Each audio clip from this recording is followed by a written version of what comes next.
Here's a quick overview of what I'm trying tonight. I think um, this list is gonna look pretty stock. The only difference is this is the same list I played last night to a 4-1 in the league. The major difference here, or the only difference I should say, is the inclusion of a crop rotation and a Caracas. So my good friend and I, Romario, had a discussion last night, and he thinks that we should address the green white depths matchup, and this is something that Jax has told me before as well. So, um, you know, usually when people come to me with suggestions, especially if they play the deck right, um, I will take it pretty seriously, and I think without the Caracas and the crowd rotation, you probably are, an underdog to the green white depths matchup. It's not lopsided or anything, but I definitely don't think you. I definitely think they have an advantage if they know the matchup. So this just hedges against that. The cut. Oh, thank you for the follow, CJT34. The cut that we made was going down to 2 Heritage Druid, and this is something that Romario has been advocating as well, or arrived at the same conclusion independently, and it's because Heritage Druid tends to be the worst card, but you still want access to it for certain matchups, most notably like the lands matchup, for instance, where it's arguably either the best or second best creature in the matchup, that or Reclaimer. Um, Yeah, so you want access to it, but then you don't want. It's the most cuttable card probably the best way I can explain. Because I do think once upon a time we probably want access to all 4 copies. Um, it's a little bit awkward. You draw multiple, but I think the card is just too good not to play the full set. Down the road, I can see maybe going down an Allosaur Shepherd, but I don't think I'm quite there yet. And then the sideboard is like, pretty stock for a league at least. No Wasteland in this 75 because I'm running the Caracas. I think if we're gearing towards depths, Caracas is better. Wasteland is like randomly good to tutor up with Reclaimer, but unless you play against a lot of posts, I don't think it's like necessary. Because most of the time, you won't have the most of the time, if you are in a position where you can tutor for it, you're probably already winning. The exception to that is something like a Glacial Chasm lock. So with that said, I guess we'll go ahead and start.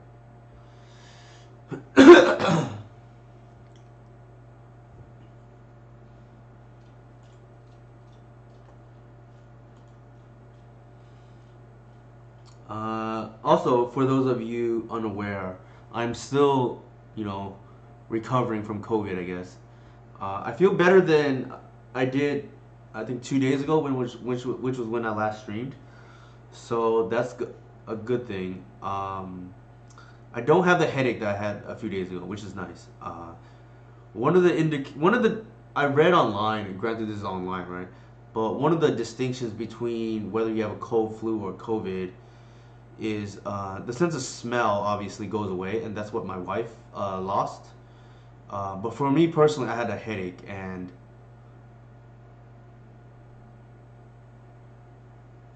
yeah. So, Dukes, thanks for that comment. Yeah, I was thinking the same thing, and I didn't mention it, but yeah. Say when the depths player is playing around Assassin Trophy, which is like been pretty stock now in Elves, regardless of the version.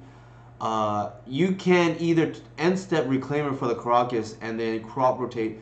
So they're left with a decision that they'll make. Like they can make it at instant speed, but then that allows the opponent to top deck the Assassin's Trophy, or you can play around the Assassin's Trophy, but then get blown out by either Once Upon a Time for Caracas or crop rotation. Our opponent is 3-0 at the moment, and they are triple killing a modern league. Interesting. I think this is a mole. Interlude Shadow. Yeah, I know, right? I can't even do two at a time, let alone three. So, you know, props to them, I guess. Maybe they're just playing a combo deck. Like, I don't know. That's what it is, maybe. I personally would not, but. Hmm. I think we lead with the. Well, yeah, I think we lead with the Shepherd here. Because it's the redundant copy, right? We got a little bit punished if. Sure, that's fine.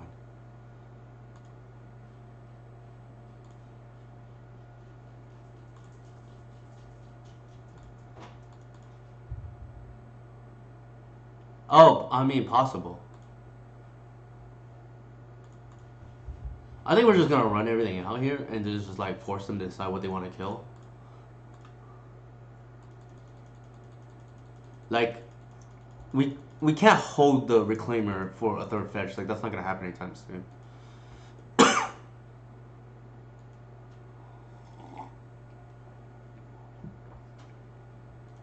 Sure. I don't think they're gonna have a second removal spell, but maybe they do. I don't know. Sure. Actually, we're kind of happy with that, to be honest. Uh, we don't. We actually. Most people don't know this. We actually care more about the reclaimer.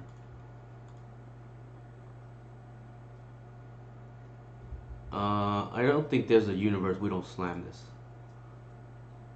Uh, and then I'm gonna play around days. So it's force or bust for our opponent.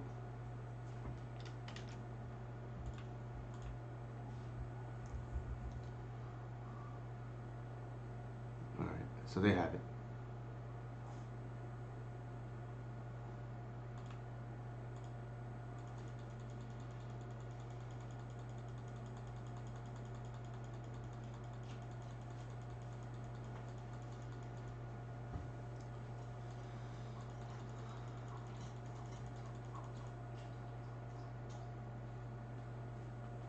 That is actually kind of annoying.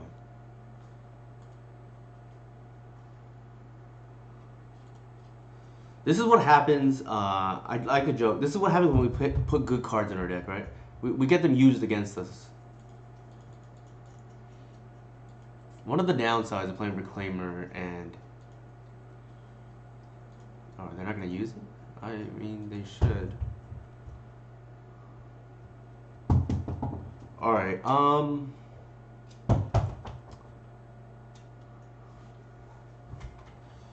I think here.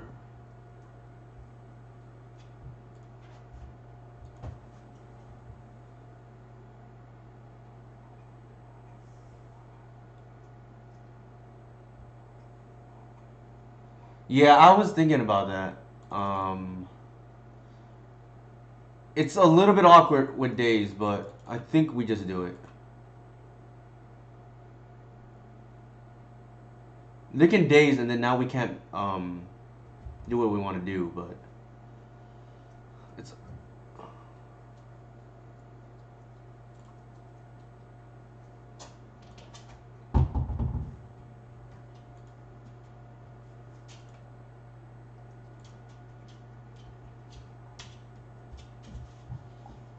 so I think we have to main phase them. We have to Murktide here, or we have to bog here, in my opinion. Wow. Okay.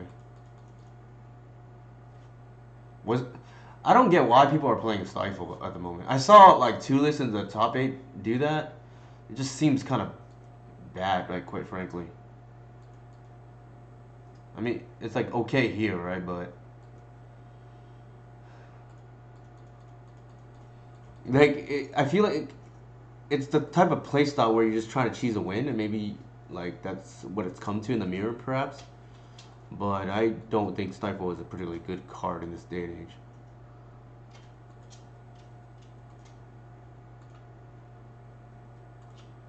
All right. Randomly good against us though, which is awkward.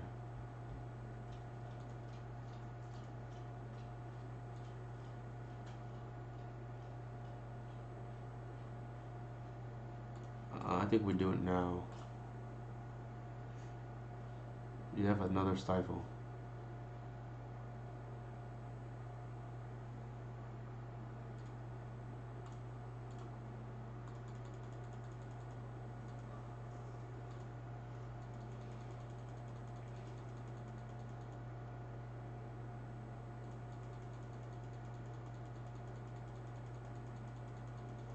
We just kind of had to buy time, right? Like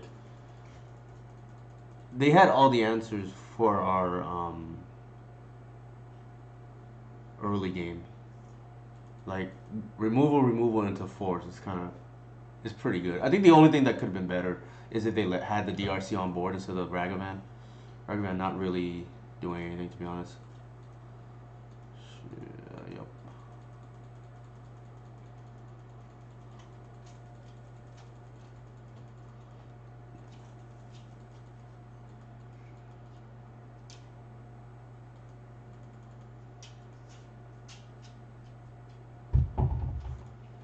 I think we just hold Reclaimer back.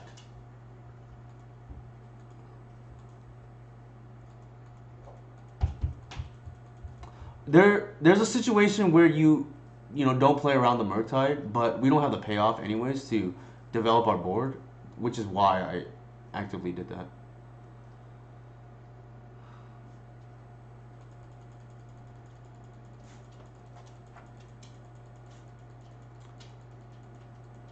We play the percentages early on in terms of like, are they gonna have bolt natural order? They happen. Sorry, and then force for the natural order.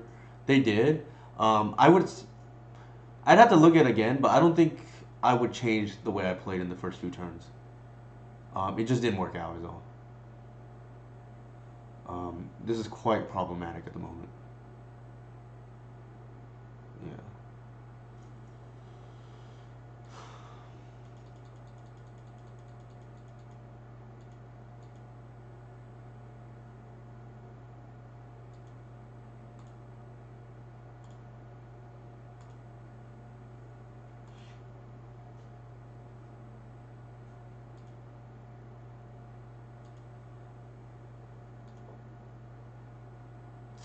Ugh.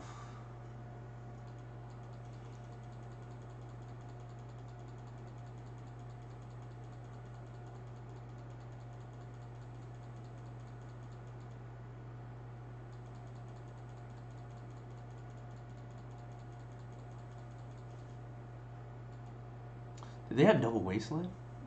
Oh, they had the stifle. That's right. You. All right. So stifle, cheesy, and win.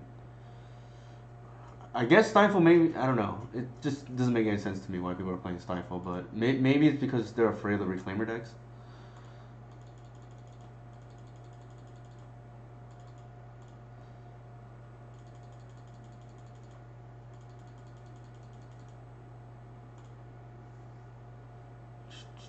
I think the way I have this configuration for today, we have to keep the crowd rotation in.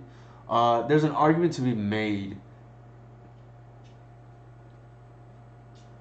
Probably. It just so happened their hand just lined up well against our hand, and I don't think I would have done anything differently. Like, we run the first Shepherd out as bait, and they killed it, and then we just assume they don't have a second removal spell, and they happen to have that. Not only do they have a second removal spell, they have the force to go along with it. Sometimes that just happens. Like, debatable between crop rotation and Caracas. I think crop rotation, the upside is just higher, so I'm just gonna go with this. But Levi brought up a good point. They probably win anyways if they had iteration. We were just stuck on lands.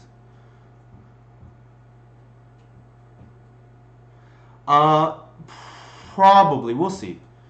Levi. I also don't expect to play much against much Delver in leagues. Because for some reason, every time for whatever reason, every time I play Carpet in a league, I don't get paired against Delver, and then it just like wastes my time for testing, right? I could have some dedicated testing against like either Levi or Theo or whoever else, but I think for whatever reason, it just doesn't work out that way. Like the cards I intend to test, I never run into the matchups I want to test it at for.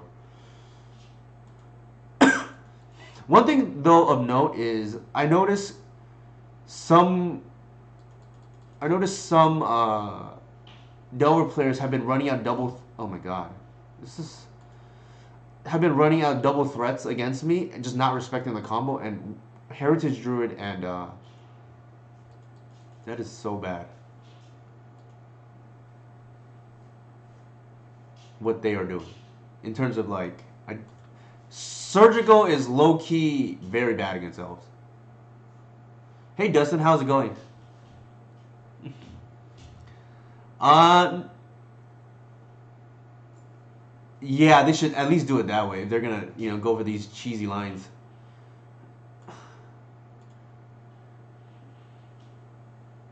What was I gonna say? Oh, the only tech, Dustin, is the Caracas and the crowd rotation that we're running. I think we cannot afford to get this killed, so I'm gonna bog right now.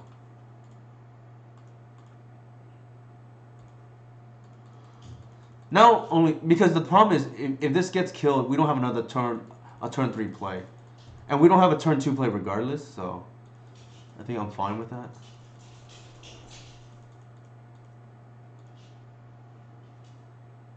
Sure, we can do that. That's actually a great idea, Levi.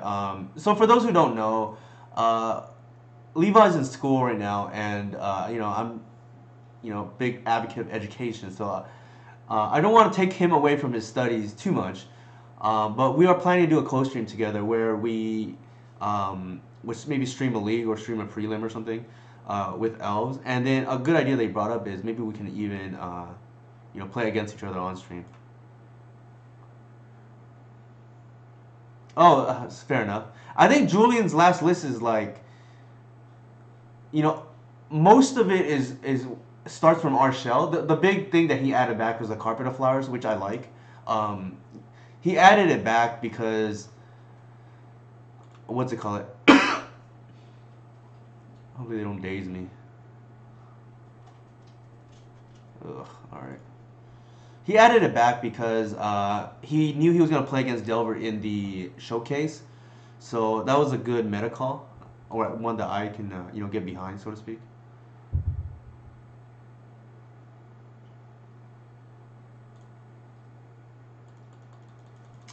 I did run carpet like in a few leagues ago on stream. The problem is, like I said, right? I didn't really get too much practice against other Delver decks. I think I played against it once where it was very good, but aside from that,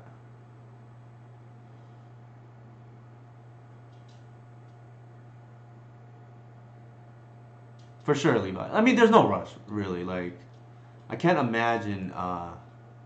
Hey Eli, good games earlier.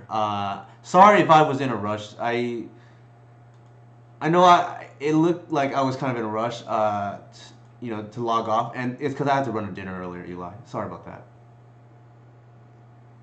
In case it seems strange how quickly I was playing, I guess.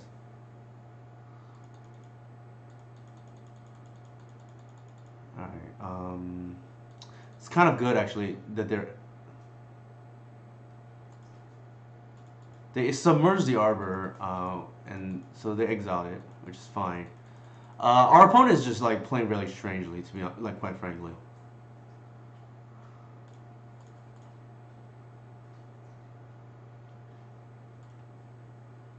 Part of well, actually, no, that's fine.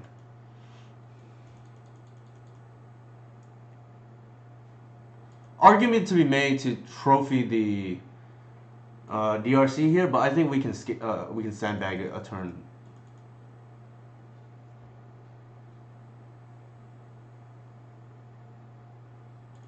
Let's see what they do here.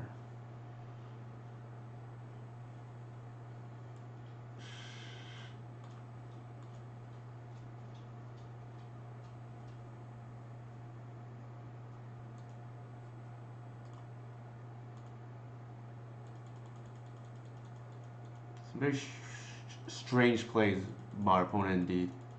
Like they're really prioritizing the Ragavan, and the Ragavan really doesn't have any value in my opinion. Unless you hit that, I guess. But they're not even playing it, which doesn't make any sense.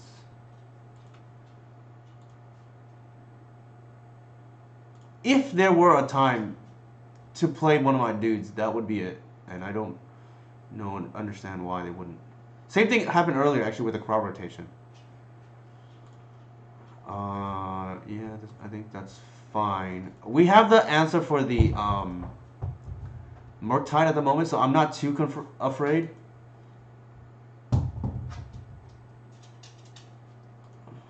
We'll let them bin that. I don't think we care. Sure.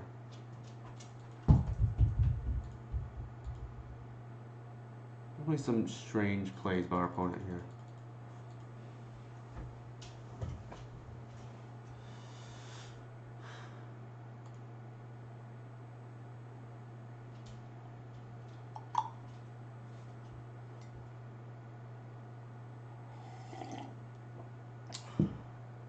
So I apologize also if my voice is still a little hoarse. Like I am still recovering from COVID, like I said. Not gonna block here, I don't think. In case they have a daze. I don't want to lose mine. Yeah, I have uh-oh. What is going on? Yeah, I tested positive on New Year's Day actually. I probably got it even before that. It's just that we tested negative. But I think it was just early on the testing. Um, I think we're gonna just main phase it here.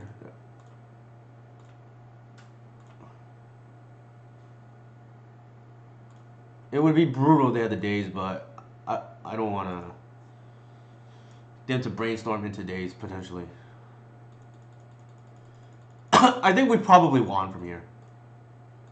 It's crazy too because Delver can't beat a 3/4 right now, and they already spent their submerge and their stifle. Don't think we care about that.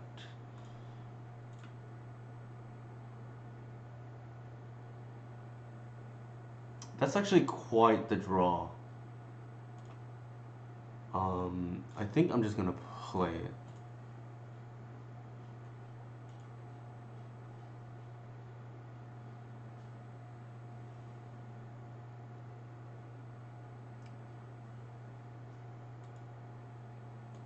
What was I gonna say? Okay, so endurance has been insane for Dukes. That makes sense. Yeah, they have to play through Reclaimer, which is not very easy. So which is what Levi's hinting. It's not impossible because of Murktide now, but it's very difficult to beat onboard Reclaimer. Right, and sometimes as elves, you can just go wide and just like throw chump blocks in front of the Murktide.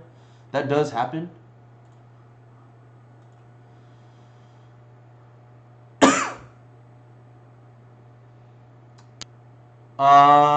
Yeah, gut shot gives them tempo too. I think here I'm like tempted to start bashing.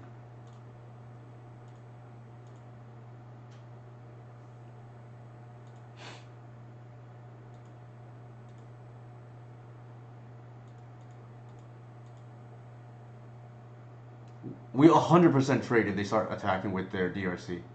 And I don't think we care about Ragavan. I mean, our opponent also just gave a free card by surgically.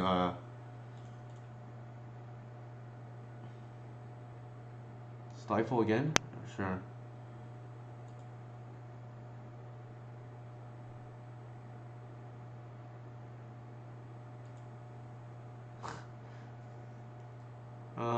I think we 100% trade.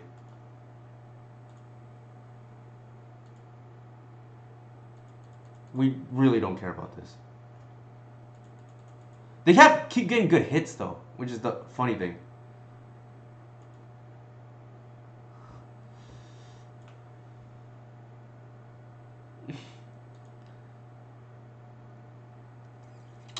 All right, we're at 7. I think we'll just pass.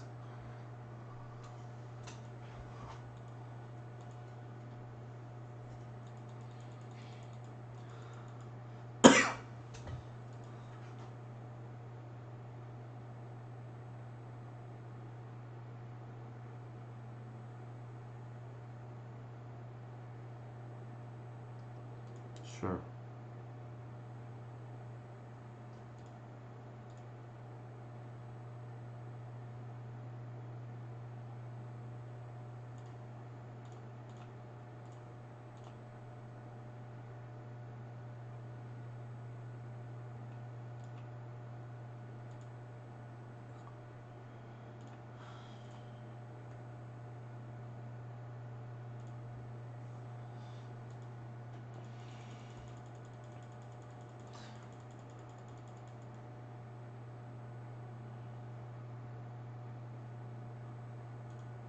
Submerge. No, they still submerge their deck.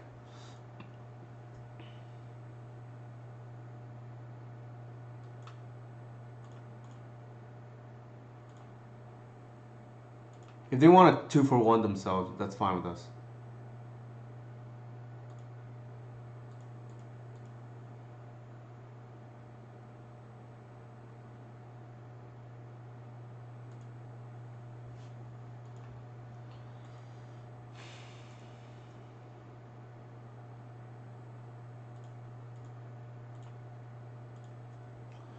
Kind of an awkward draw. This is what I mean by card rotation can be a liability. Like, it's almost better if I have the what is it called here? The collector oof. The Caracas would have been like okay too, I guess. Although you're still trading 1-for-1 in that case.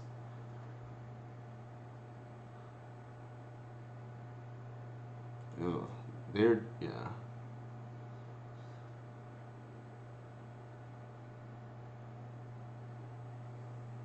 Yeah, for sure, Levi. I mean, I'm not. I don't. I'm definitely not a big advocate of stifle. Like, I just don't think you need to be doing that if you're a Delver.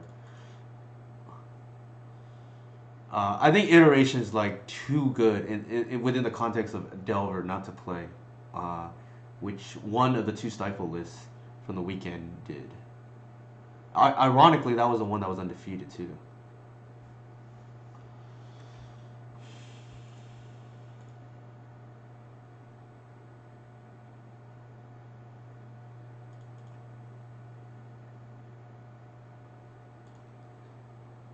I value the symbiote too much at the moment too, and I don't. We're too low now to not trade. Yeah, look at the top 8 list. There's a list without iteration, which I mean that should be self-explanatory, right?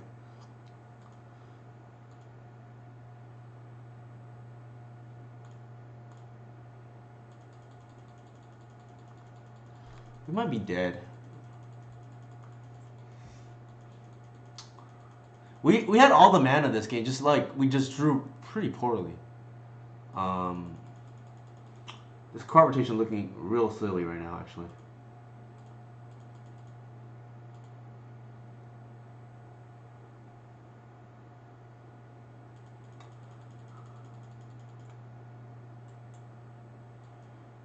I don't think so, Eli. Um, we tried to start attacking, and they. Okay, now we lost. So the one turn we attacked, actually, they were able to attack back because of the Ragavan, which is the awkward thing. Ugh, Un- it's kind of brutal, right? Like because we're a turn short from stabilizing potentially. Ugh.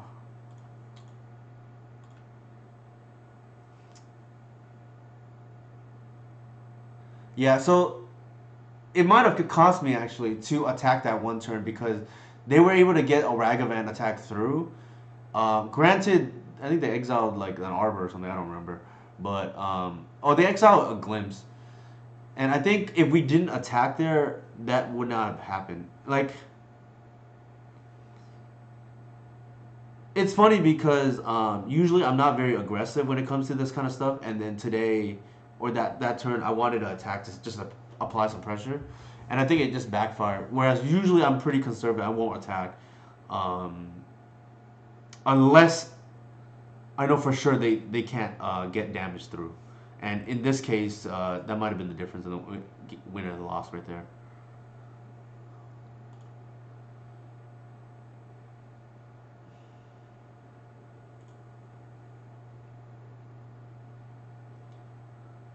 Also, a little bit punished by the crop rotation, right? Like, if I did my split differently in the sideboard and played only 2 ley lines instead of 3, that crop is an endurance, the fourth endurance, and the game looks very different actually. Otherwise, here I'll show you what I mean. We have to keep the crop in as a result, but I think we can just uh,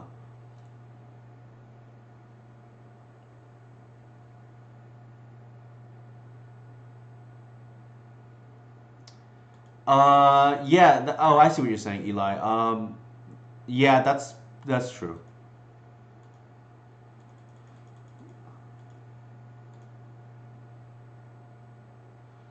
We're playing against Burn.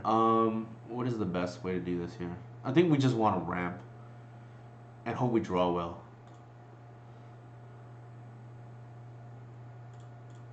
The good thing is, I don't really care about like whether we win or lose. It'd be nice to win, obviously, but a lot of this is just for testing, which is the true value of leagues, in my opinion. Or let me rephrase that: convenient testing. What I mean, so you got to play on your own time.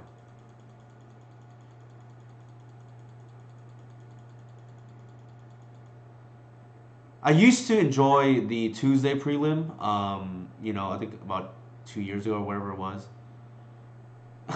Yeah, oops on all formats, right? Faulted form or all oops decks. What was I gonna say? I used to enjoy the old prelim on Tuesdays at the start of COVID, in because couldn't play paper play anyways. Uh, Usually my what is it called? Usually my legacy scene has the weekly on Tuesdays, and I'll usually go out for that. But then with COVID, let me do this differently actually. With COVID, I actually started to play those, and then oh, I just screwed up, but it's okay. I can have a free block, I guess, if they play Goblin Guide. Uh, but then they changed the way the pricing structure for prelims uh, would be, and it's just not in my interest anymore to play prelims as a result. Like I don't need the qualifier points, the QPs, and then it's just like I'm hemorrhaging play points otherwise.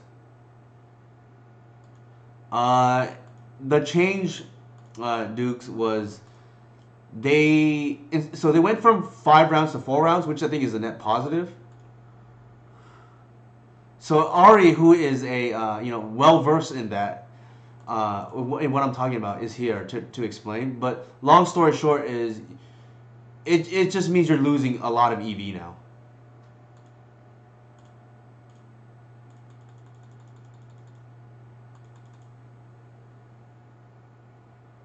and it for people like Ari and myself, it just doesn't make any sense anymore.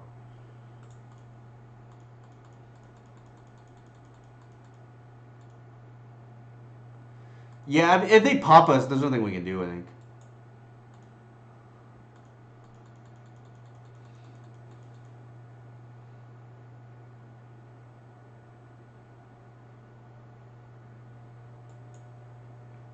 So one thing that I think I realized is we're just gonna go back to 2 ley line because we probably lost the last game two because of that.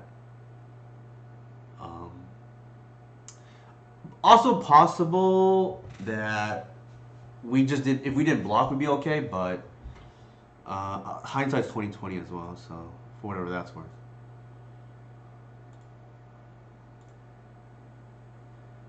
I think from this board state, I don't think you gotta assume one of these is Fire Blast. So I don't think we can afford to bounce. We lose anyways if they have Price of Progress. So we're not. That's not something we're not playing around.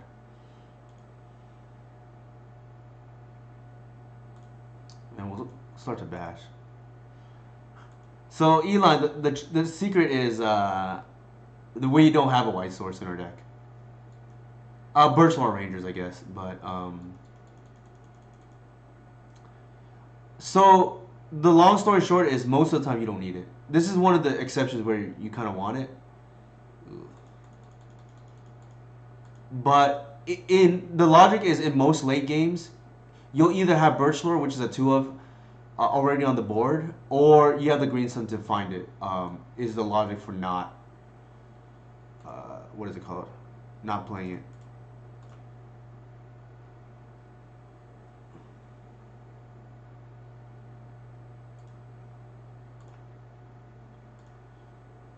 All right, there we go.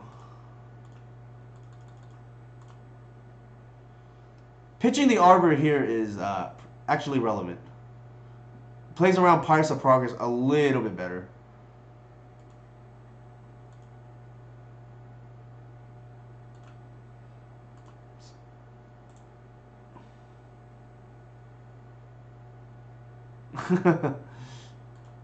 We do have the Grist, yeah, to kill Eidolon if need be.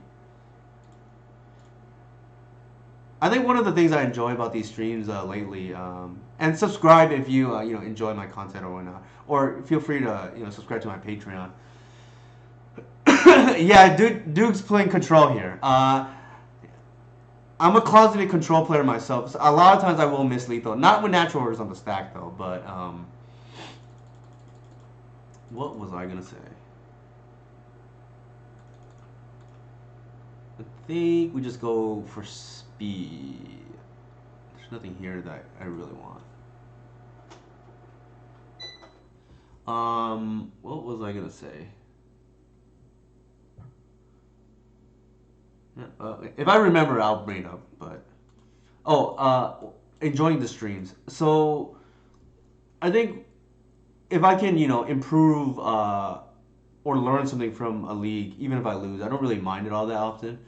I think the only thing that I'm working on, I can bring it up real quickly. On my New Year's resolution, I don't think we want to draw that. So what I'm gonna do is I'm gonna Once Upon a Time before.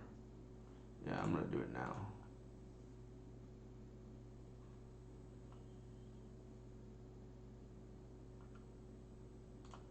Yeah, that was.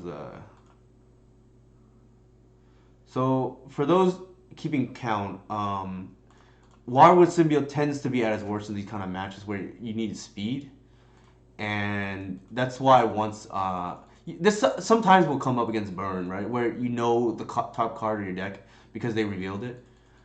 But yeah, I didn't want to see a second Wirewood there, so that's why Once Upon a Time, before the draw step. The nice thing here is if we have a one drop, we have a turn two natural order. I'll leave it up to the audience to find the line. Ugh, that like completely wrecks our plan.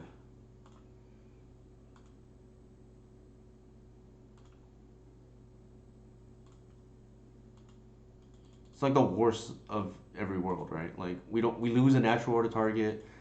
Uh, we have a non-playable hand. For sure, yeah. We had the Archon, but in the wrong place, right? We wanted the Archon on turn two. Well, we wanted the Archon on turn two in play, not in our hand. All right, so we'll check Goblin Guy triggers. Natural order off the top. We can go ahead and fetch that away.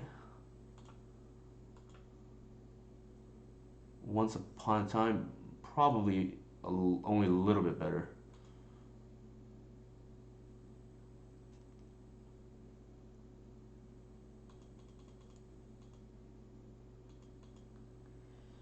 Hmm.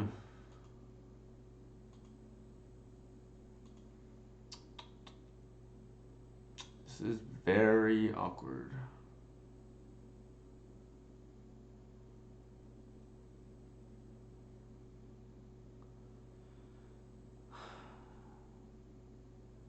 I think the line we can't even get the shoot. We can't even get the Archon. We can force the block on the Eidolon. We die on the crackback, presumably. I don't think we can just do nothing here. I think we grist and kill the Eidolon. This is like very. Actually, no. We'll plus, actually.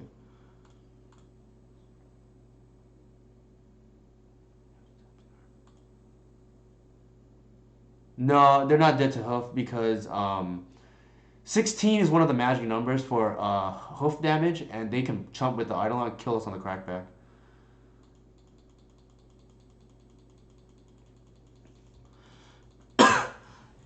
This is like the worst of all worlds, right? We can't even tutor for it, which would have been not the worst. They'd probably go face, right? They're smart. Yeah, 16 is hoof plus two creatures usually. Attack everything attacking. Birch Rangers. The magic numbers, Eli, are I'll put it here in the chat window. 16, 19, and 24. And then you can modify for reclaimer or collector oof damage, which is not like 3 and 2 respectively. I'll leave it up to chat to figure that one out. I think we have to do it this way.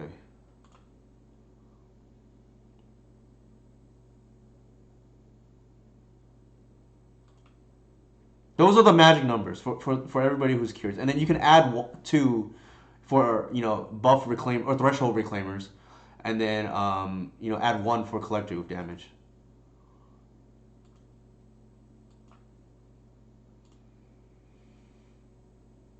So let's do that first.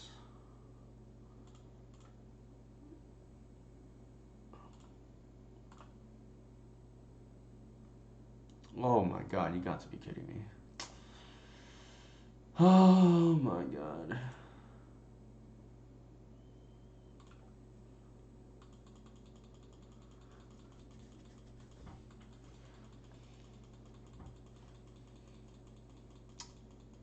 Our deck not cooperating at the moment.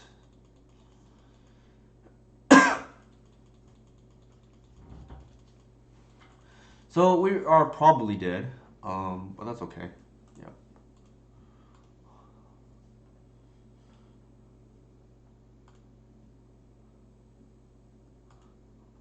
But yeah, so 16.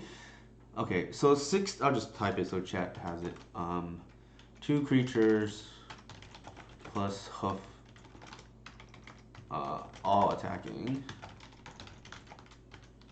19 is 3 creatures plus hoof, 1 not attacking. And then 24 is 3 creatures plus hoof, all attacking. This is like some stuff that if you're an elf player, you should know by heart.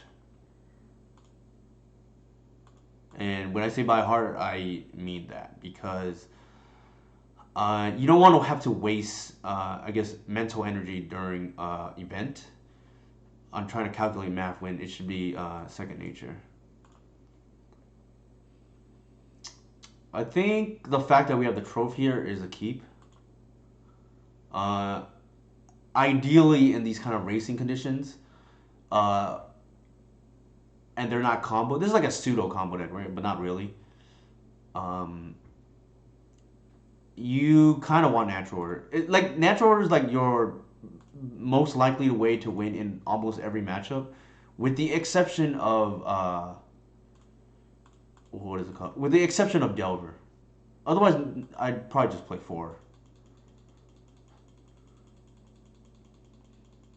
It's like kind of a awkward, right? Like your best card in not best card, but your game winning card in most cases is your worst card in the Delver matchup.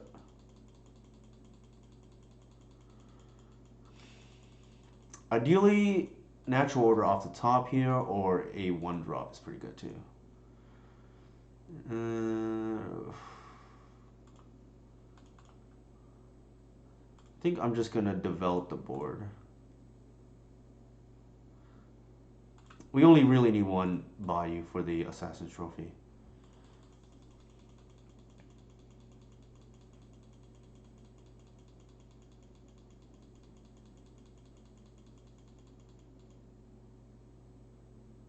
Eidolon? Nope. One awkward thing about us maximizing fetches is a lot of times it leaves us at 18, which is like the awkward multiple of 3 against Delver, right?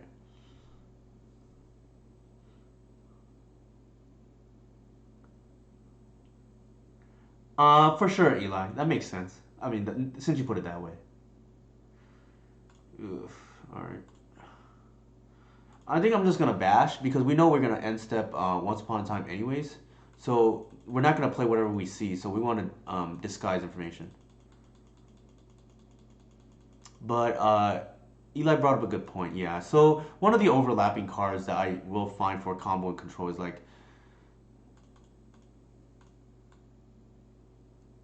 do we care? We're just gonna do this first, actually. We can Assassin Trophy later if need be. So yeah, one of the overlapping cards that in Elves particular is discard for a long time.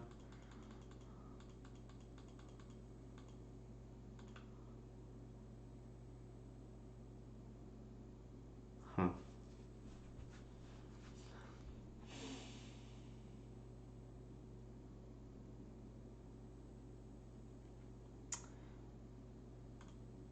I think we bash.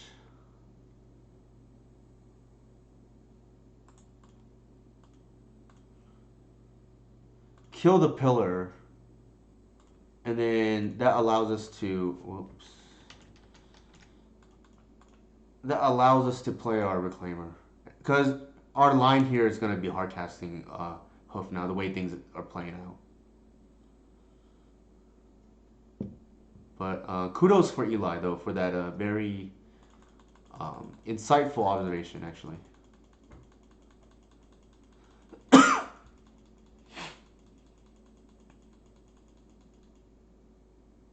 Yeah, it actually makes sense actually when you think about it because against control, you want a way to end the game quickly, and same thing against combo, right? Like, and against Delver, you can nickel and dime them because the way you lose is you don't develop your mana, so it makes a lot of sense. All right, better lucky than good.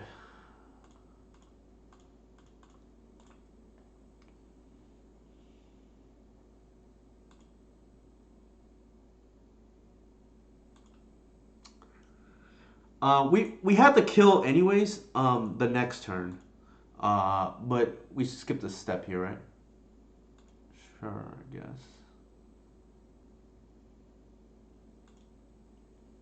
I don't get what the point was that of that was, except to scare us. And by scare us, they did. So whatever that's worth.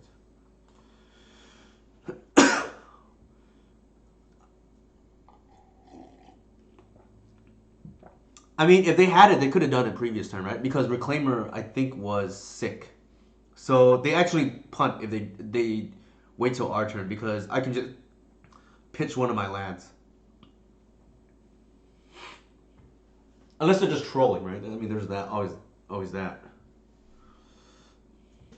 I'm assuming my opponent is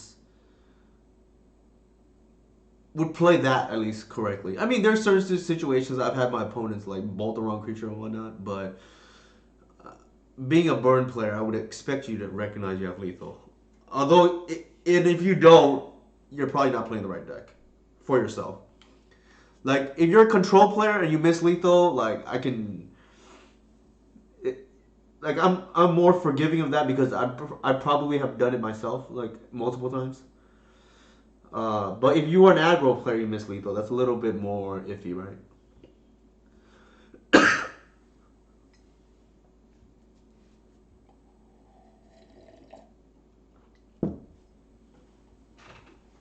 All right, so we are now on the board for tonight.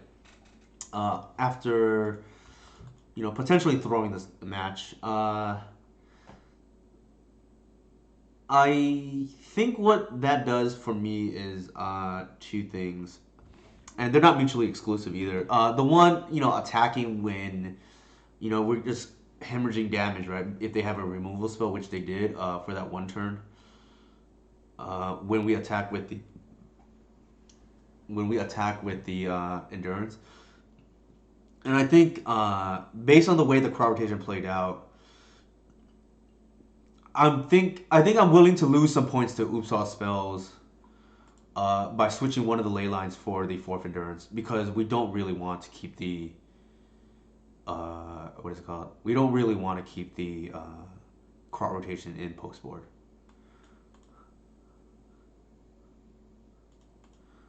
Yorian. Yorian anything is favorable for us, for what it's worth. It's one of my favorite things to see. The turn zero reveal Yorian. This is the of the Yorian decks, the second most favorable. Anybody want to guess what the most favorable is?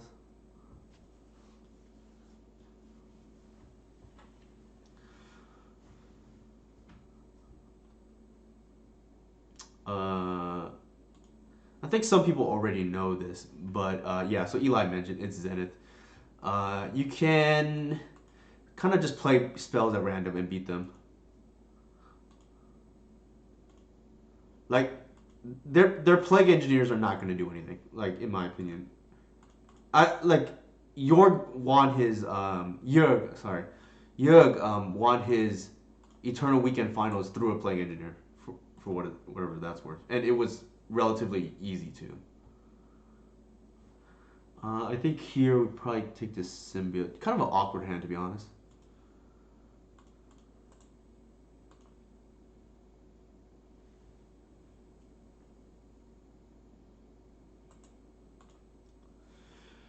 And the reason why is this deck is built to be plague engineer. Like the way it's constructed, by default you're not gonna really care about engineer by itself. I should say. I'm not. I'd be lying if I said that engineer can't win games. It can, just not by itself, right? Like you can't, you know, keep six lands engineering expect to win.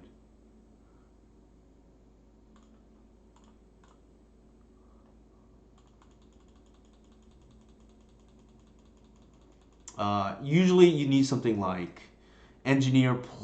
Ooh, that's kind of gross. You need something like engineer plus like Leo or something, and even then, like you still have natural orders out. But yeah, the way this deck is built is with engineer in mind. It's why I've cut like I've trimmed down the heritage druids. I've like cut all of the nettle sentinels. And it pains me, but I've also cut all the queen rangers. I think we snap block here.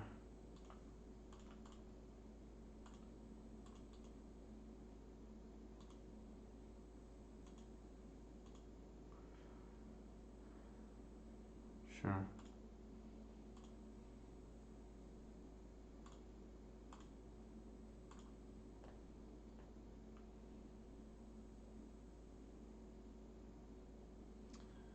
I think in most cases,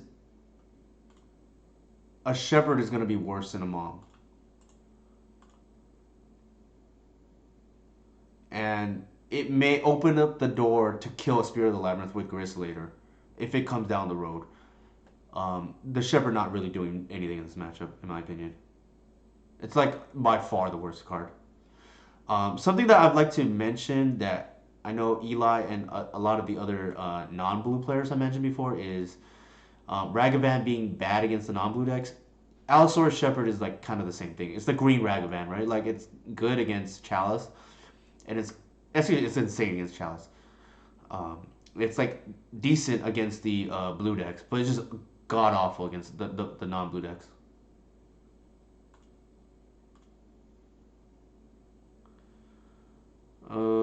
Kind of awkward here. I think we just cycle the symbiote.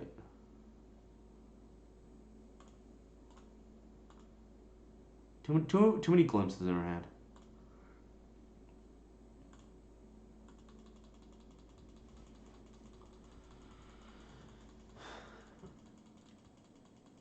Their hand must be super awkward.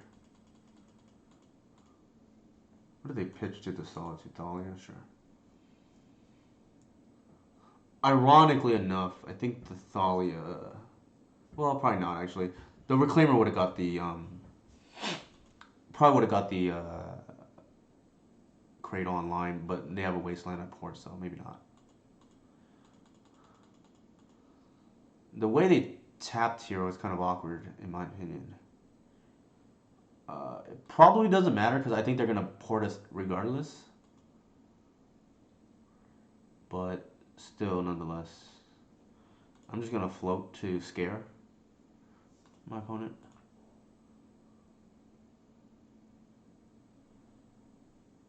All right.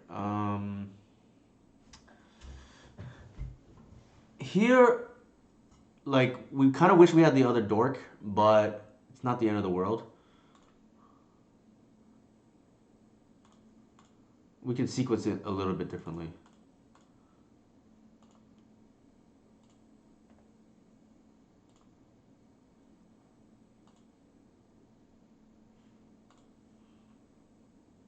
It was actually a slight misplay by me. I'll see if anybody can catch it. I should not have played the symbiote, and because actually that would have screwed up my glimpse chain. But we drew a land, so we weren't punished.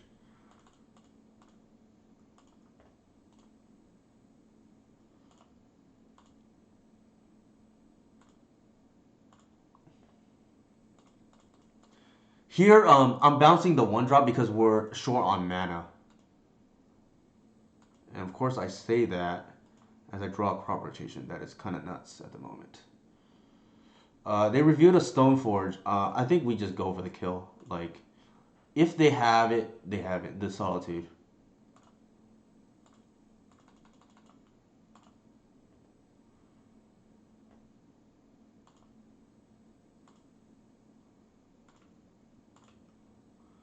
I mean, crop rotation doing work.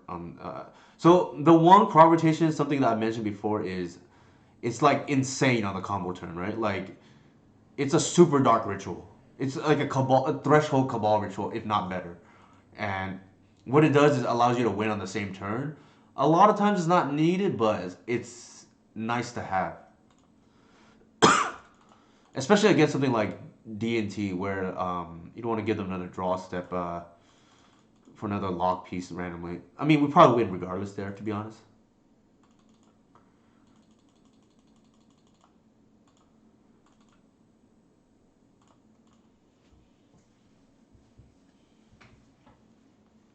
But I think game one against D&T, we're probably not favored. We're probably a slight underdog. Maybe it's even at best. And the reason being is Solitude. Like natural order is like potentially not lethal, and it's like really awkward because we don't have a second hoof, and Archon probably not gonna get there. Keep. But post board, we are significantly favored because of Progenitus.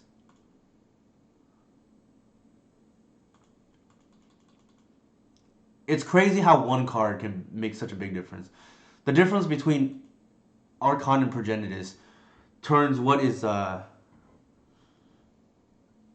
Endurance better than Shepherd in this matchup? No, I don't think so. Because Shepherd is 1 mana. And it's like good with your like, mana dorks, right? I think here we just lead with the Wirewood. I mean not the Wirewood, the Heritage Druid. What was I gonna say? Oh, yeah. The awkwardness of not being able to kill on subsequent natural orders of Green Suns is a big deal. Like when they have the Solitude, right?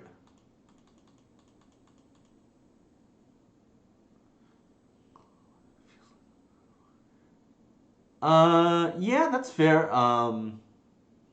That is fair. It's more like 8, really. So Ari brings up a good point, right? Because well, it's more like 3, natural order specifically. But point well taken for sure. 3 is probably the right number because that's the number of natural order copies. I think here we probably want to start deck thinning because we're flooding a little bit.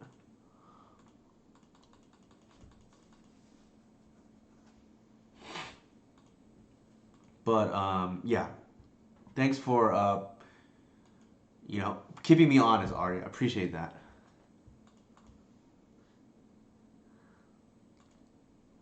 It is like more like 3 because of the natural order copies.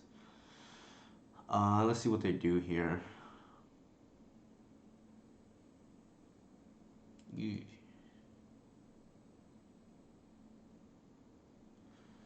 So I think what's gonna happen is we're not gonna fetch. Well, let me think. We can still fetch, but the problem is, if they waste. Well, actually, yeah, that's fine. I think there's a scenario where they like pour a fetch or something on upkeep, and then we have to kill the GTA in response.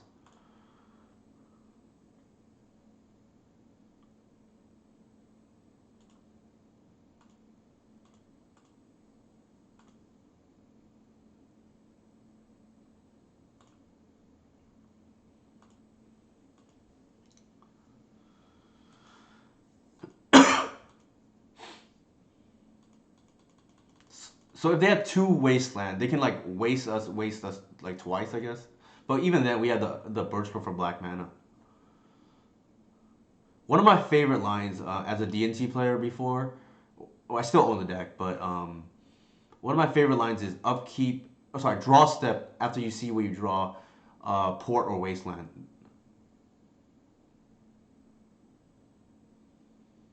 I think here we just let it happen. If they want to needle our rainforest, go ahead. Yeah, I agree. Cage is gonna be a problem. Not at the moment, luckily, but it does. Ooh, they're gonna go for that line. Interesting. All right. Don't know why they're doing that, but interesting.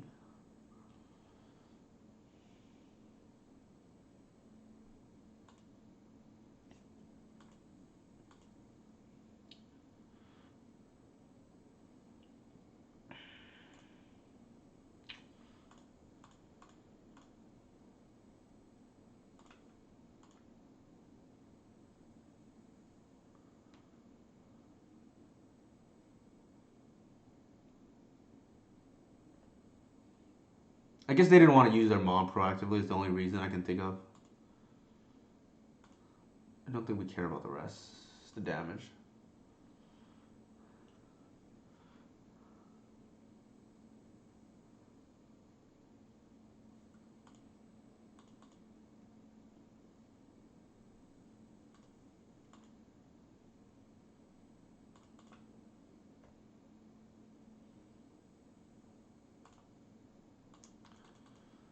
Deck thinning begins.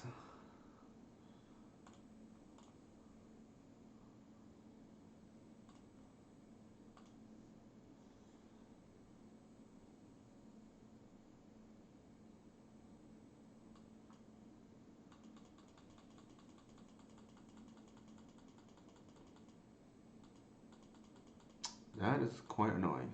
They're probably gonna hit the reclaimer. Yep. I think it's how far we've come, right? I've had D&T players tell me before that they enjoy playing against my version instead of. Did they? Yeah, they did. Interesting. I don't think that's correct, but well, actually, maybe it is. They could have just waited though too.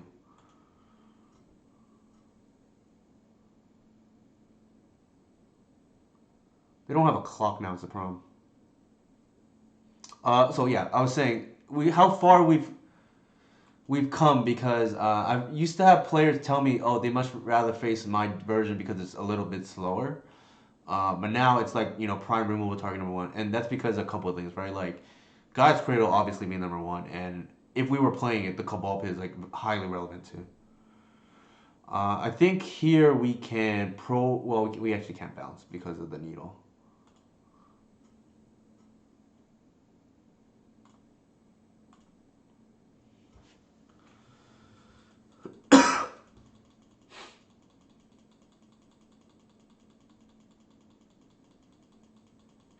That's the problem.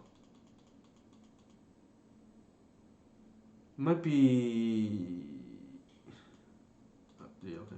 Another Stone Forge. So they're gonna get Cauldron now. I don't think we care about the Cauldron, but we gotta start drawing better. Um, this card is sometimes the worst to draw. So the reason why they did it this way was because it gave them the option to tutor in a Spirit of the Labyrinth or a Containment Priest.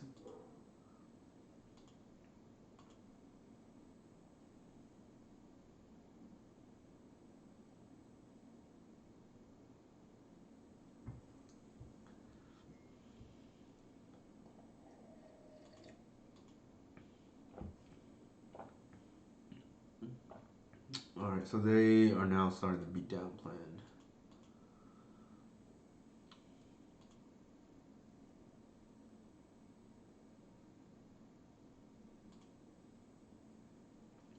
We might lose because we will need to draw an natural order pretty soon. I say that a lot, but it's true.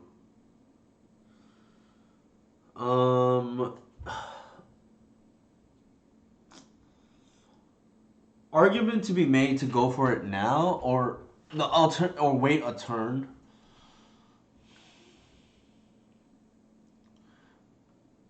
I think we can wait one turn.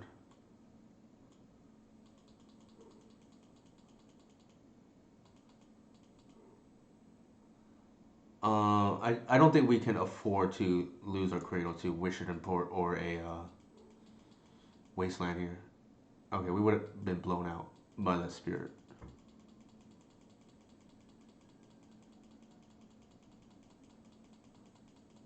We're kind of all in now on the natural order.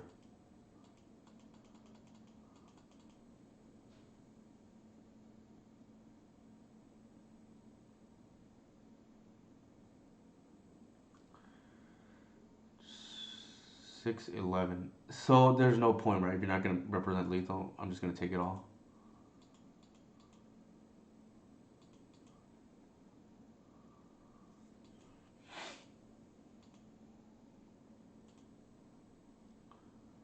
I mean, there it is. This deck top decks very well, like I said. Wow. Yikes. They did as well. They did as well. We're not gonna reveal the Gris. We're dead here anyways. Yeah, I mean, one good top deck deserves another, right?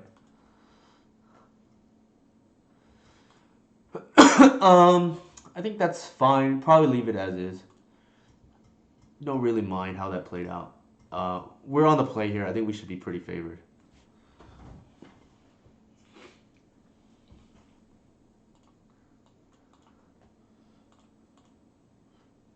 Our opening hand is just like kind of the nuts.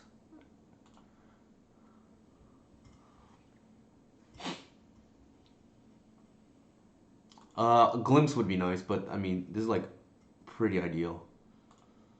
A natural order would be nice too. We're just gonna vomit our hand on turn 2, and then we're gonna play the top decking game, right? Like, and our top decks are probably better than theirs. Sure. We're slightly happy about that, to be honest.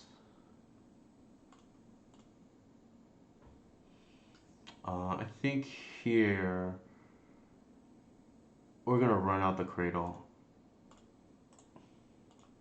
We have a crop in hand, so it's not really a big deal.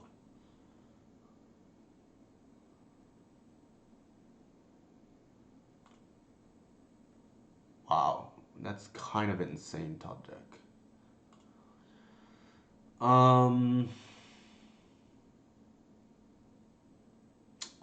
We can't hardcast and do what we want all in the same turn.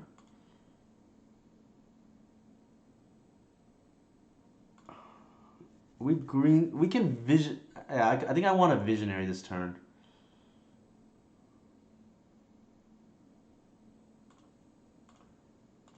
We can use the crop rotation as an expensive fetch land later if need be.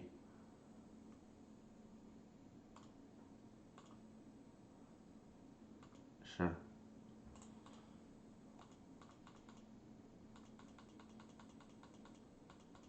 Crop rotation playing around with Wasteland is kind of big here. Or removal on Arbor. Either way.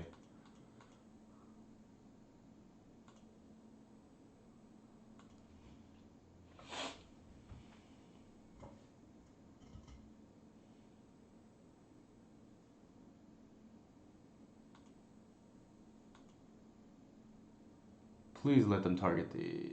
Okay. I was like, please let it be the Arbor. Sure.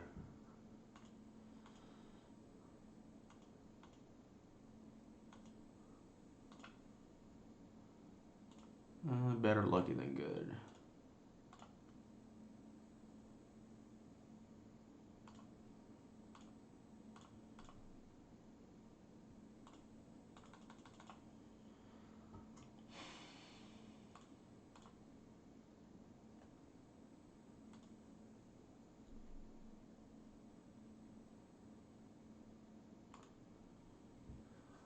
I think I want to be mana efficient here. Actually, I'm going to do it this way. I don't want to expose that. Actually, no, that's not right. I'm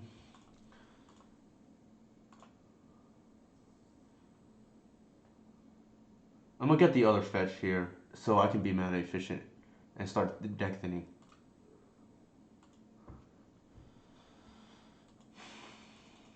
We have the crop up, so we can afford to do that.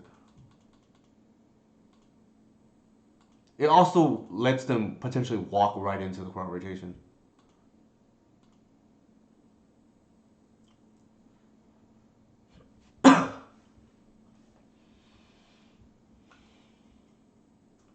What did they pitch?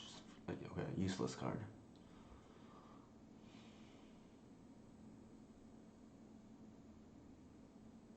Could be a... Sure. I was gonna say, it could be a, what's the 3 Skyclave Apparition?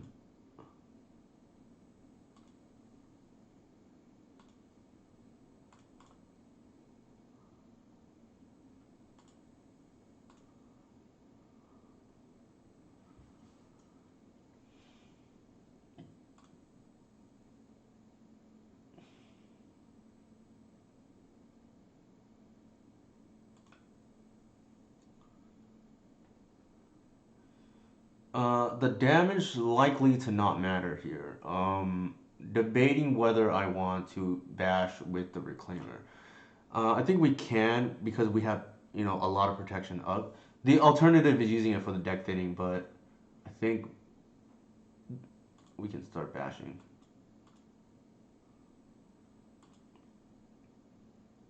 We have like multiple layers of protection here against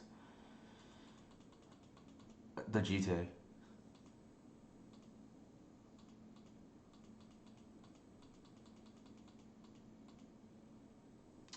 I don't think they should be making a dude, in my opinion.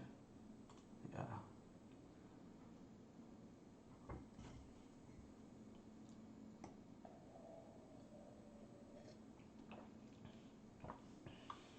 Sure.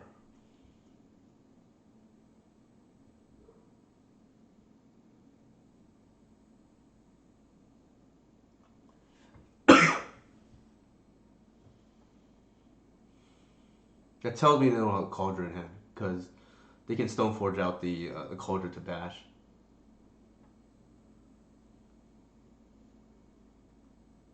Sure.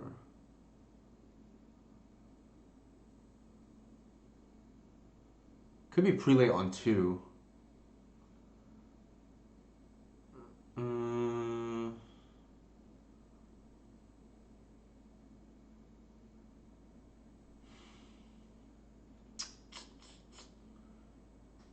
do we care? We probably do, to be honest.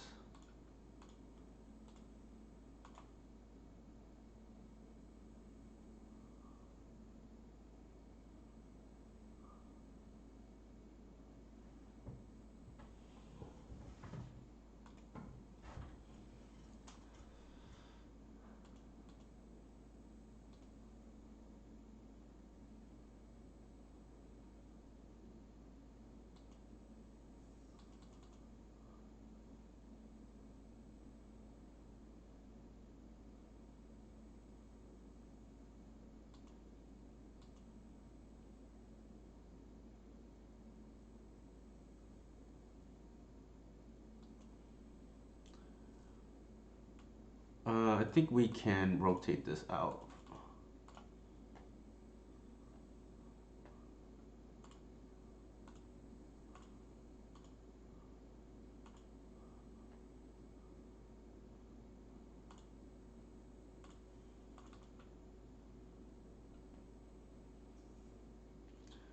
Visionary is a very good draw here.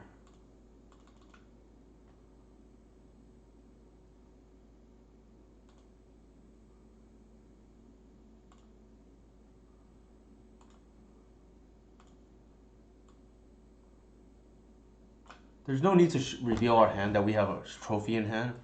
We'll just pretend like we don't have a removal spell. The damage is going to be mostly irrelevant.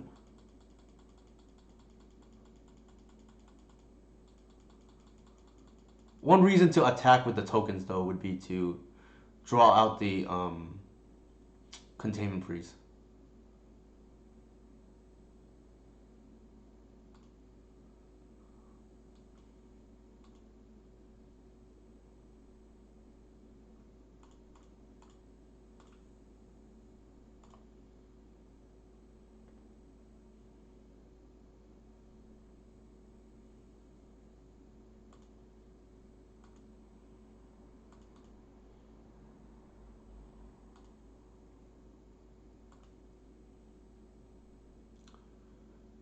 I think.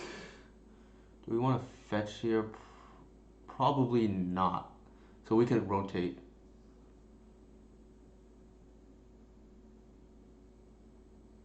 Yeah. That's not. That's a pretty good draw, actually. Normally it's not, but in this case it is.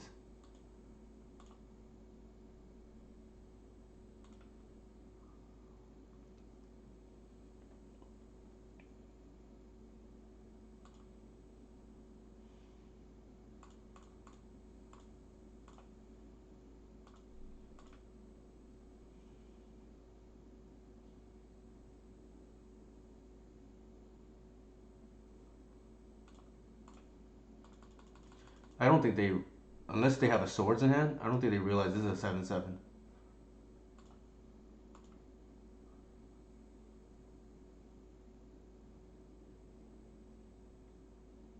Like they just punt it.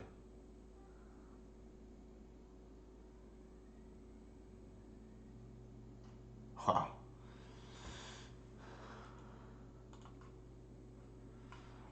With that said, I think I'm gonna take a quick restroom break. I'll be back in roughly 60 seconds. Kind of an anticlimactic way to win there. Our opponent just didn't do the math on the reclaimers, but it is what it is.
Yeah, it's not the so I'm back by the way. So Dustin, yeah, it's not the first time that's happened where they blocked the wrong creature and didn't factor in that Reclaimer is a 7/7 instead of a 5/5. Doesn't happen too often, but I wouldn't say it never happens. Um, the big takeaway, I think, usually Allosaur Shepherd not the best in against these kind of decks because uh, it can be good against non-blue. It's just that these non-blue decks that it happens to be good against tends to be things like Turbo Depths, not green white, but Turbo Depths that doesn't have any blockers. The reason being is the uncounterable part is like irrelevant, right? So you have to have the win condition matter, and against decks like GNT, you typically like that was an anomaly there. Typically, you can't activate and represent any kind of lethal damage. Hey Romario, with it. The big takeaway though is as we saw in Game Three, the reason why the matchup is still favorable, even though you're probably even or maybe a slight underdog. Actually, Game 1 to 2 DNT now is because they don't have a clock, right? If they don't have a clock, you will eventually draw out of it. And even though Assassin's Trophy not the best against DNT because you're giving them a free land, um, the big thing is like not getting, not letting GTA run away with the game, and you should be probably in the clear, so to speak. We didn't like our draw game three was like average at best, right? Maybe even slightly below average. It started our opening seven was really good, and then we just drew kind of poorly for a while. But it didn't matter because we didn't have any pressure. So I mentioned this at the start of the stream, but now that Romario is in the building, the deck we're running is the deck that I had discussed with Romario last night, which is running the crop rotation over the third birch Heritage Druid main. Kind of does the same thing, more of a liability against Delver. We saw that manifest itself in the first round. Also, a potential misplay on our behalf by attacking, but again, a little bit too close to call, so probably want to swap the ley line for a fourth endurance so that we can board it out safely. Uh, you do want to give yourself some margin, and again, that was a little bit too close to call in the first round, even if we did punt, so to speak. Uh, I think this is a keep. Our opponent Chris Wins is 3-0. I don't know how accurate that bot is. I think Levi said earlier that it's potentially just broken at the moment, and in a bad way.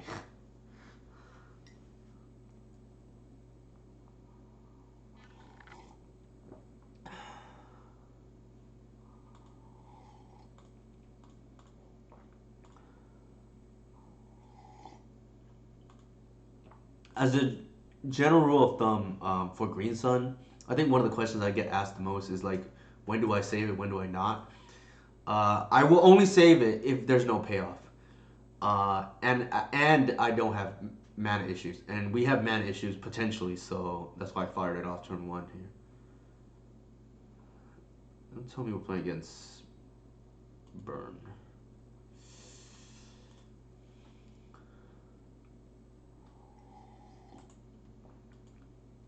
Our hand just got significantly worse with that lightning bolt.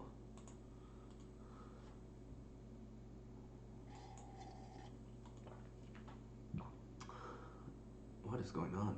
Ancient Tomb? Oh, it's Painter. That's the only opening I can think of that has Bolt into Imperial Recruiter. Yep. So, kind of problematic board state right now. We got start hitting land drops. Might be a Bolt here again. No, I doubt that.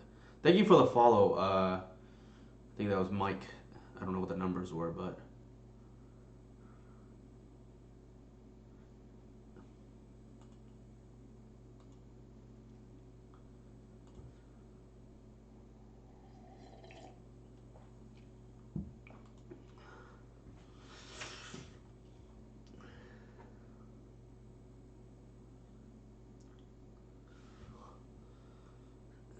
this card at its worst in this kind of matchup.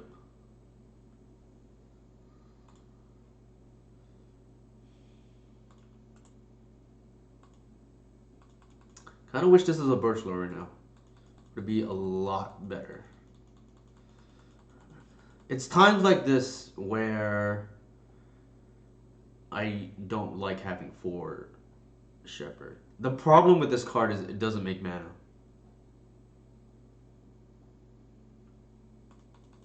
Like, Reclaimer sort of makes mana, right? Because it gets Cradle.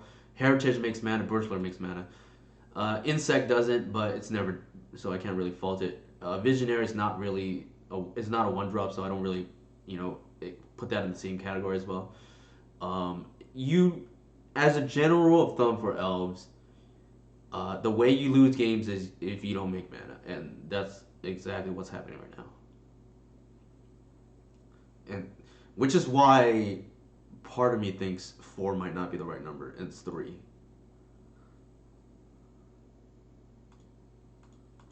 For what it's worth, and I don't think it's correct for what, but the a lot of people, myself included, Jurg and shoot,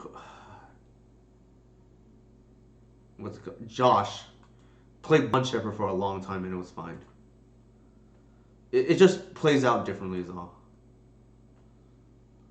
All right.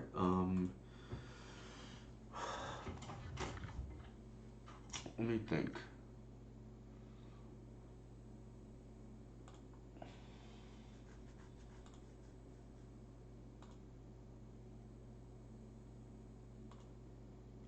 We're probably dead, but maybe we can get lucky.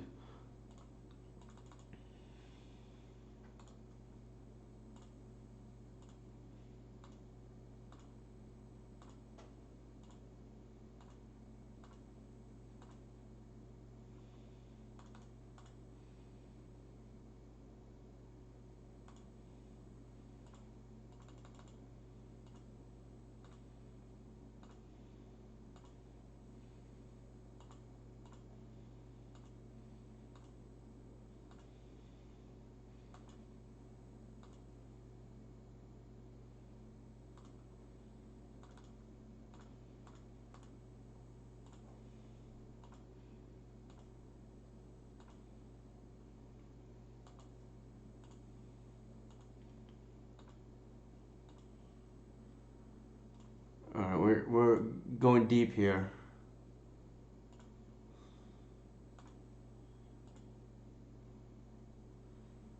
Okay. Quick thing to keep in mind: we cannot afford to bounce the Visionary because mana is a constraint right here. That said, we do have at least 6 more draws to get out of this because we have 3 Elves in hand, and then 2 per.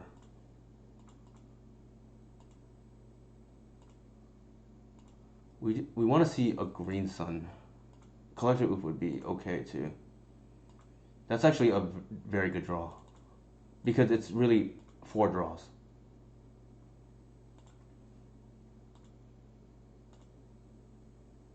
Ooh, that's a problem now.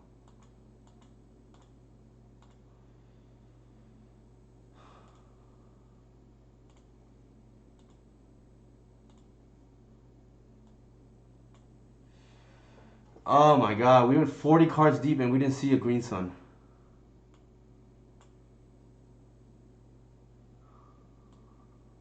Jesus.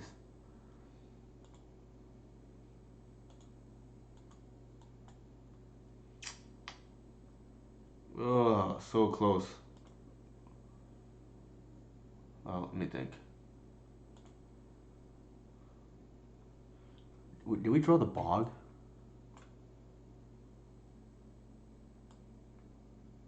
We didn't. We're not dead yet. But if we were to play out one more creature, we would be, because we wouldn't be able to untap and Bog the opponent here. I just want to make sure that that's correct. Alright, we're just going to let it go.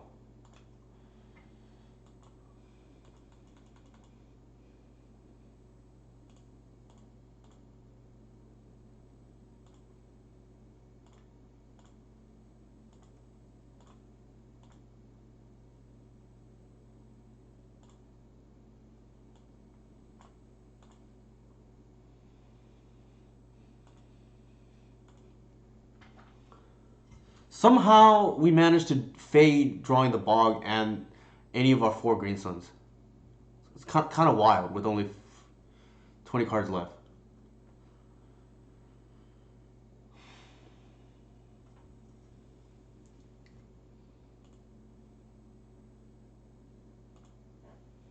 They may not see it, but we'll see. That we have an answer for their line.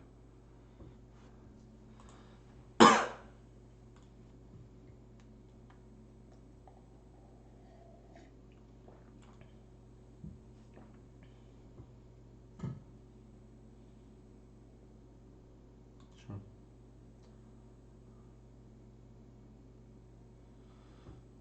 I think we have it here. I'm not gonna do anything. Just gonna get to my turn here, and then kill with hoof. Yep. I mean that very strange game, right? Like our opponent showed me their hand. I think we want the ley lines and the endurances and the removal stuff. Thank you for the follow, RPF. I think Ryan is in my Discord normally. I think if that's the same person I'm thinking of. Okay, so I don't want to, reinvent the wheel, so I'm just going to refer to my sideboard map. I believe I take out the Allosaur Shepherds. Because, again, this is a matchup where we cannot get through on the ground. And if you're not doing it, if you're not a win condition, you're not really doing anything in this matchup, right?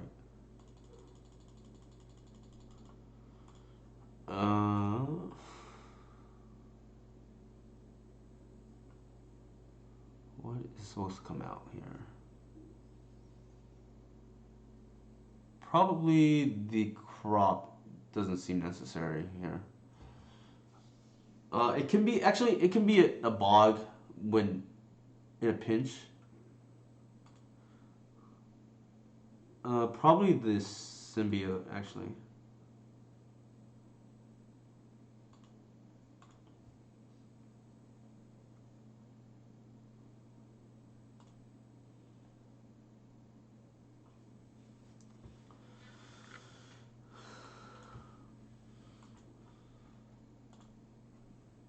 My favorite play in Magic.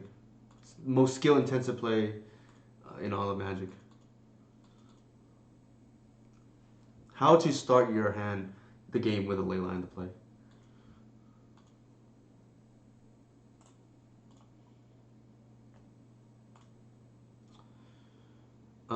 I think here we're gonna play it safe. We don't just want to get Blood Moon for no reason.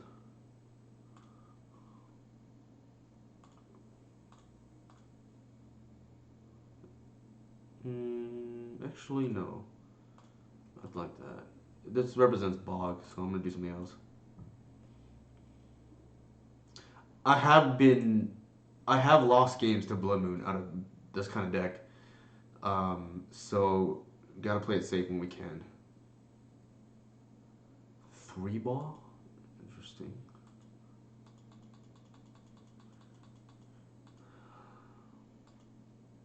Now I kind of wish. Ugh. Now I kind of wish I played that Green Sun for 0, right? Was not expecting this card. I don't think it's like super common too. Maybe like a one of.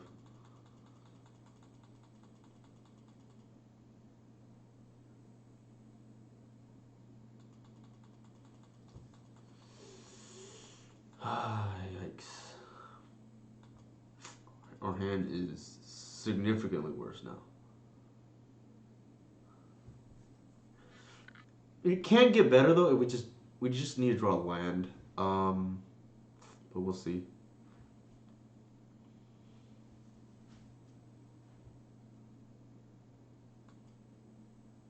Wait, what? Oh, okay. That makes more sense.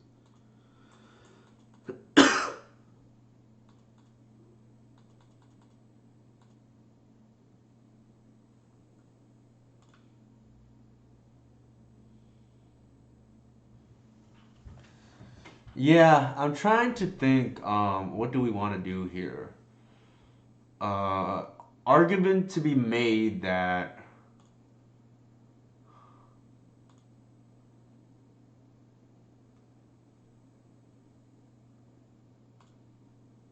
argument to be made that we just green sun now, but I don't. It's hard to say. They can't kill it and combo us the same turn, so and we don't really want to proactively assassin trophy because we don't want to give them the land. Decent in the house, by the way. Really hating this card rotation right now. Maybe there's a sign we need to board it out, but to be fair, it would be a Waterway, which is equally bad.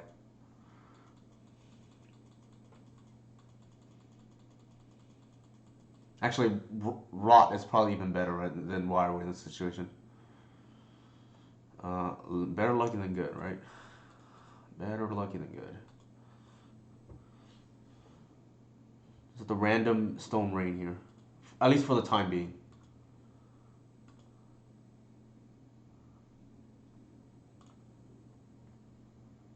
I think we just pass. We have all of our options available to us. Well, shoot, I just messed up.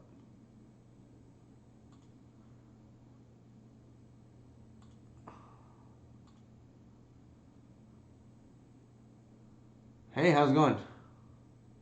Money Mons. So the mistake I made, and it's actually not a disaster, is not rot for the Once Upon a Time, but we can still do it on their end step. Like all of this is still valid. Yeah, exactly. This Trinosphere seems to be like screwing them more than it's screwing us. So here, I think we pitch the basic.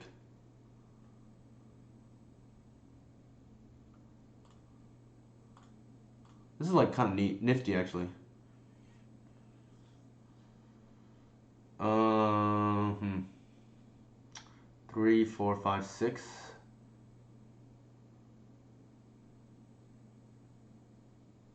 I actually think it's the fetch land here because it's less mana intensive than the Birchwell Rangers.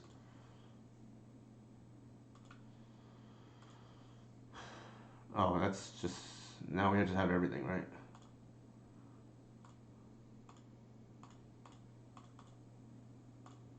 Better lucky than good. That's what I like to say. Although to be fair, Once Upon a Time did filter 5 deep for us. Yeah. This card is like beyond broken, and if it's a little awkward, sometimes we live with it. I just want to play 4 copies now. Like, I feel like those Miracle players who played 2 Ponder when top Miracles was a thing.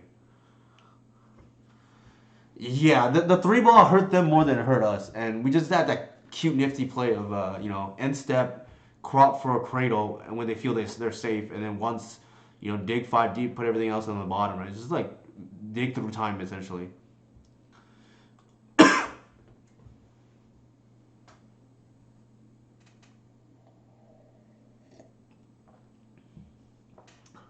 I mean, I haven't played with the card much because it's not really a card that goes in cube, and I haven't played these kind of decks. But it feels like Ancient Stirrings, which if anybody has ever played the card Ancient Stirrings, in the deck that's built for it, is probably the most broken cantrip we've ever seen.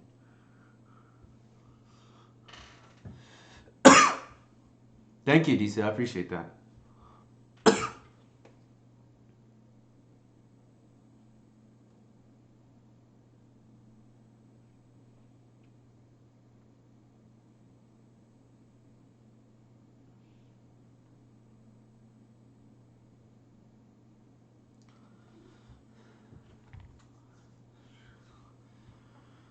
Yeah. So I'm assuming the strings that DCIT is referring to is hidden strings. which is a card that when it was spoiled, I thought, okay, I full disclosure, I was an EDH player at this time, so I mean, well, you can see where I'm getting at this. I was brewing up lists for Stasis, and yes, I will one day go to Magic Hell for comments like that. Oh, Ancient Stirrings. Okay, yeah. So I thought that's it. You were saying strings, but that card is just beyond broken in the decks that can make it work. Uh, in terms of power level, I think it in the decks that were made for it. I think it is probably the best cantrip possibly ever, with the exception of course, you have to be unique, right, to be better. I think the only thing that might be better is the free one in the Once Upon a Time in the decks that are good for it, or Brainstorm, obviously, because it's a virtual draw three.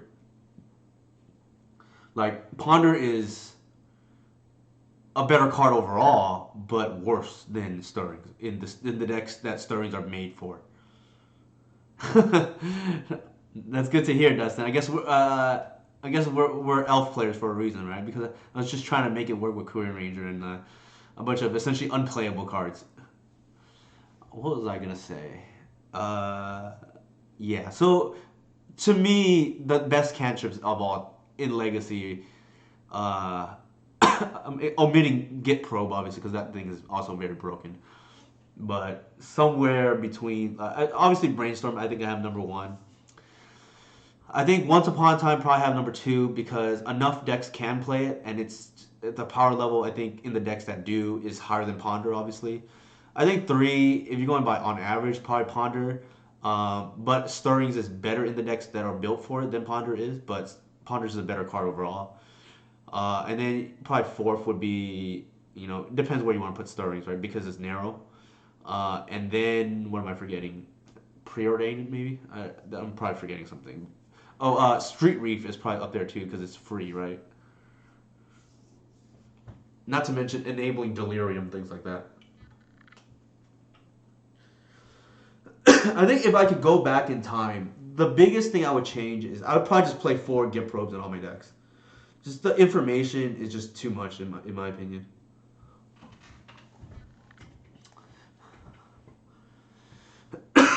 Yeah, somewhere out there in some alternate universe, uh, a young Newton Hang would be playing Gift Probes in all his decks.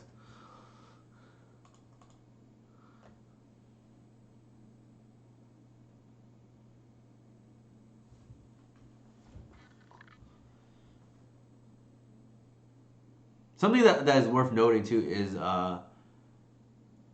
I've seen people say, "Oh, Cabal Therapy is a skill testing card." Yet, ever since the disappearance of what's it called of Get Probe, I haven't really seen Cabal Therapy being played much outside of Bridge from Below decks, for what it's worth too.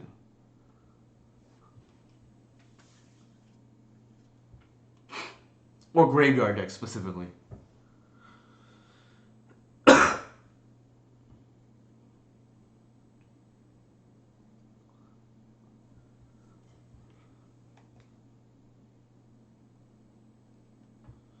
All right, last match of this league.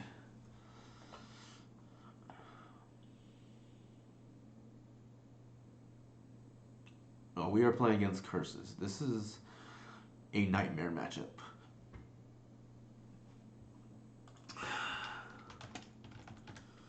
Oh, I was hoping to dodge like this deck, but we're probably gonna lose.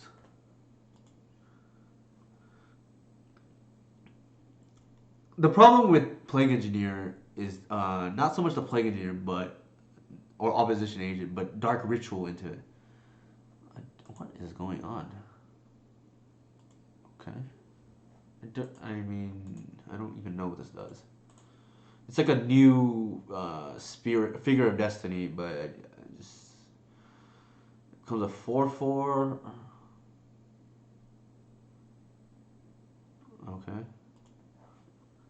very interesting. I think here we're just gonna run out the Shepherd and just play around permission the rest of the game. I don't think they have removal. I mean, maybe they do.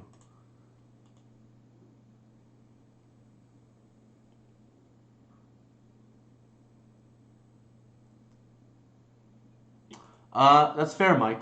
But I mean, for whatever it's worth, like that's just my own observation, right? Yeah, I guess it's spirits. Let me think. How do I want to do this?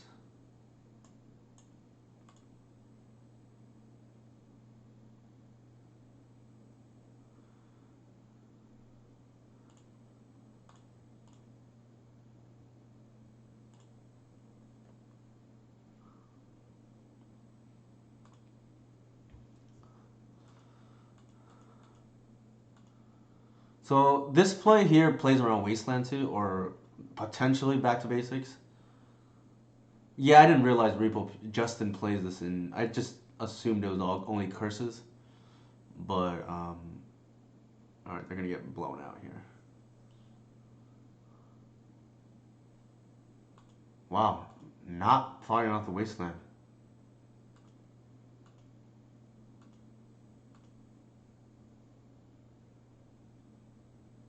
All right, there we go.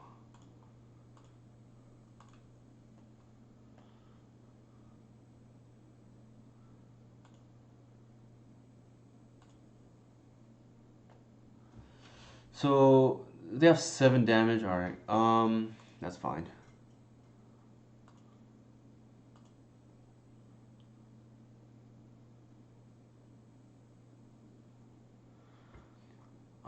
Let's see. That's 4, 5, 6 damage. We can just take the damage, or we can once. Probably the damage is worth more here.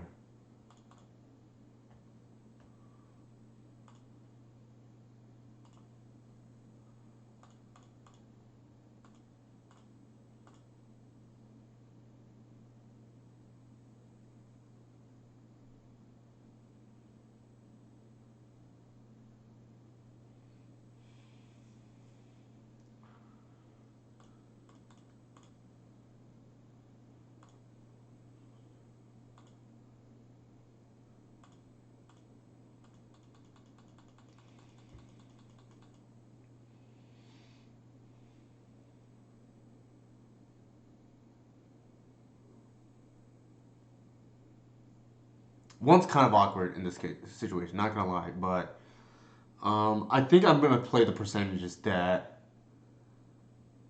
So they would have to leave one back.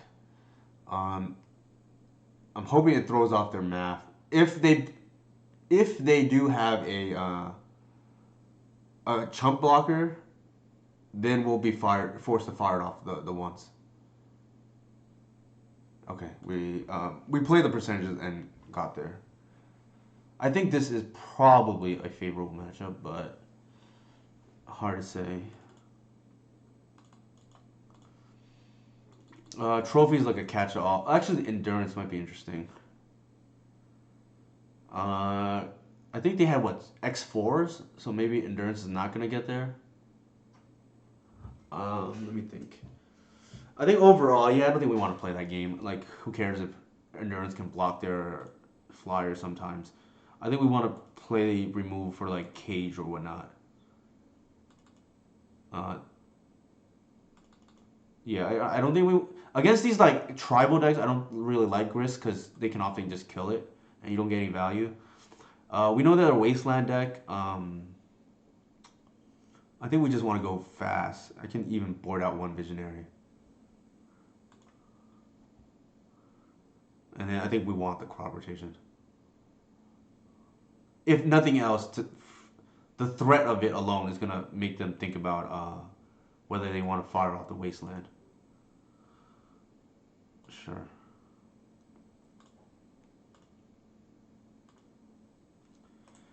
Did I keep an oof? I don't think. I think I did, but it's like not great, right? Probably just there for the speed, really. All right, so there's the cage that we were talking about, right? Very awkward now.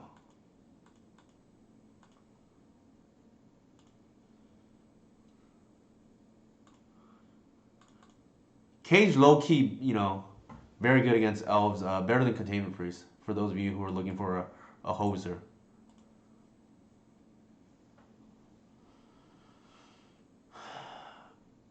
Probably just the Cradle here.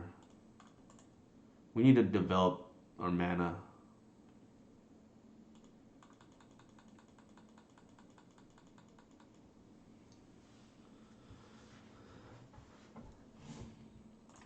I kind of wish that was the Visionary, actually. Take out the Cage. I mean, instead of the Collective.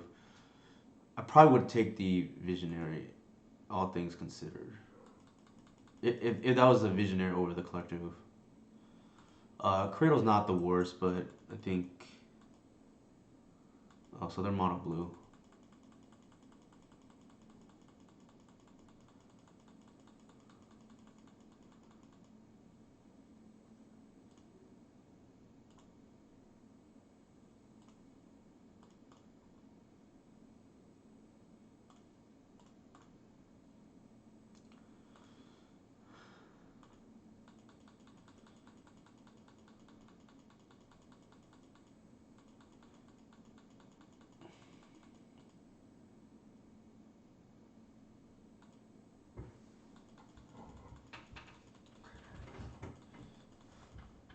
Till end of turn, yeah.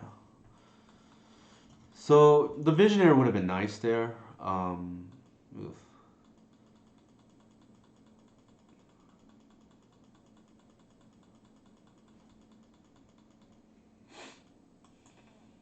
Although here we would be short mana, right?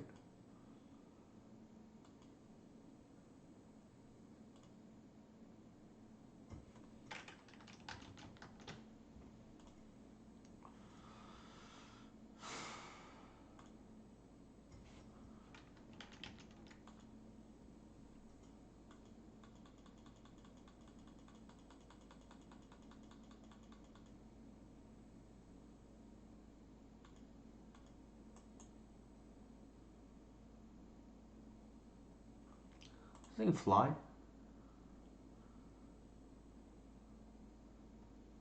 Oh, it becomes a 4/4. Uh,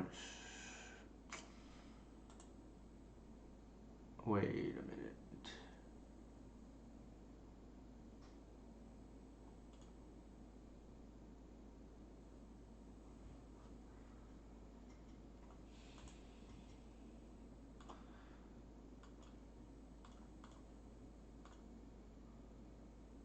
Maybe they forgot that our Reclaimer grows.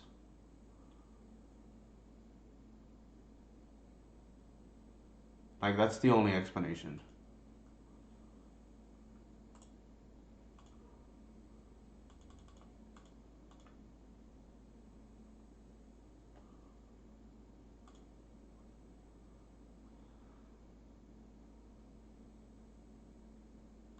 Sure.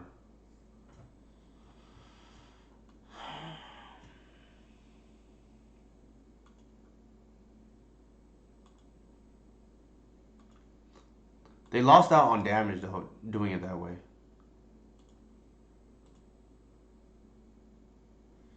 Yikes. Okay.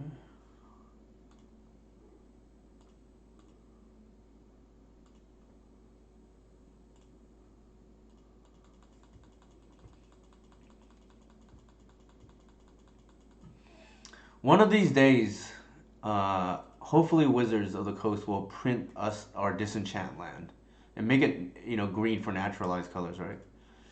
Because at the moment, outside of something like Blast Zone, we can't really deal with enchantments and artifacts,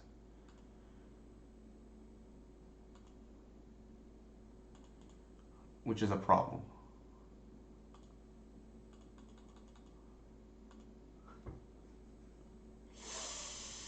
Uh,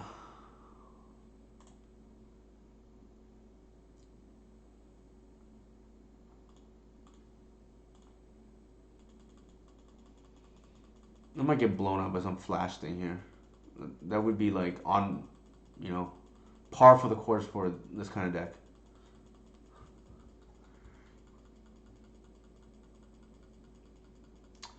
We have potentially 2 draw steps.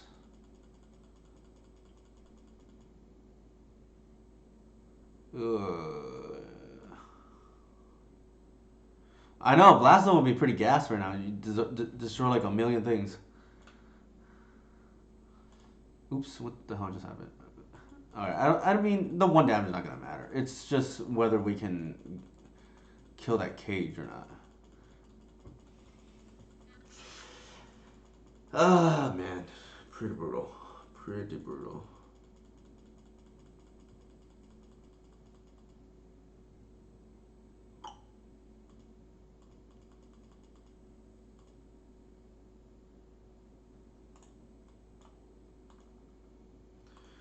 Alright.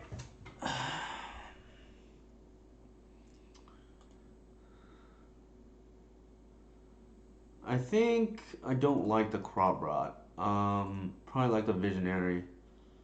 Uh, this seems okay. And then run the endurance to stabilize the air might be worth it too.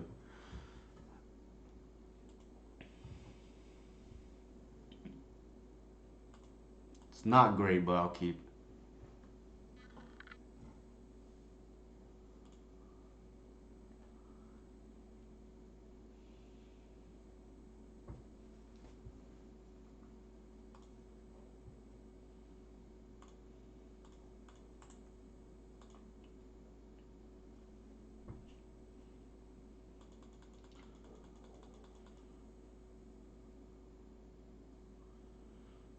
Probably dead. It's got to be swords, right? Yeah. Well, can't imagine it being something else. Off of, I mean, it could be vile, I guess.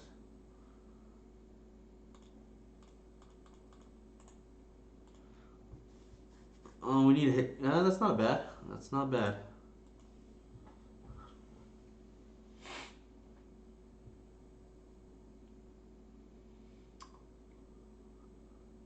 Like these kind of decks, I kind of like compared them to like Merfolk. They often have like non-tunable GTAs too. Ugh. Spirit is kind of. Ugh. I'm gonna bash and see what they do. Actually, no. They are the beat down, so I'm not gonna bash. Instead, I'm gonna do it this way.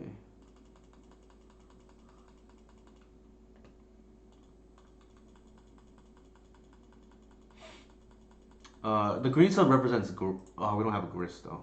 Shoot, boarded it out. Probably should have kept it in, to be honest.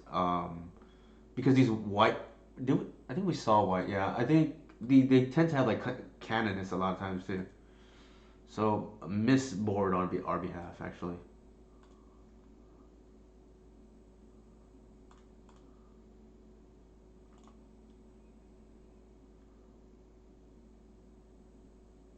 Hmm.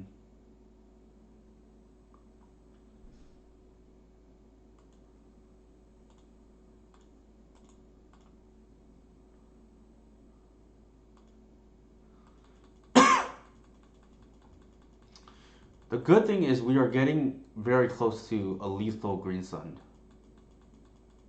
But miss board on our behalf though. The grist would be helpful to have. Sure, it's quite annoying, but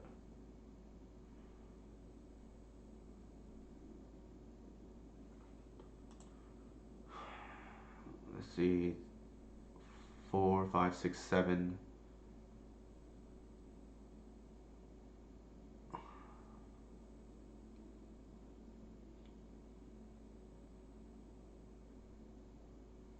I'm gonna block because I think we need to buy a little bit of time. We can't rely on our top deck too much here. 4 damage is actually a lot, and I think we want to buy a little bit of time.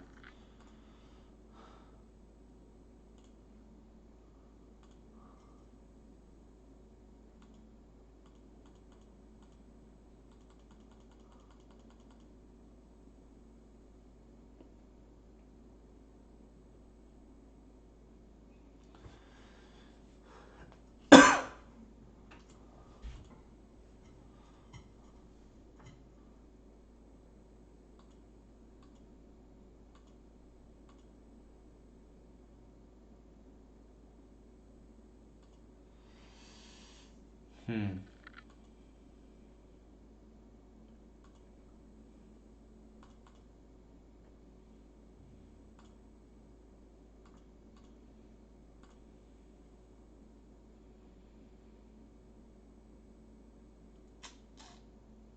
Jesus. Alright, we gotta do it this way.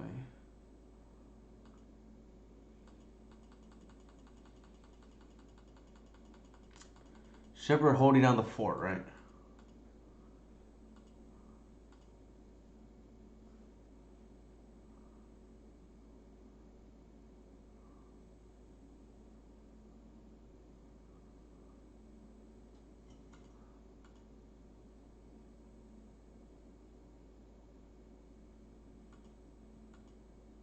I'm really scared of like spell queller here.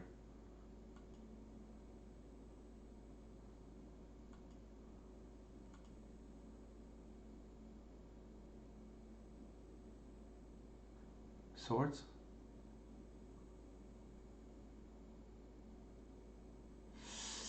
Path. Jesus. Sure.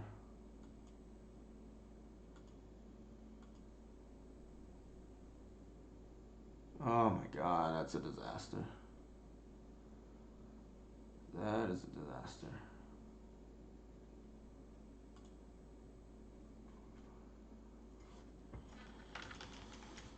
Oh man.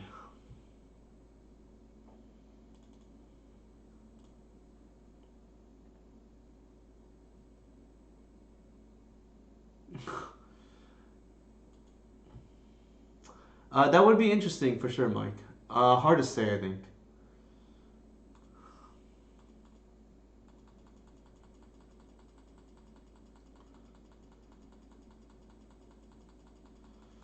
Oh my god. Cannot believe they are running Path.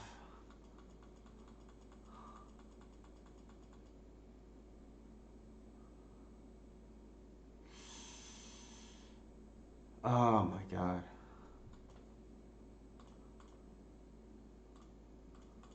And we have to block too.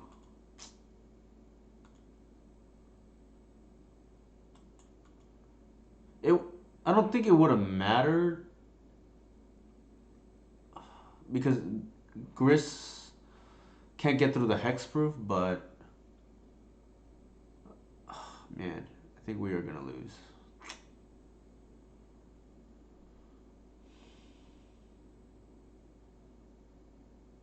Yep.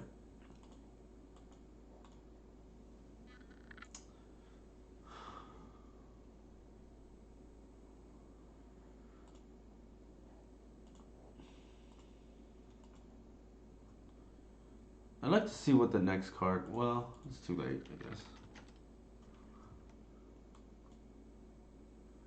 Yeah, it's hard to say. What I really want to do is just see how we board it. I don't know. I think like the matchup is typically I feel okay about it, but we didn't draw what we needed. I do think, well, we didn't. Okay, there was an argument to be made for the. I think we drew the collector oof that game, right? Again, I don't remember, but I think there's an argument to be made for the endurance, like at least a one of. Seems like probably more potentially more, better than the collector oof, but these decks sometimes have GT though, for whatever it's worth. And we just didn't draw our Assassin's Trophy, so hard to compare to how the endurance would have performed. I think how we boarded was fine. It's just we had the hand that did not line up well against the hand that they had.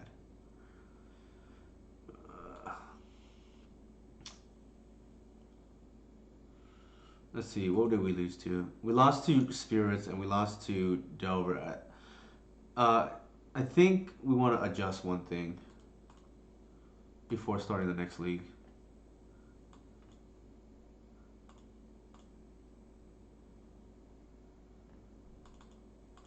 This should probably be the fourth. I think the rest felt okay.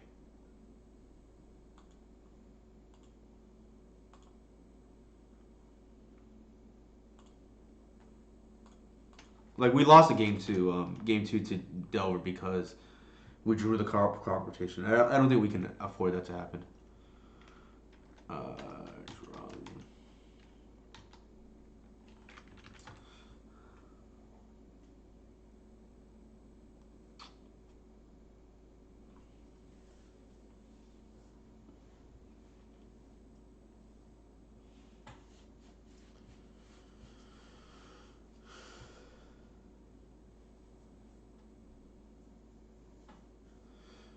Did they have?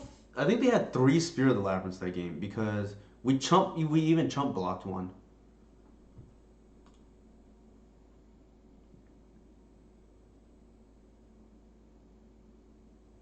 Yeah, I think endurance is like it would have been obviously pretty good there. Well, not even right because it doesn't even trade with it doesn't it trades one for one with the Spirit of the Labyrinth.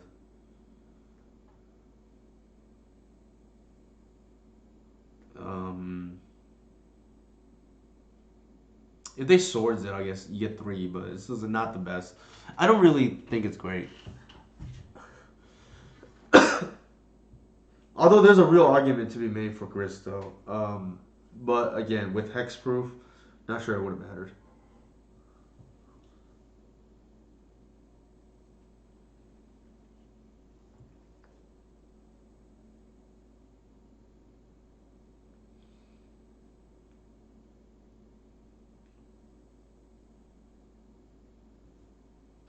Definitely an argument to be made for the Grist to be in.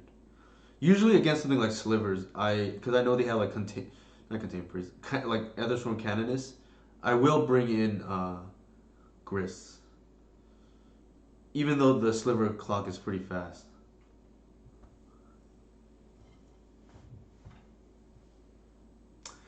No, I agree, Mike, for sure. I don't really regret how we boarded. I think the only regret I have is probably not bringing the Grist. Um,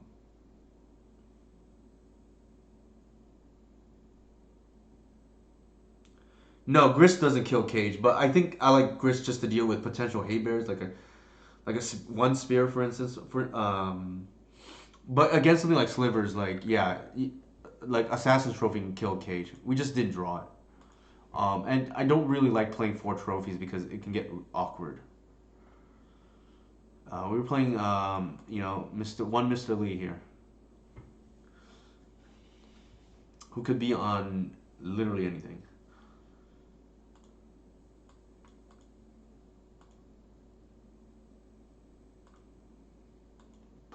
Basic planes too. Maybe like some kind of soldier stompy. I don't think they're on D&T, but or maybe I mean I don't think they're on 60 card D&T, but it's not out of the realm. Yeah, Lee can be on literally anything. D said just echoed what I said. Uh, yes and no, Dustin. I think it can be, but also it's like highly suspect when the elf player is leaving a 3 mana. Yikes.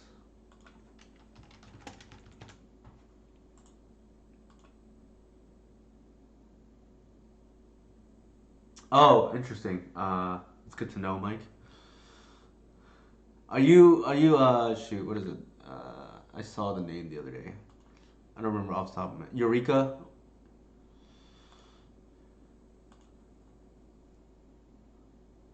This is a nightmare now, actually. This is a nightmare now.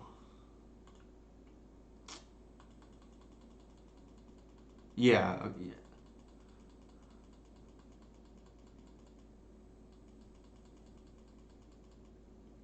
So Mike, I think you should just play elves for sure. I think opposition is cool, but I mean, granted, but Mike did beat me. Full disclosure, everybody in the chat. But Mike was. Oh my god, Jesus.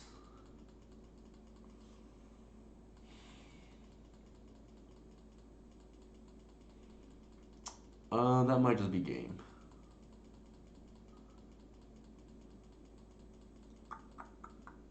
Yikes.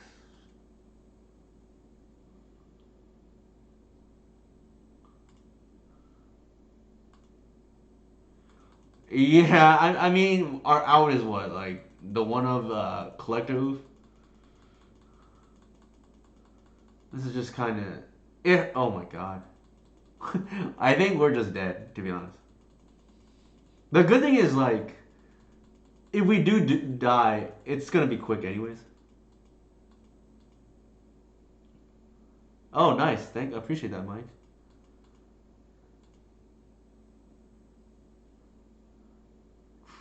Is there even a point?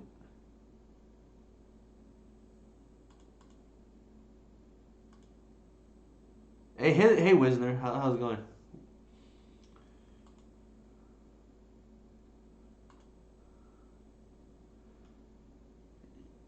I think we're just we need him to misplay pretty poorly. Actually, we can't even do this. Wow. Okay.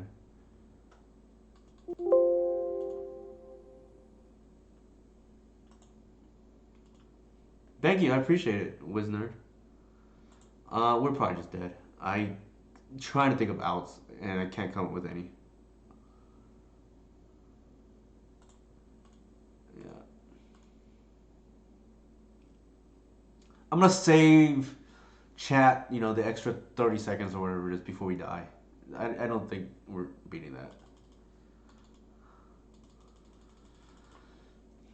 This is actually highly relevant. They tend to play Thalia, a three drop Thalia, so the Karakas, might be relevant here. I think against this kind of deck, oof. Like Glimpse is not particularly great. I'm like debating cutting that. I think we can go down to two.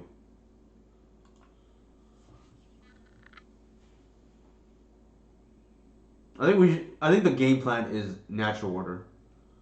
Against a lot of these like all in like play out your whole hand decks. It tends to be that way.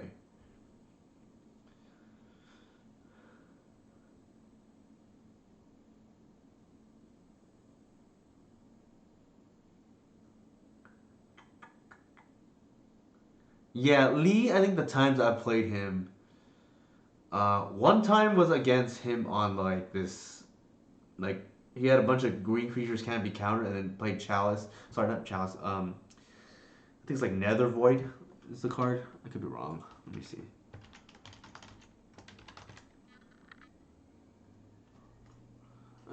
The card that like unless like counter unless you pay three or something. This is a black card. It's a black enchantment. Yeah, that's the one.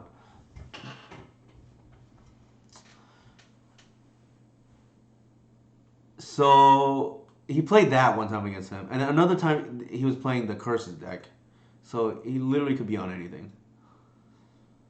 I think here we keep, but it's not great. Like ideally, one of the other cards is another land.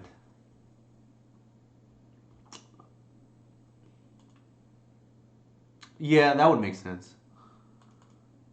I know he streams a lot, so and I know people really enjoy his content. I don't think we can afford to get Wastelander here.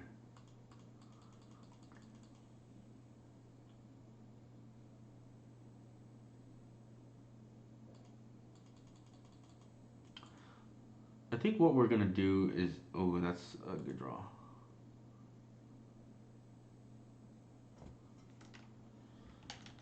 Um, we can try to cheese a win here, and just like Green Sun for Collective. I kind of like that.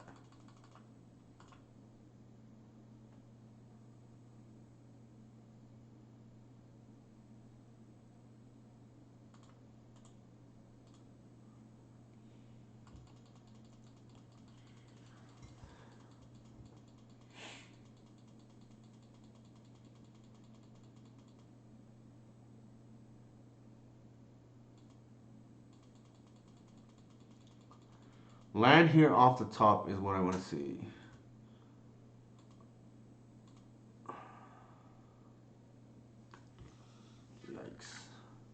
All right, that's my punishment for not getting the visionary.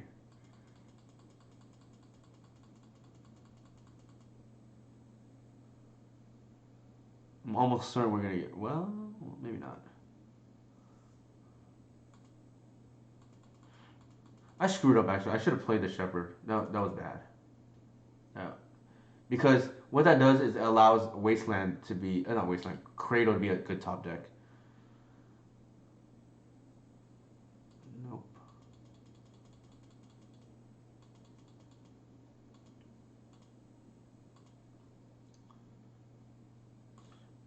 Didn't get punished, but not doing too hot. I think we really screwed up though. Not getting the visionary. I should have thought about the. I should have planned ahead, which I normally do, and because we wanted a jam natural order regardless. And visionary is best of both worlds there, right? Like you get to get the draw, and which digs you deep in case they have a removal spell. Oh my god. I think we're probably gonna lose. The mistake was not getting the visionary though.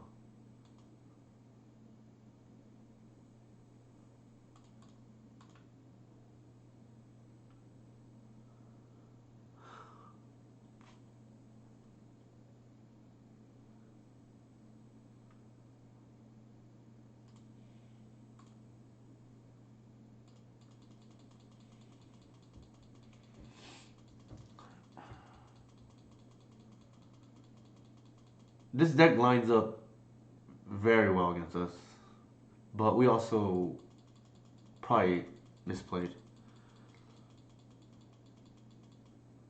And it's easy to say, oh, could have been one turn late, but potentially Lee plays differently too if we have the extra land. Actually, maybe not because we could have had it at any time.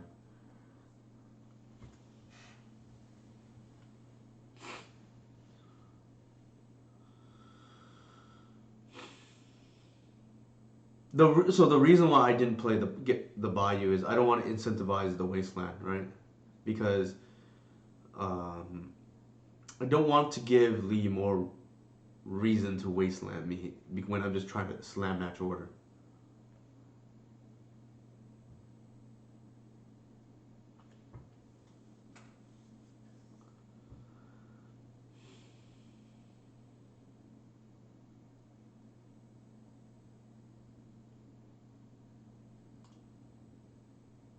Oh my god.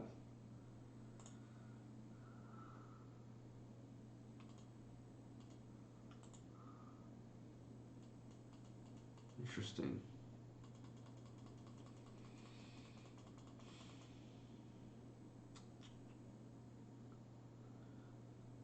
Wasteland prop.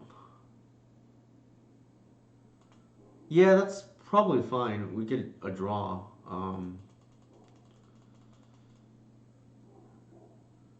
I mean, they could have done it the whole time. To be fair.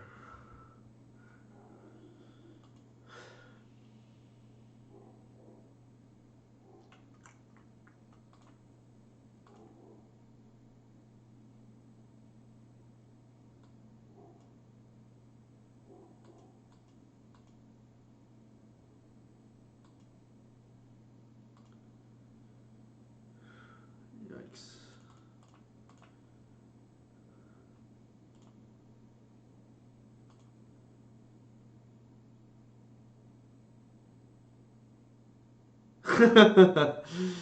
Yes, yes.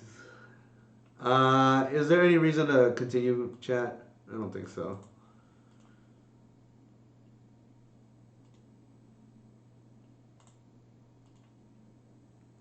We're gonna go to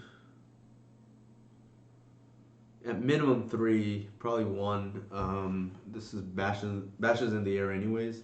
We're just dead. I don't think there's an out.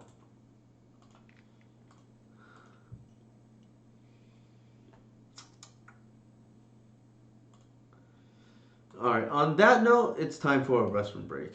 Need to regather myself after this, right?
Yeah, Archon is a very good card that ran into a little bit and played myself in Modern. I played it as like a one of as a tutor target in Green White Reclaimer.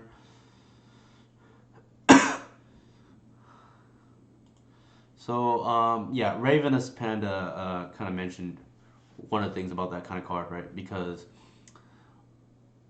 on the draw or coming down turns later, like it just dies to one removal spell. Kind of a huge tempo loss.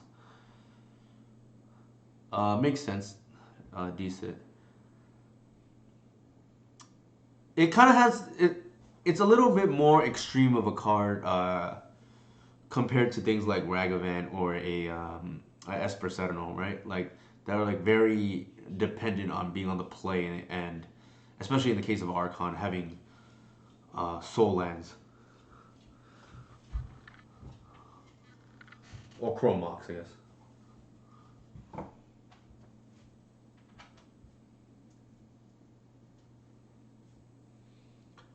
All right, let's see if we can rebound. We are on a two-game losing streak at the moment.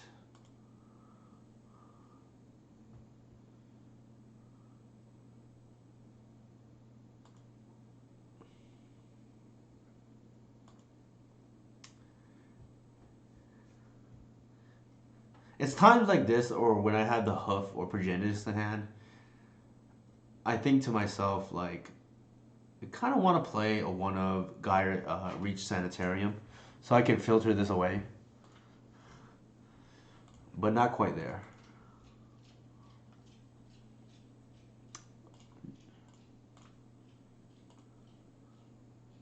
General rule of thumb: if I have a Visioneer or like extra Green Sun or Payoff in my hand, I will usually fire off the Green Sun for one on turn one, or for zero. Sorry. I think they're probably on either Doomsday or Ant, based on that start. There's an outside chance it could be something fringe, but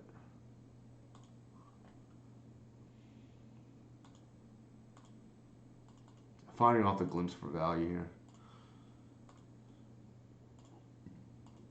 Oops.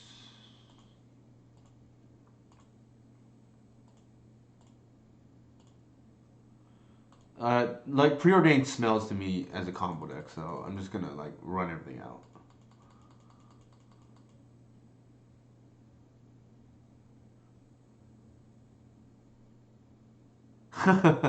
I mean, I think we're gonna do it for lethal here, right? Could be a discard spell. Shoot.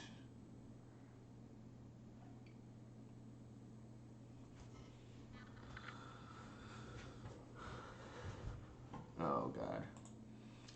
Sure. Probably Doomsday actually. That is the most likely scenario.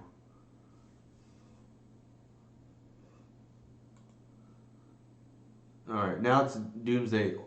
Actually, it's Ant in this case.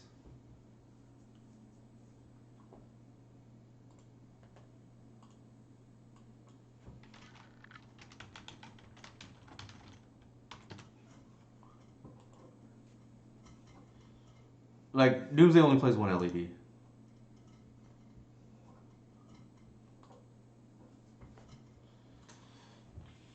So we're either dead here or we probably win here.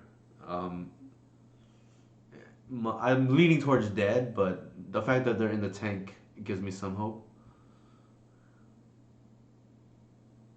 So they're Ant. I actually feel okay about the Ant matchup.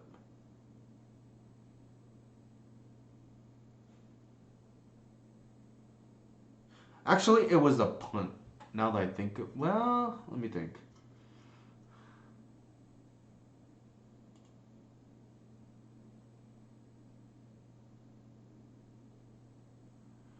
I think we could have played the. I should have paused actually. Given that they went preordained first, it's it's probable our line should have been Shepherd into Collector Oof. Yeah, actually, that's probably just better, right? Because we have natural order regardless. Yeah, we threw this game.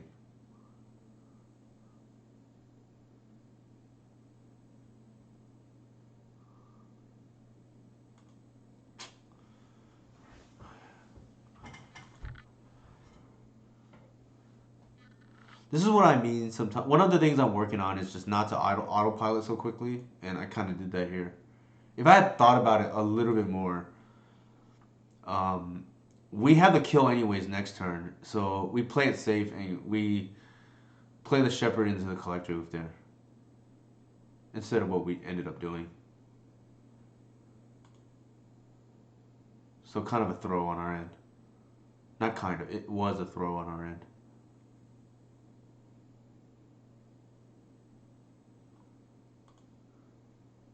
Yeah. Oof.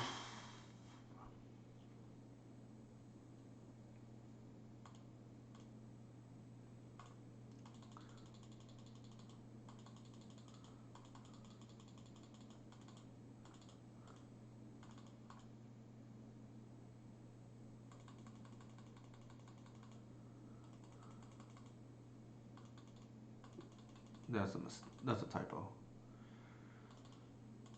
I think this is fine. So yeah, I think given what we saw that they went preordained, it was my mistake not to just force the collector roof through there and buy another turn for the natural order stick. I think we keep this hand. Kind of disappointed myself, but um, for rushing there. We keep this because we have turn zero hate, and then the rest of the hand is actually quite good. Like we can go um, turn two oof, turn three potentially natural order, depending how it shakes out.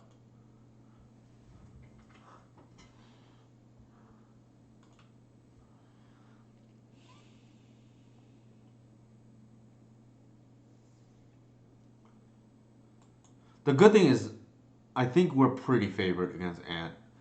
We just gifted him a game one is all, so we gotta win it back, so to speak. But I do feel pretty good against the Ant matchup. Like, um, they're the slowest of the Storm variants.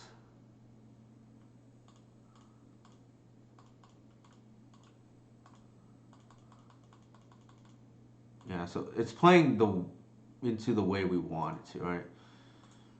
Um, turn two Collector Oof, turn three Archon is what we want to do, and outside of a discard spell, I think they could have Flusterstorm though.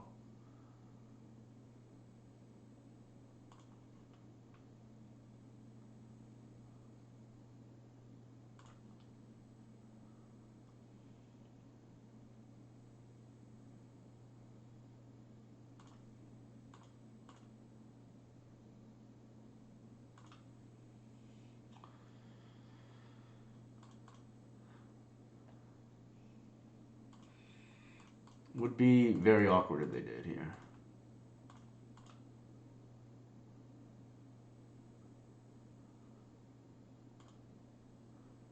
No, I don't think that's the case, and I don't think that's been the case for a while, actually, Mike. Um, the reason being is because like even with Deathrite Shaman, I felt fine, but I play more combo hate than most, and I think even when Deathrite was legal, I was already playing Leyline of the Void. I haven't seen what Anna's doing lately. I've seen some lists try dress down. I don't think it's like normal though, but it happens to be very good against us. Most so that might be a reason why I think. But my record against Ant tends to be very good. Like of the Storm variants, the one I'm probably most scared of is something like Ruby that is always going off turn one or two. And then probably Test is probably pretty scary too.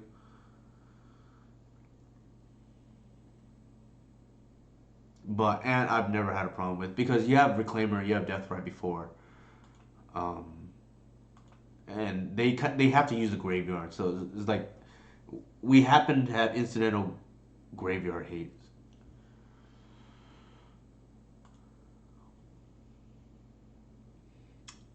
The decks that destroy elves tends to be the ones that don't go through the graveyard, and go off turn one. So like Belcher or whatnot.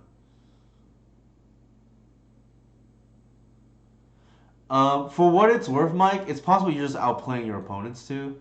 Um, I find that Elves like draws a lot of new players on occasion.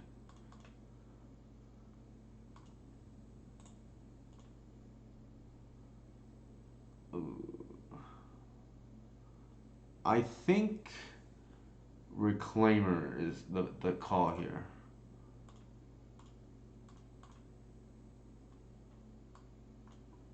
Nice. The one of.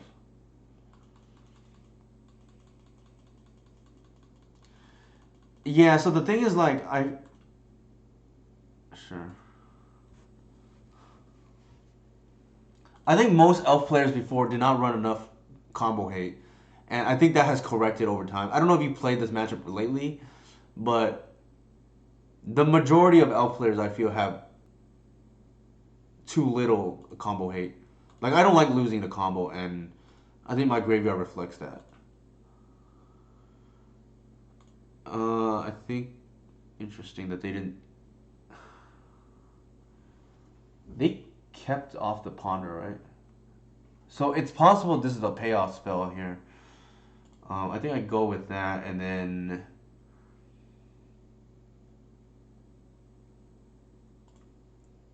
I don't want to give them what's it called? I don't want to give them a another damage. Yes, so TES is typically better than Ant. The big thing is not needing the graveyard, as mentioned.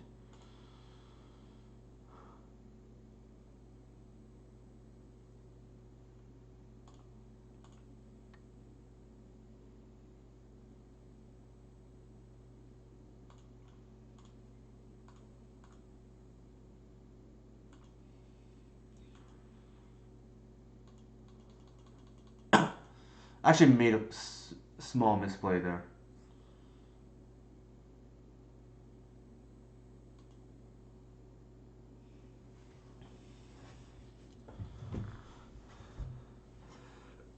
Actually, it's not going to matter. This is lethal next turn.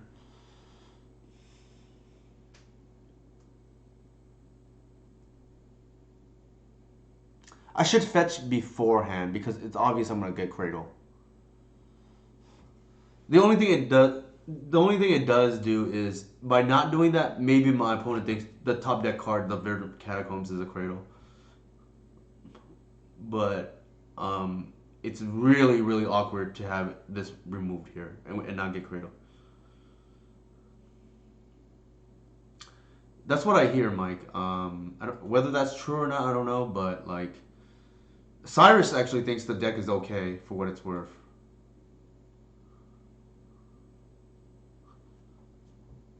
It's just nobody's really been innovating it too.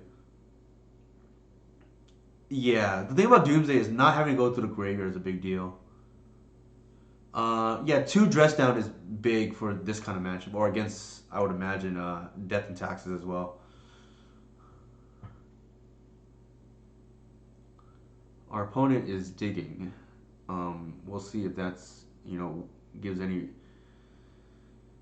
bears any fruit for them.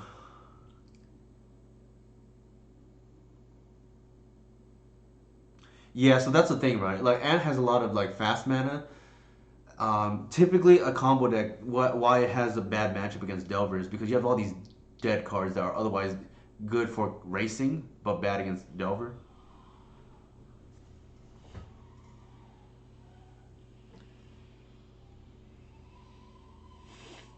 That's fair. Yeah, Ragavan's miserable for combo players. It's funny because Cyrus is also in my Reclaimer Elves Cabal. Uh, After he started playing Elves recently, I promoted him to the Cabal because I figured it would be a good way for him to learn, and a combo mind like his would be helpful to the deck.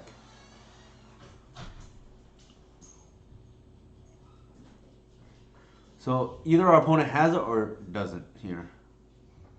We shall see.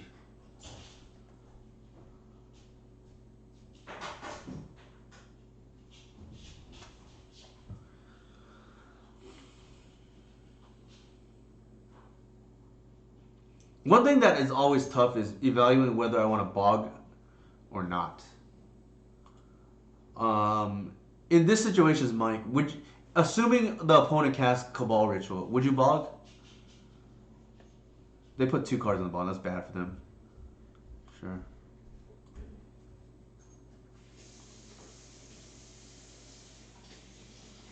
So we know this is not part of the equation.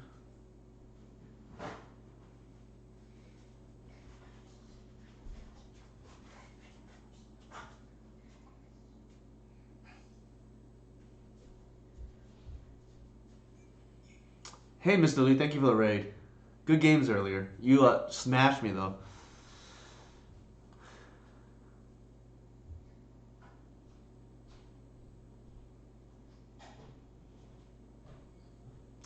Anybody? So welcome everybody from Mr. Lee's stream earlier. I was the elf victim to Mr. Lee's thrashing earlier on Eldrazi, white Eldrazi. Yeah, that's fair, Mike.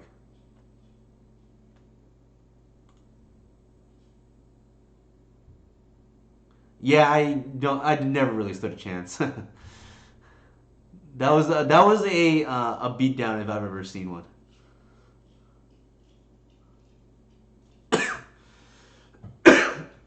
Yeah, I missed the land. Unfortunately, I actually screwed up. It didn't matter though because instead of getting the collective, I should have got a visionary or just get the arbor, but it didn't end up mattering.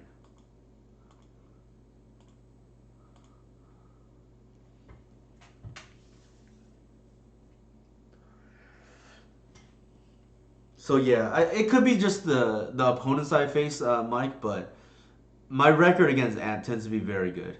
I also have like a ton of hate, so there's that part too. Yeah, I mean I don't know your list to be fair, Mr. Lee. I just assumed you had like either GT or Chrome Mox or something like that.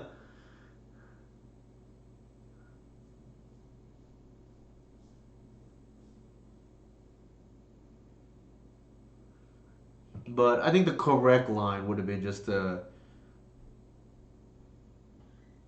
I think in most cases the correct line is to get visionary because I give myself 2 looks for another land to natural order, but it wouldn't have worked out because my draws were not lands, and so it wouldn't have worked out anyways. The alternative line would be to green sun for a arbor, but I feel like that gets punished more easily by something like wasteland.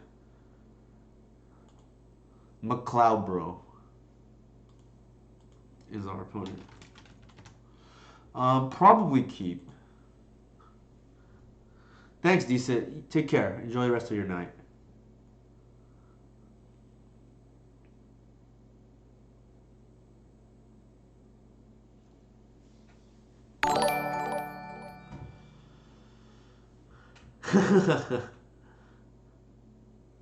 Thank you for the subscription, Mr. Lee. Very appreciate it. Oops. A little laggy. Yeah, I am hoping I can reach the minimum threshold for a whatever the minimum threshold for Twitch subscription is. Oh, for sure. Just let me know. I'd be honored. Let me know. I didn't realize you had a podcast, Mr. Lee. That's how out of the loop I am. I think here we want to grow Reclaimer and keep the option of fetching Bayou at the same time. Or sorry, either basic or Gaia's Cradle. All right, let me know. Yeah, for sure. Always appreciate the nice gesture in the community. Don't tell me they're gonna waste here.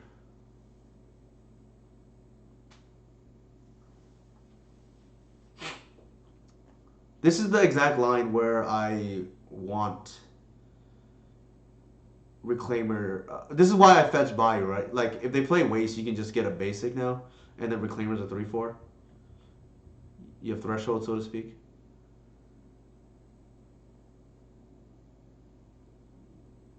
Sure. We don't really care about Monkey, to be honest, Mr. Lee. If they go for the Wasteland, it's kind of iffy, to be honest.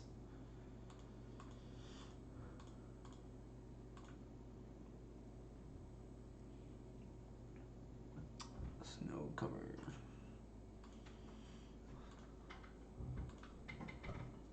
Wow. Okay. I think here it's a little bit dicey.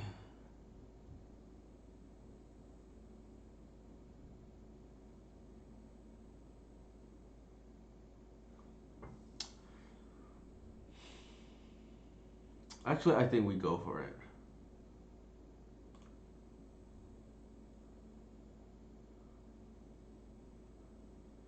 They will waste in response, and that's okay, I think.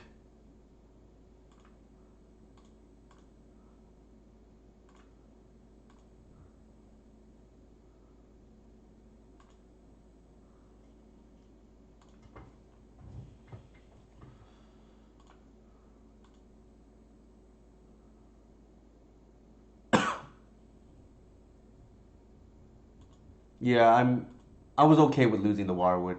Crop is like very dangerous there to we could potentially wait a turn too, but I didn't really want to do that.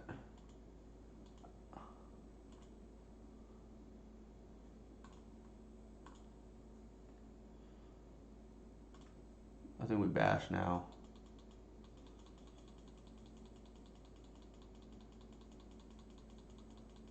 I'm like playing more aggressively today. Normally I probably wait another turn. Thank you for the subscription, Mike.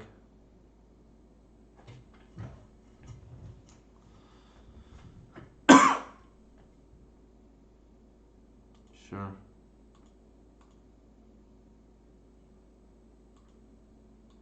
We're pretty ahead at the moment, especially after that.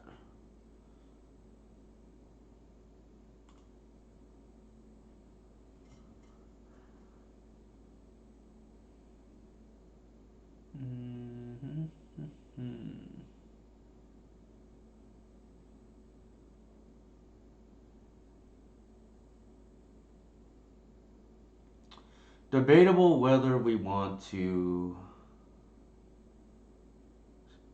I think we do.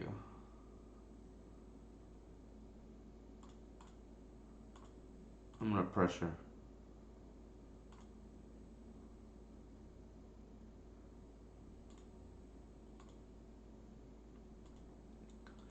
I'm gonna try to save the bog for one more turn. Famous last words though.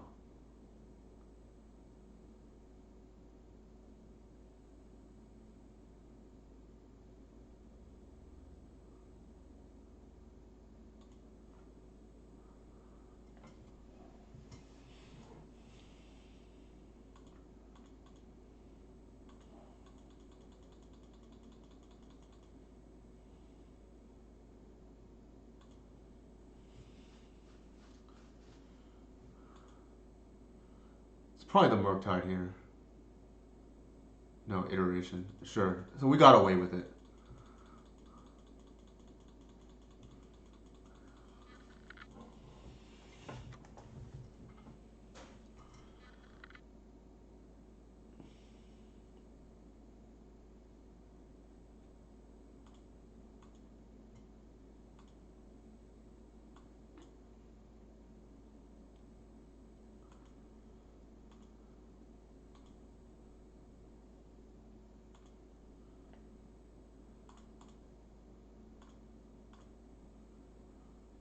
Dang, Tormagor is getting in there.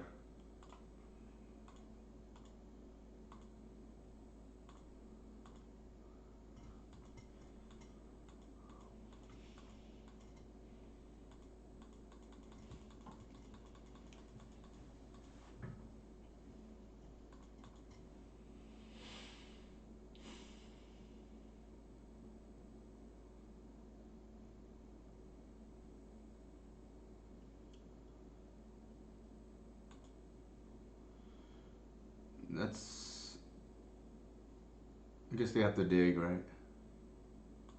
That might just be game. Because now that they're forced to block, right? This is like no good. This deck is not built to block these 3/4s, so they're in a lot of trouble.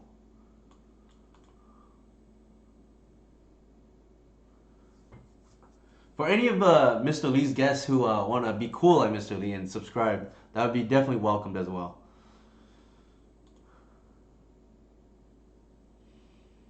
I think here.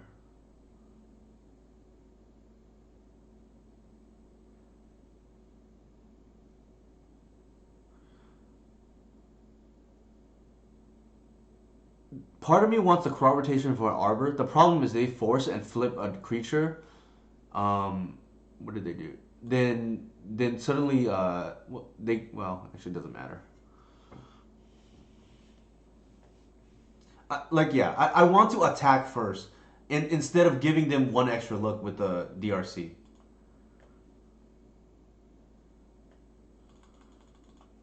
All right, maybe we can atone for our Delver loss earlier now. Now that we have gone back up to the 4 endurance.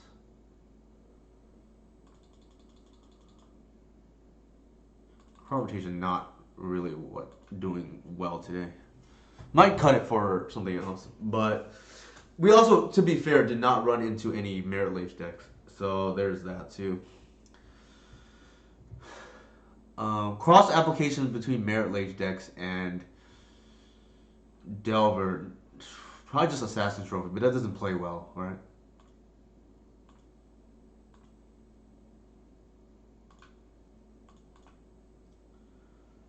I think given that we have 3 lands here, we want a creature.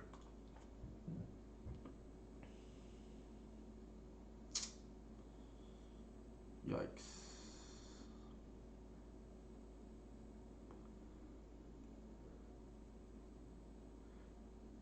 I think this is safer, actually. As much as it pains me to do.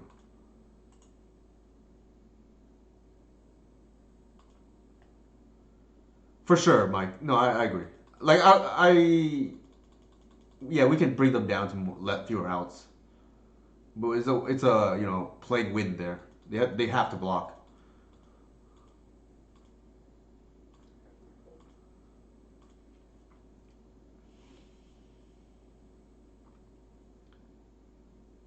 I think we bash first and see what they do. No play on turn 2 is very alarming, though.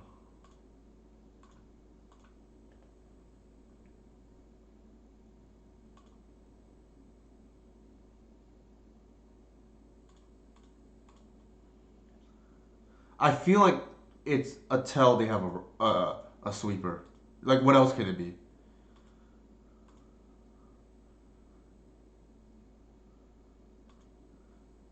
I mean, unless they kept a really slow hand. Like, we're gonna now bleed them out if they are not gonna do anything. Yeah, I don't know.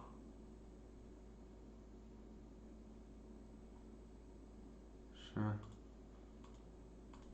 Oh, they played the wow. That's a yeah. Like no threat, no nothing on turn 2. It's got to be the sweeper. Like it doesn't make any sense. And they actually misplayed their wasteland, which is I hate to say it, like catastrophic almost. I think here.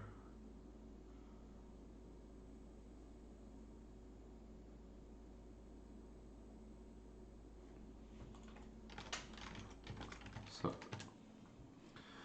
like I kind of want to just play the Reclaimer, but it's like inefficient use of mana, so I'm just gonna run out the Visionary.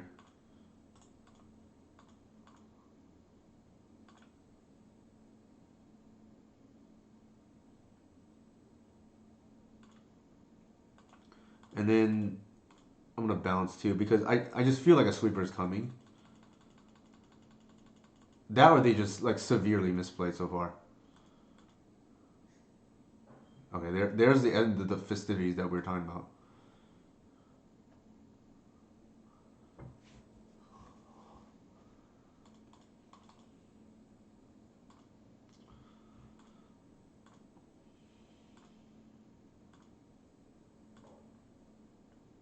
Hmm. I think we're just gonna develop our board here.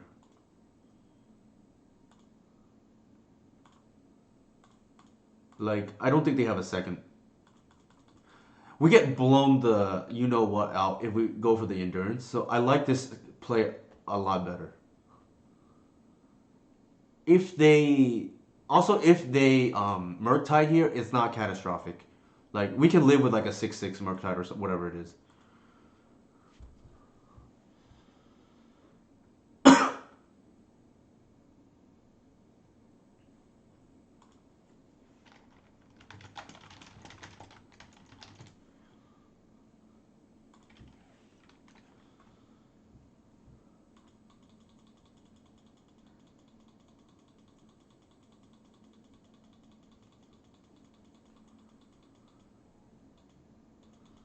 They binned a Murktide, which is kind of interesting.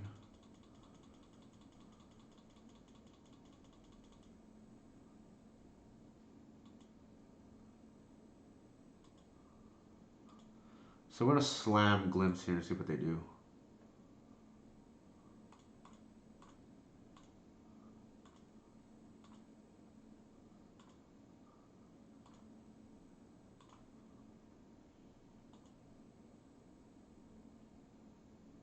Uh, I wouldn't do so because you get blown out by something like a Submerge, right? But interesting thought though. I think here we play it safe and bin the Visionaries first and see what happens.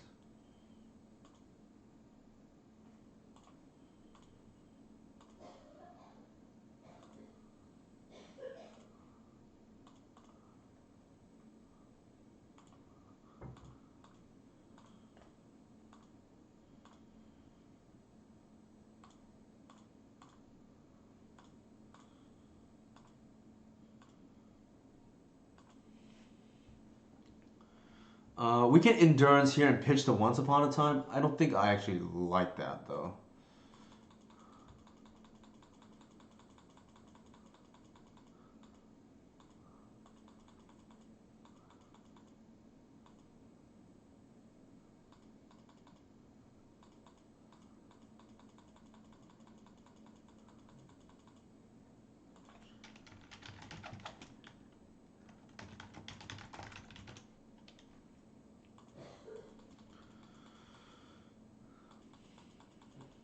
So our opponent is new to Legacy, and they asked, "Is it worth it to bring in Force of Negation in this match?" I said, "Usually not." I think, given our hand, we can actually not bounce the Visionary.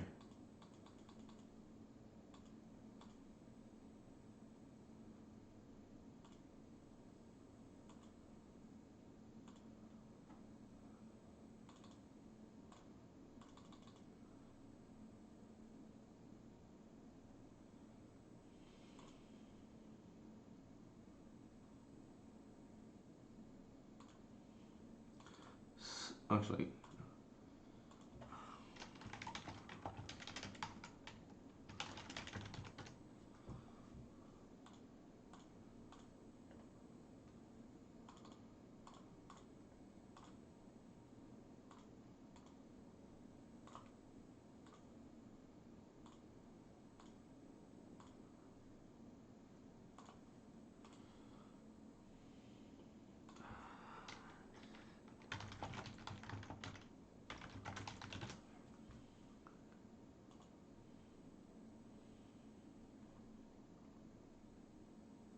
hmm, we whiffed, unfortunately.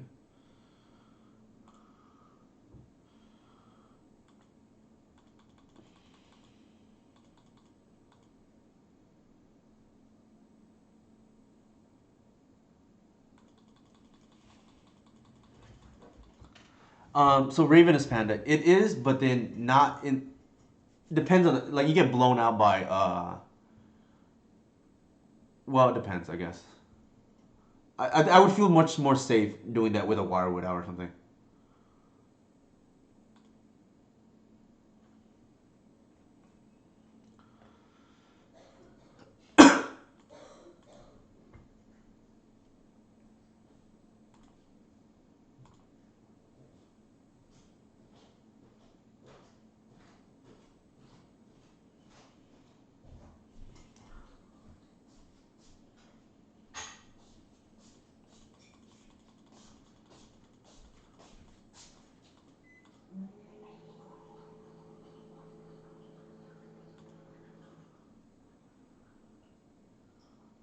I think we want to fetch here because we want to draw the endurance.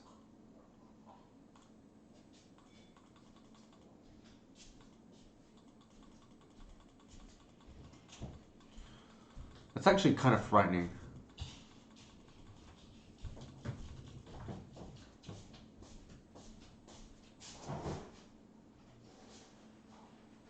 Jeez.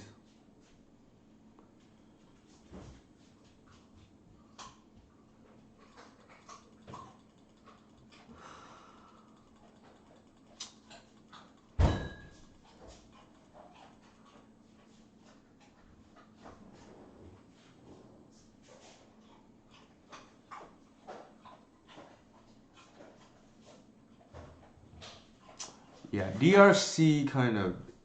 I think they started the turn with nothing too. Yep. Okay. Now I am just dead.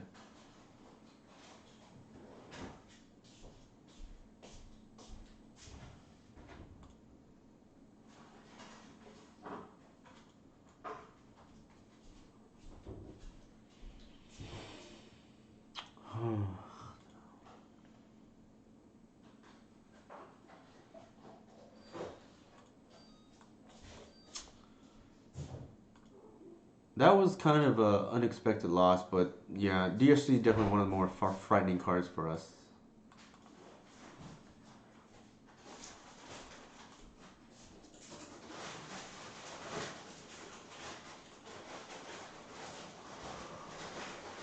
I think more of the story maybe is they had it's kind of crazy. They had the submerge for the kind of nuts actually.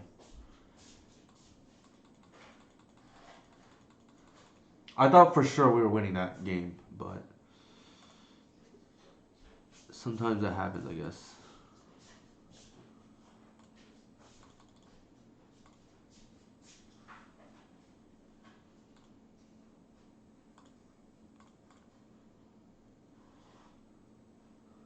Might be a daze here.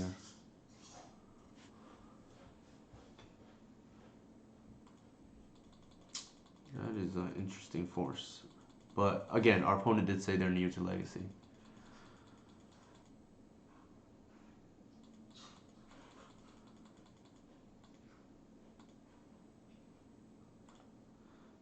Here the sequencing really matters because we're gonna generate 3 mana and force our opponent to otherwise have to kill the Visionary or Druid on the stack.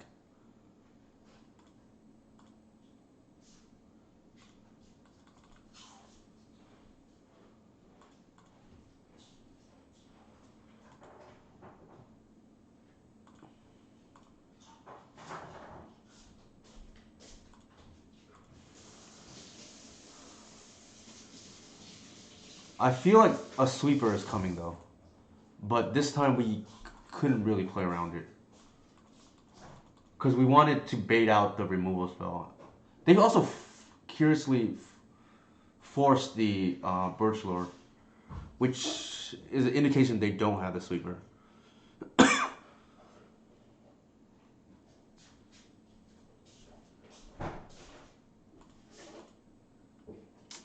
Oof. All right, so there's that.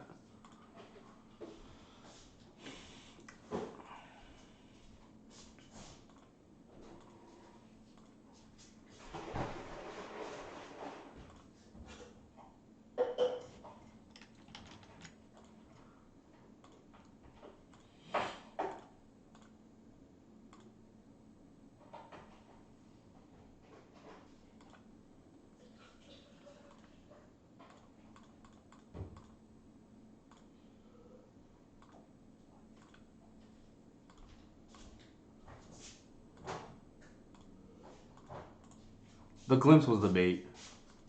But they probably didn't have it because they forced early anyways.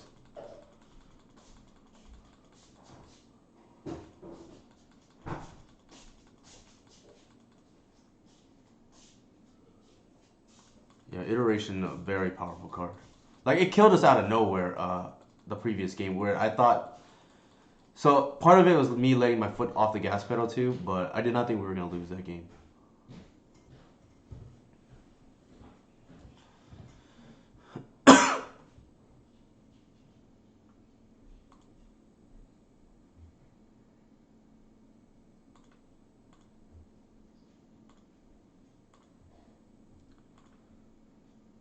I think here... We're just going to... We're going to play this first, actually, and then minus.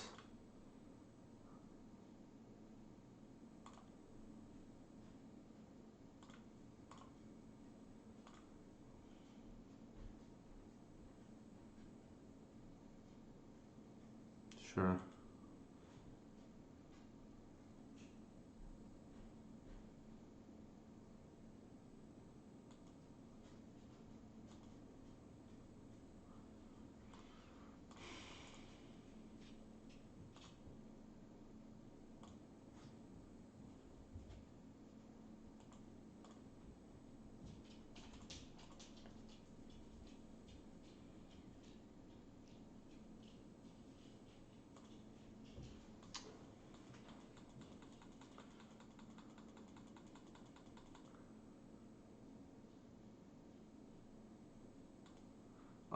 We're a little soft to Murktai at the moment. I minus because I was afraid of Chandler just being able to... I guess it was a while away, so maybe I could just plus. But in hindsight, maybe I just... Yeah, plus. Because they don't have a creature in the yard, and it's not easy to get one.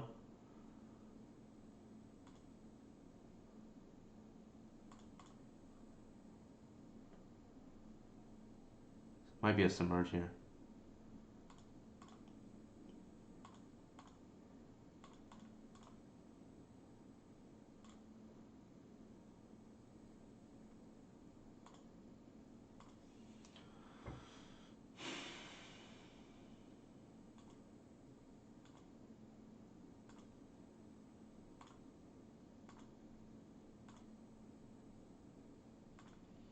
We did draw very well there, at least.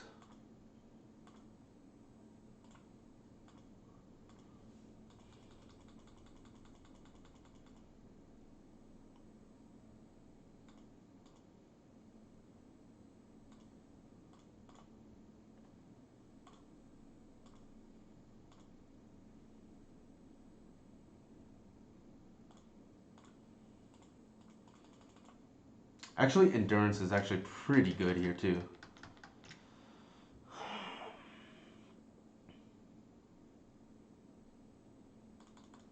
Yeah, I think I like that. Well, let me see.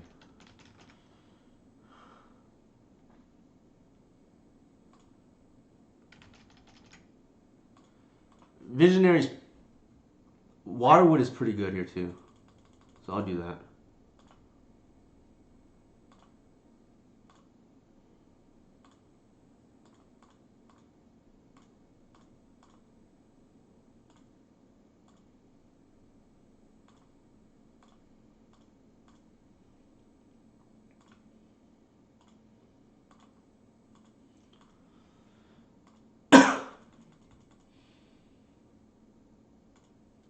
I think I feel like our opponent is holding permission in their hand because it doesn't really make sense why they would have 3 cards in hand. And this is just gonna be a slow death then if they don't use their permission.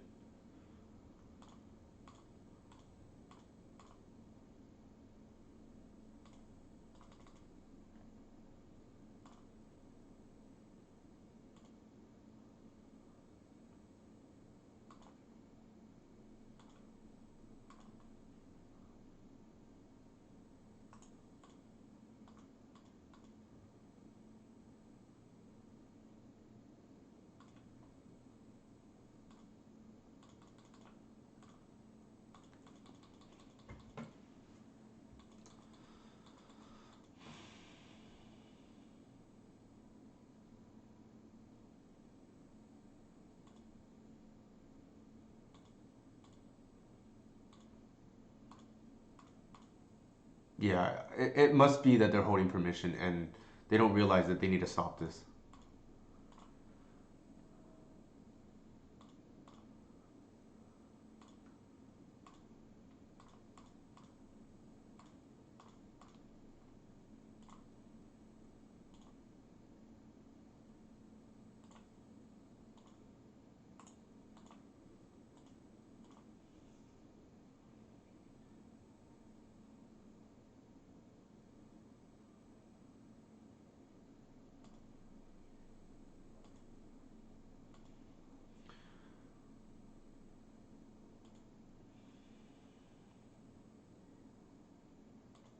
So we're gonna do it on upkeep.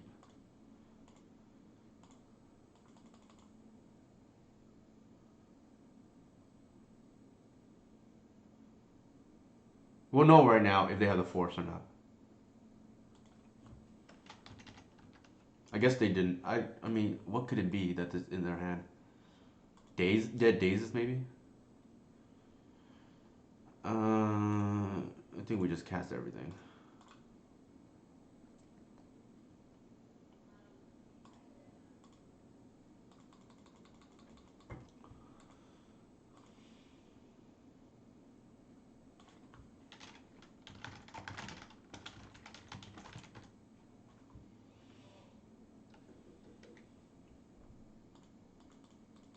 Oh, I mean, they could have bolted the wirewood, but maybe they didn't know, or they just drew it. So another guess that we had with dead daisies, right?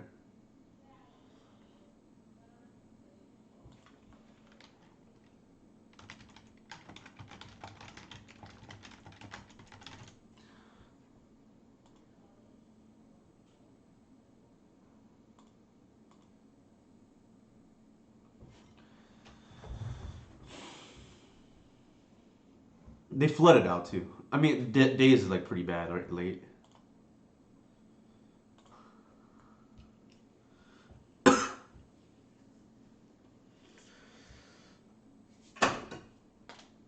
It does scare me though that we lost game two.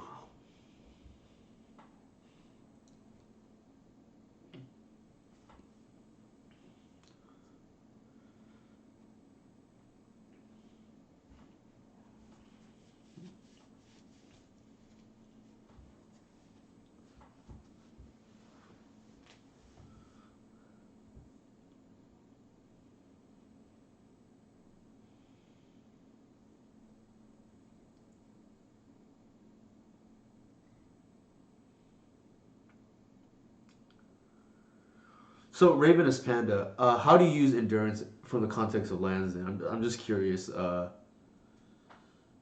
guess you're referring to the time where we could have evoked it and then use a reclaimer to kill what is it called? A DRC. I mean DRC I think is by far the scariest creature in the deck because it means they have like infinite Murktides potentially or infinite expressive iteration. We don't really care about Ragavan. Delver is like okay, but it's not what it once was. Definitely DRC the scariest threat I think.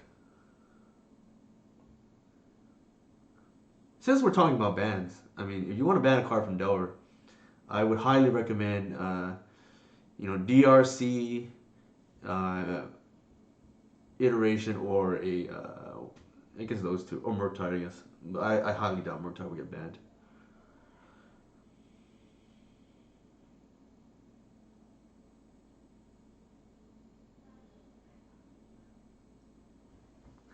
Yeah, for sure. I mean, I guess I try to not evoke it too because a lot of times it's not a winning proposition. Because if they have any removal spell, you just like wasted so many resources and accomplished nothing, right? If you have like a wirewood out, then it's probably okay. Because if they force it, like it's still a two for two. But yeah, if they have a removal spell, you're just so far behind.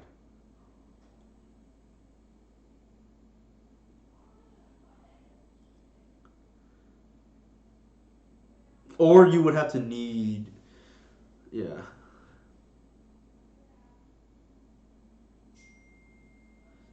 Yeah, for sure. I mean, I think DRC is better than Ragavan. Is my personal. It's just people hate playing against Ragavan. And I think it's the same thing with elves, right? Like, uh, people hate playing against Allosaur Shepherd. I do not think for a second that Allosaur Shepherd is even close to the power level of Elvish Reclaimer. It's just that they can tolerate Elvish Reclaimer and the play patterns of it. Um, I told Romario and a few other people who picked up this deck, and they kind of see what I mean, right? Like Romario's doing making great progress with his deck. I started to out him to his Doomsday brothers out there, but and sisters, but he and Ivan and a few others I've talked to, Levi too, if Levi's still around. I think it's quite obvious that Elvish Reclaimer is the strongest creature in this deck. And I told Ivan, for instance, and told Romario this too, when they were learning the deck. If it doesn't feel like a Reclaimer is the strongest deck creature in the deck, you're probably playing the deck wrong. Because the difference between starting a turn with Guy's Cradle and not starting a turn with Guy's Cradle is like the Grand Canyon big. And like forget the utility of the bog and Caracas or Wasteland for a second. It's just all you need to know is the deck is called Oops All Cradles, not Oops All Shepherds.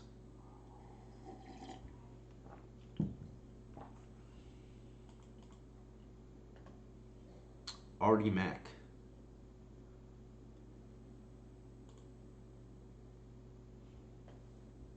For sure, Ravenous Panda. I don't like it, but I'm gonna keep. Yeah, the 3/4 is like really nice, and very inconvenient for like Delver players, for instance. Also, just like trading with engineers is a pretty relevant thing that comes up a lot. Like late game against certain engineer decks, you just start attacking, and what are they gonna do? Block? Then the rest of your deck gets unlocked, right? Not to mention the deck is not even that like vulnerable to engineer at the moment. At least this build is not.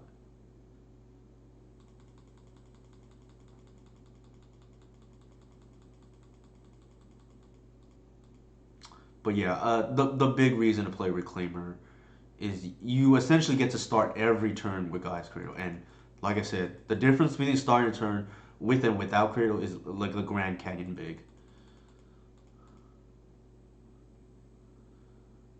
Oh, don't chalice me, bro. Moon, perhaps. Yep. It could be three ball. Ooh, that's a spicy one. This must be a vintage player.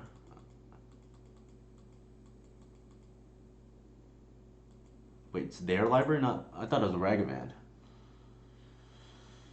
Ooh, all right. That is quite obnoxious.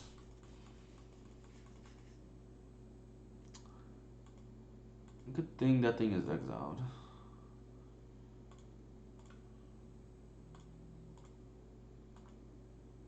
Ooh, that's a hell of a draw. I'm gonna go ahead and play it safe here and just like get basics.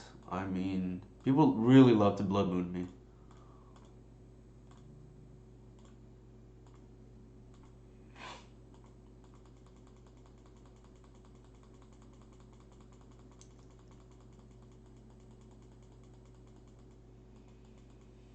So yeah, I think in order of like relevance, right?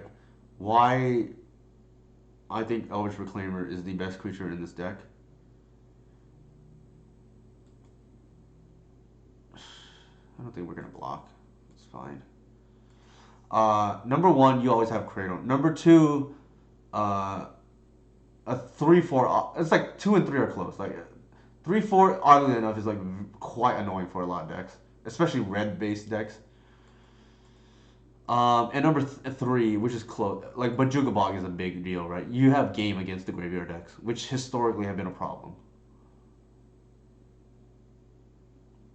The Caracas or Wasteland stuff is kind of, bonus. Sure.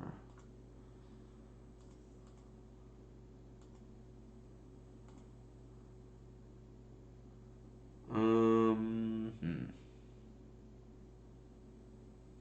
I think here.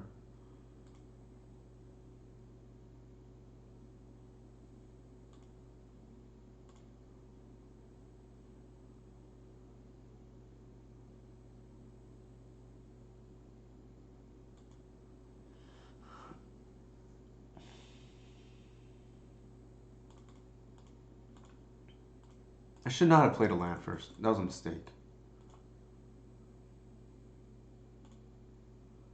In case I draw a cradle.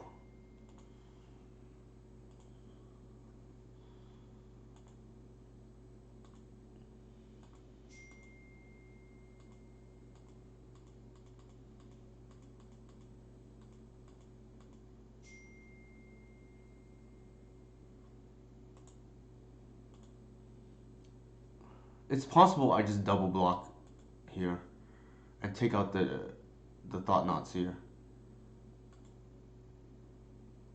Sure.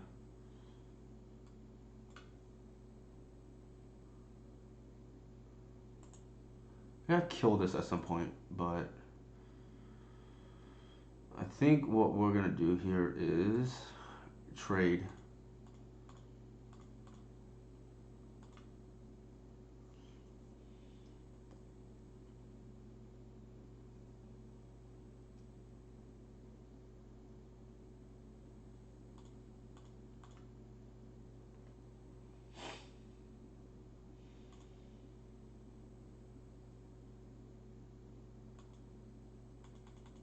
Oh, they stacked it wrong. They should be killing the reclaimer.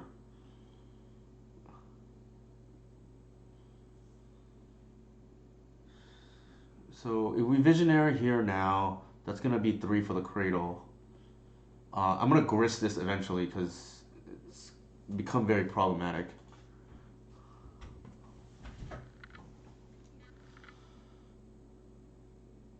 Unless they have the dead god, it doesn't matter. Like, sure, that's kind of annoying, I guess.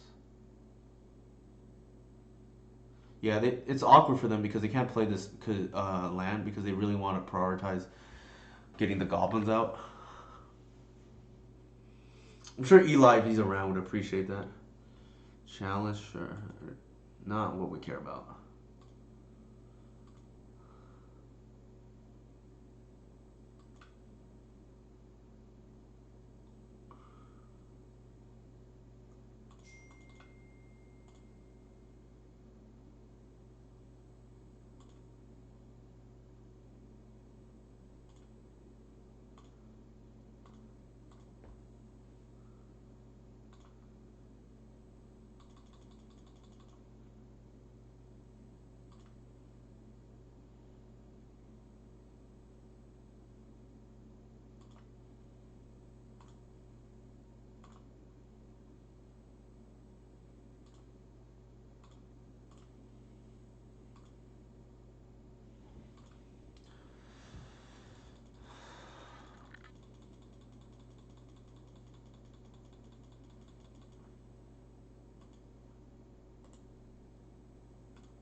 So every turn that passes now, they're gonna slide further and further into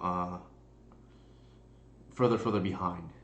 We just had to get this off the board, right? Like it's been a nuisance. This is very much a control deck. We don't have sweepers like it's a traditional control, but as a general rule of thumb, and why I tend to miss lethal is uh, you want to keep the other board clear for the most part. Oh, against the non-blue decks, you turn into a combo deck. So one of the benefits of the sideboard is the ability to transform into whatever you want it to do, right? Like the endurances are good for making this a mid-range deck. Um, the Thoughtseize and the ley lines make it a very strong, essentially beatdown deck. So this being the permission, so to speak, and then all the creatures being beat down, and then the trophy makes it a strong like control deck, right?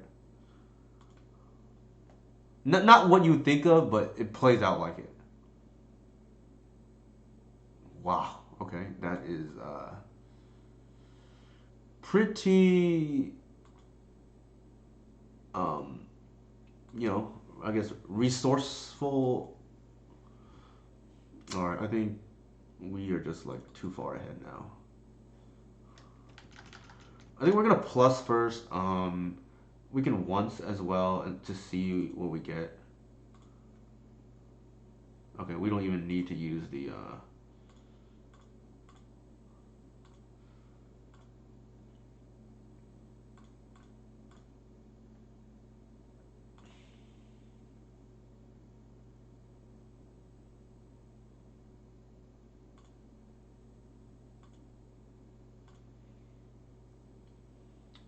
4, 5.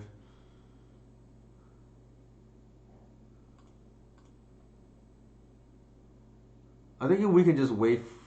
Where's the hoof? Oh, it's on our hand. That changes things actually. I think we.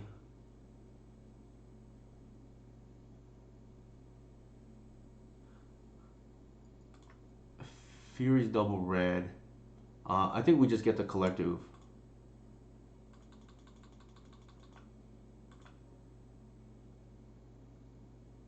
So we can't. So they can't Fury us here. Um, it's also lethal next turn, so I'm just gonna play this.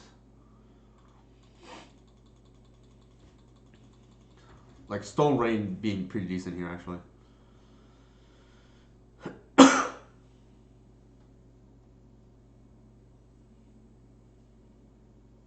Yeah, that was like the last thing we needed, right? Like it's now it's lethal.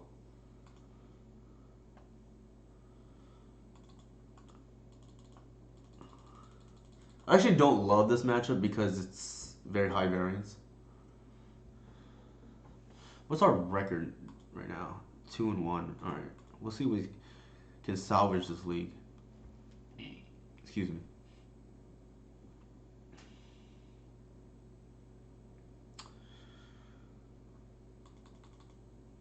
Debatable if we want the crowd rotation. I feel like the speed is necessary.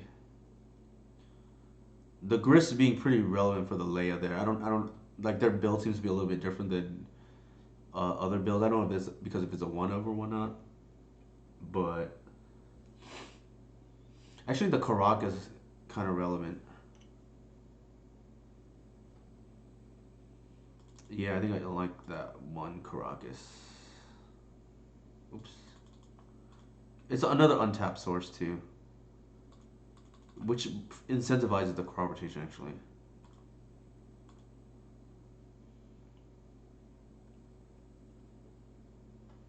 I don't even know how to spell the card Leia. Yeah. So.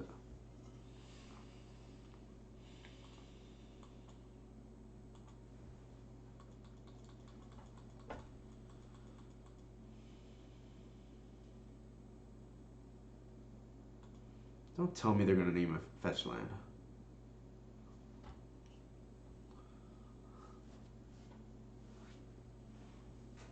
It's probably Waterwood. Even though we boarded it out, which I actually had this happen a lot, where opponents on Moonstomp or just these chalice decks will name Waterwood when I'm boarding it out.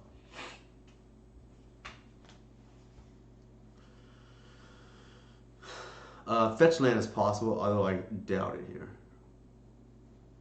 I would guess more Waterwood. Possible chance they need Reclaimer. Yes. It's really funny, right? We boarded them out, and then my opponents like to name it a lot.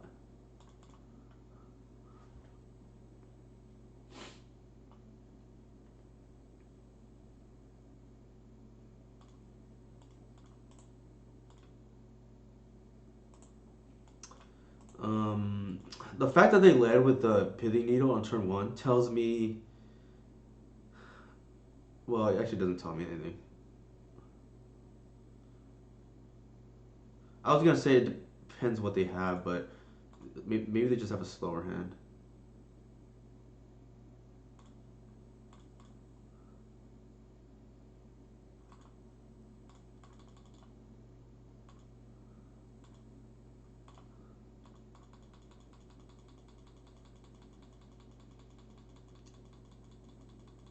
Argument to be made, we play the Reclaimer because in case they have the removal for the Shepherd, but I think we want Reclaimer to be a 3/4 by the time it comes down. Sure. That thing is quite annoying.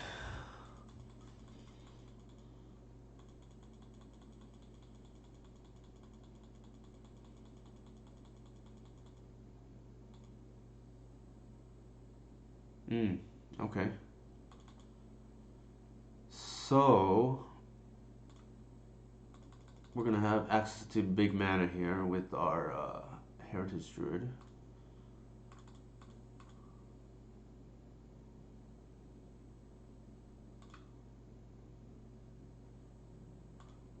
Here sequencing kind of important, right? Like we only have 2 mana floating, so the odds of us keeping this glimpse chain going with just heritage is essentially non-existent.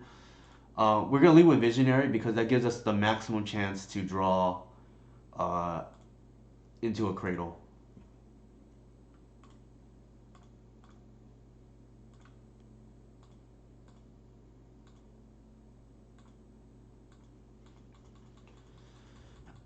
If we can fade a fury here, we have the game won. But that's not easy to do. I think they have like 4 normally. Granted, their list might be different, but stock list is like 4, which is a absolute beating for us.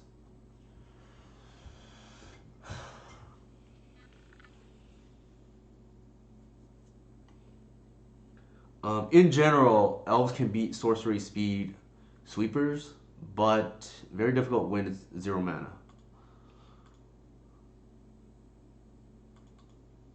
This thing has first strike too, right? I think. Never mind, it does not.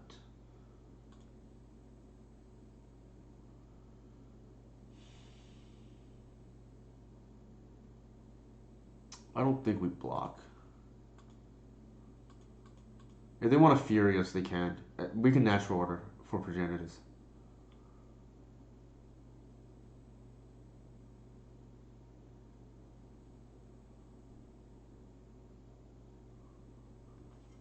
Not to mention we get blown out, right, by like Dead Gone or something, or not Dead Gone, sorry, Bone Crusher Giant. I don't think we can afford to block there. This is kind of problematic though.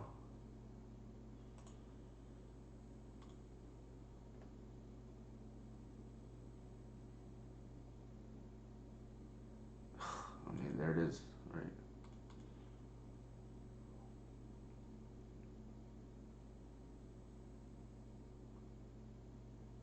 They're gonna go 4, yeah. I mean, what can we do?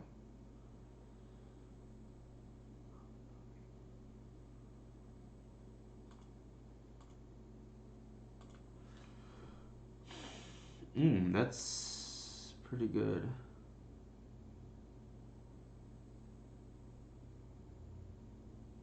I don't think we want to reveal that we have this. Um,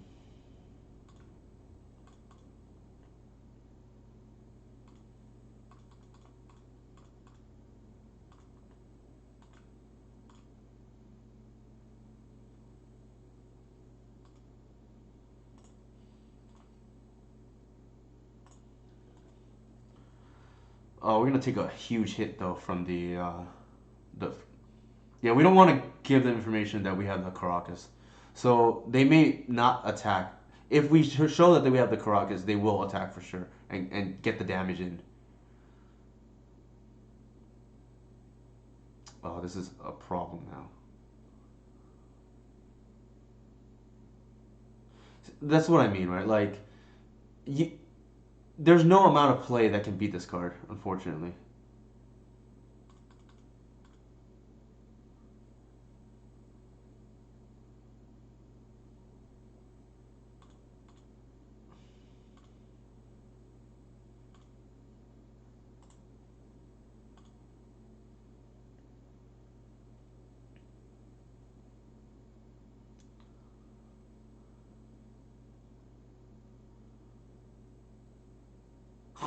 Jesus.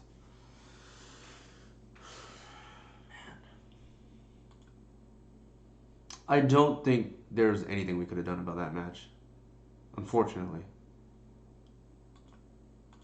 Like, Fury is just a card we just lose to.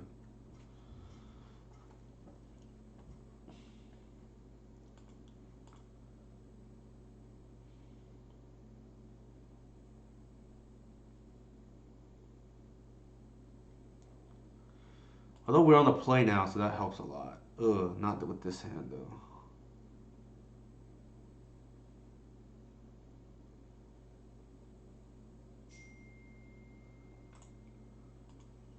We even boarded out. No, we didn't board out the.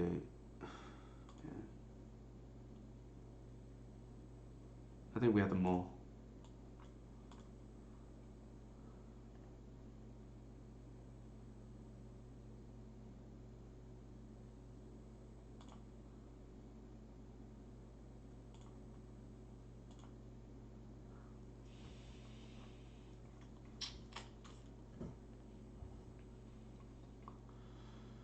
They may just Mortal Fury. I don't know.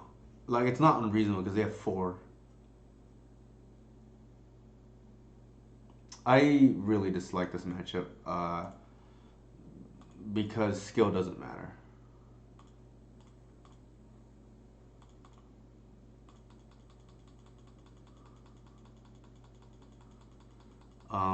Assuming this doesn't die, the ideal top deck is a 1-drop.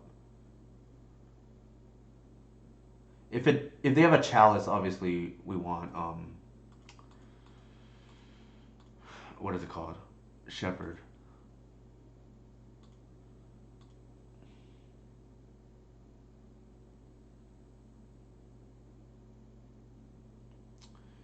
Committing any to the board right now is just walking into a fear without getting any advantage. So I think we're gonna wait till turn 3.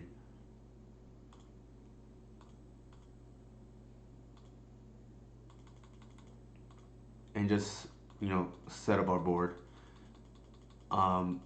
Sometimes opponents will get scared because they think a natural order is coming.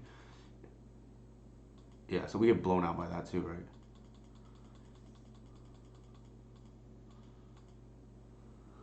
This matchup is very difficult, in my opinion. Oh my god.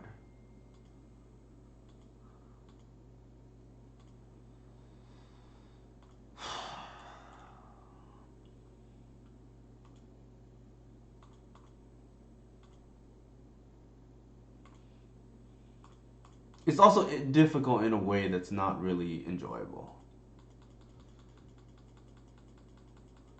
Because there's little play.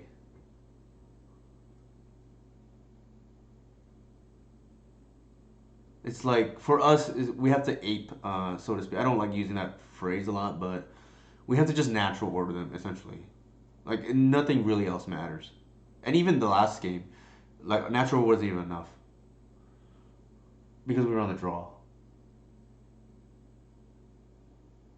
Might be a Fury. Oh my god. It probably is. They're paying cost that. Yeah, it's probably the pitch card, right?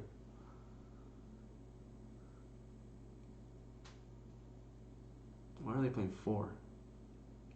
Could it be Shatter Skull for 2? Killing the Reclaimer? Oh, okay. That makes some more sense.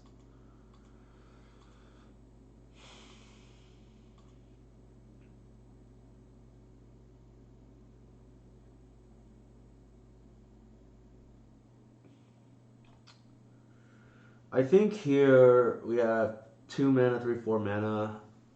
I think we're just gonna pass turn. Make sure Reclaimer's big. It also helps protect against removal and Arbor.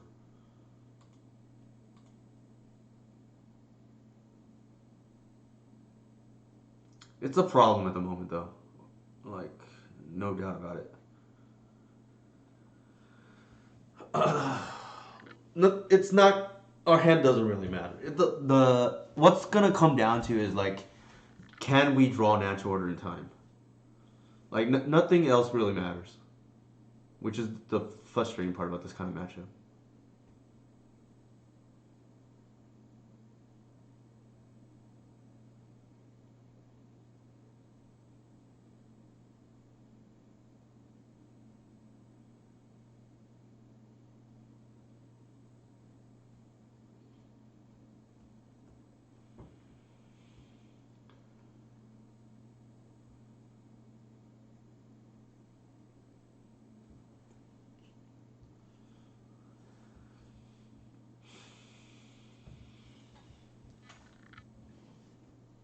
Sure.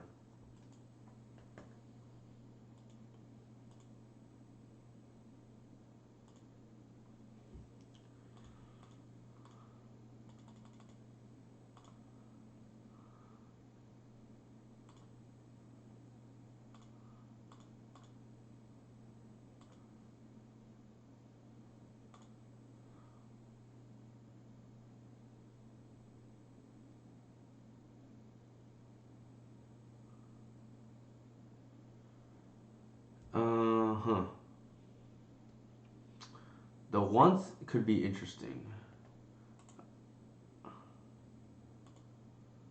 I think I'm gonna wait on it though. Just pass. Just continue to build our board.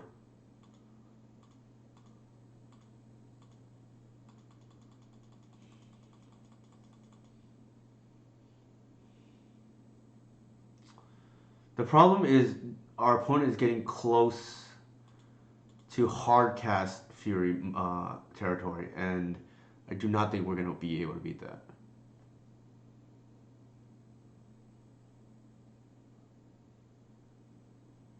Like I gotta assume, well, maybe not. I guess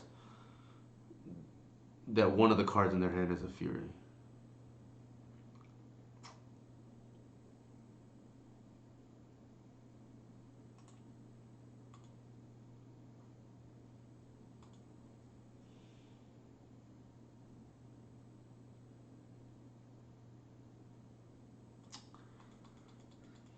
They probably don't have Blood Moon now that I think about it, if they're playing Saga.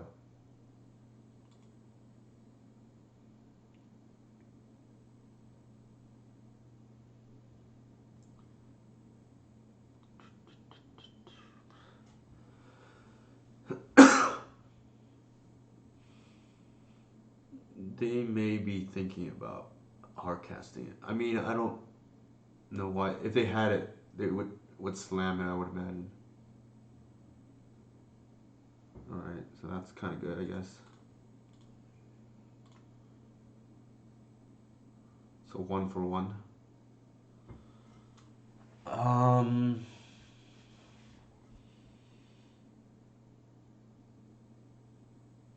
I think we get a fetch.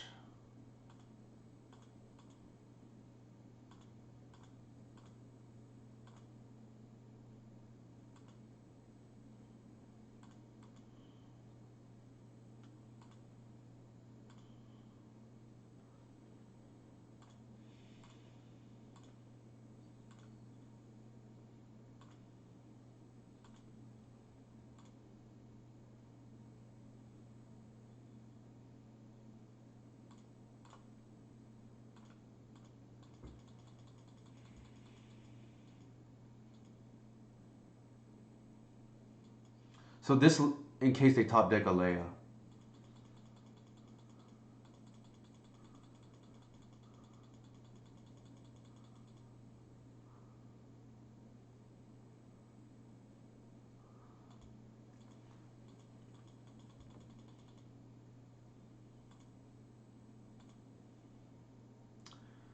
Nice. Finally.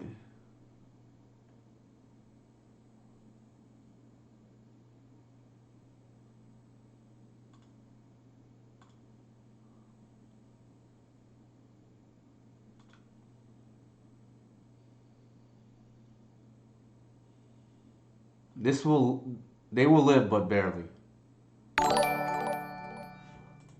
It's just too much damage to pass up.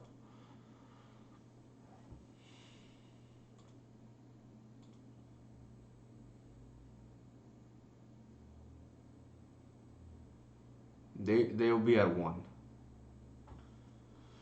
Hey, Nawoa. It's he. Is that Hidaka? Maybe. I apologize for butchering the name right now. Thank you for the subscription though.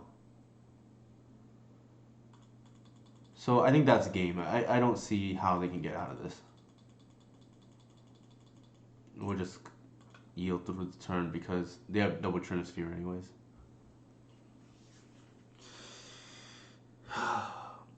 This is almost like 2 wins, right? Because I think this matchup is very difficult for the reasons I stated.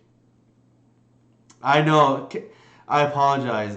Can you type the pronunciation? I'll get it right on stream right now. I apologize. I don't. Yeah, I apologize. There's no way for me to defend myself there. I know I butchered it pretty poorly. I will repeat your name correctly if you type out the pronunciation.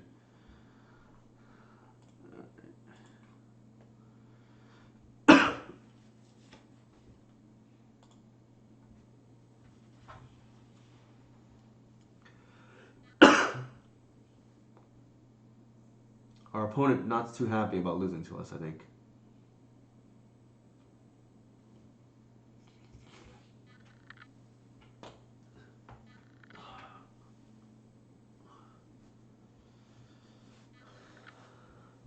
Nawa, okay. Hopefully I pronounced it correctly there. But it wouldn't be the first time I mispronounced, a viewer's name. My apologies. My apologies.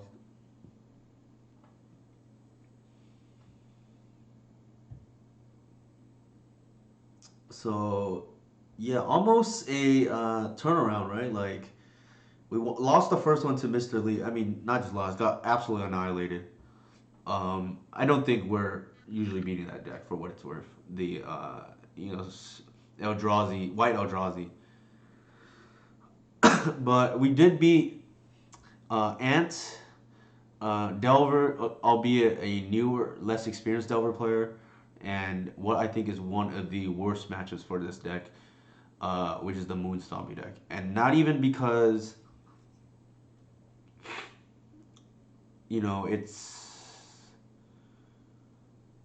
it's very rare you get to outplay your opponent. Because a lot of times if they just have the fear and you don't have natural order, it's very difficult to win. Because natural order is probably the only way you can play around Fury. Like there's stuff that I can do like bluff, but if they don't call your bluff, or sorry, if they call your bluff, then and you don't have the natural order, then you can't do anything, right? And a lot of times I don't think they will call your bluff. Oh, sorry. The other times I think they will call your bluff because um, there's only 3 copies in the deck. I think if they just know your deck list, they can just do the math, or you likely don't have it. Not to mention Assassin's Trophy, very awkward against that deck because we don't really want to give them lands so that they can hardcast Fury, which you probably can't win if they do.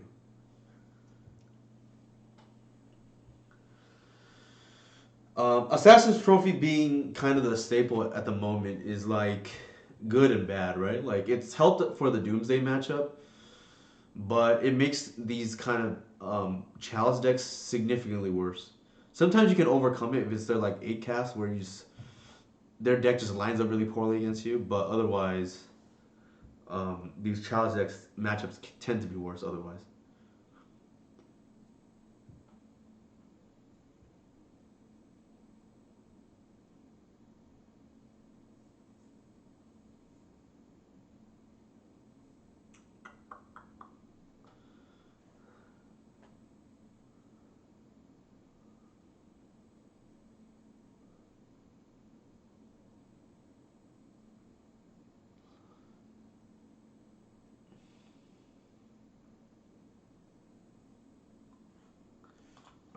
Let's see if we can end strong. Oh, it's Ant again. Or unless they change decks.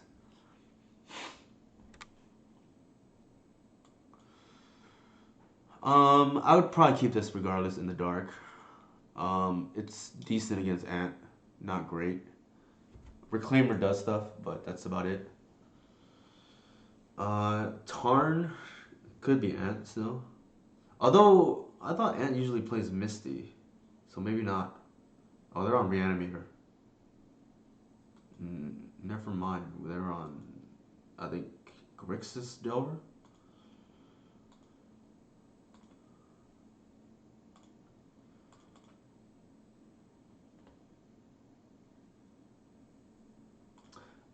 Here I'm gonna actually once, and then I'm gonna.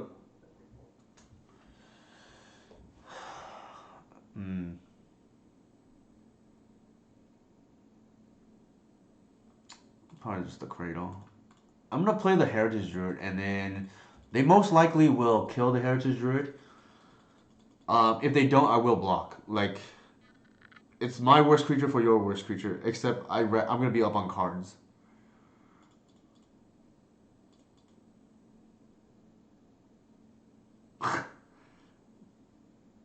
That makes sense. Which country would that be over there, Nawa? Yeah, I gotta assume. So this is kind of the nice thing about Heritage Druid, right? Like, if they kill it, that's fine. If they don't, that's also fine.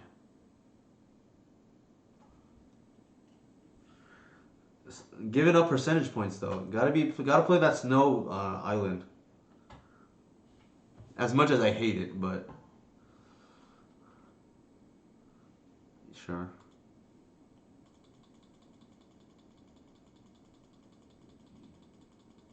Oh, okay. You live in France. Oui, oui, right? My French terms are just yes and oh my God, we do not want. Why do they always flip Reclaimer against me?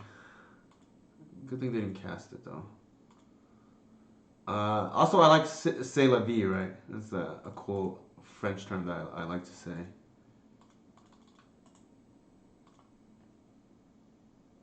All right, we will trade again, right? Like we're already up a card. We just want to get to the late game. Actually, we may not even trade, right? Because we have a Cradle. We'll see what they do.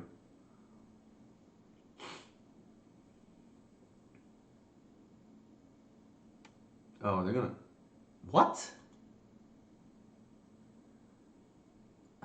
Okay, now I'm like really confused.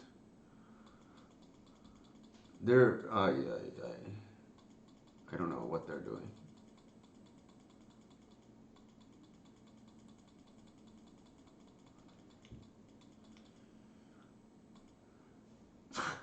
Sure. Oh my God, what are they doing?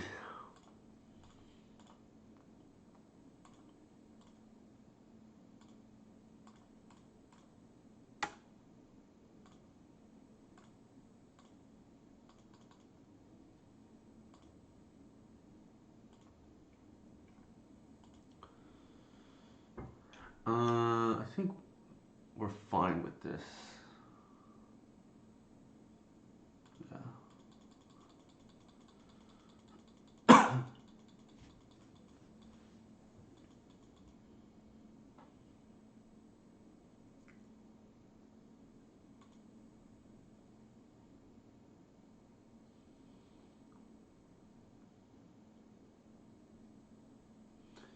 This is like one of the few times I've seen Ragavan, Jace, and Underground Sea in the same deck. I've actually seen these two together in some crazy Jeskai list, but not with Underground Sea. Obviously, you can expect Plague Engine to make a visit pretty soon.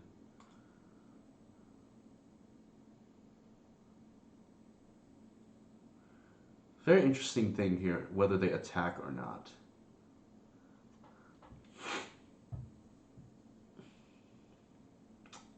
Obviously, we can just one-shot them if they do.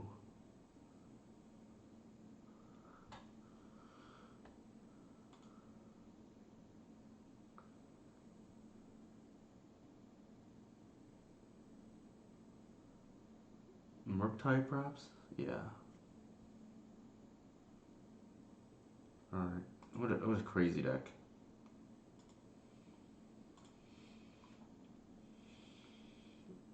I think, given the board state here, um, if we attack, we can kill Jace, but I don't even know if we care, to be honest.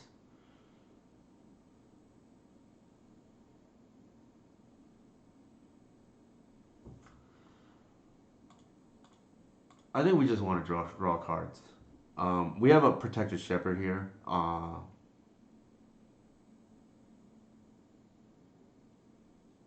Sure.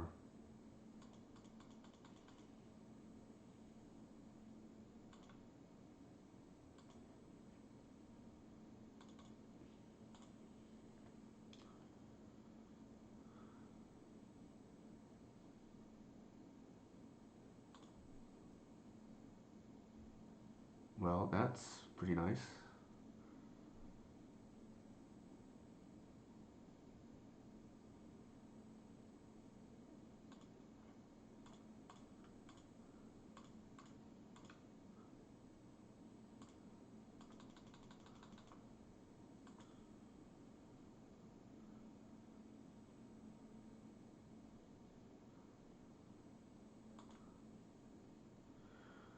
Alright, we have a natural order here. It's just not lethal is the only thing. If we, man, this is kind of tough, I guess. I can wait a turn.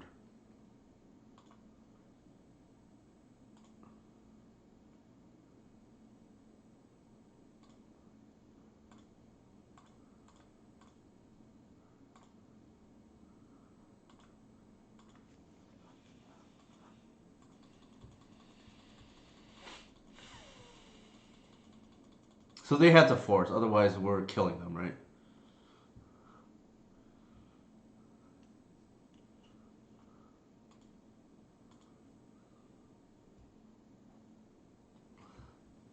Sure. It has to be force again, plus pitch.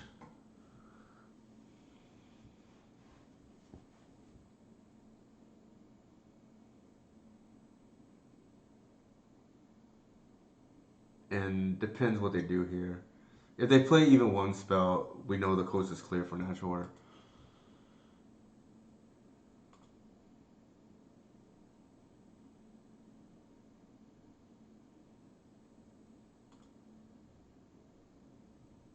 We're not going to block. I don't think we care.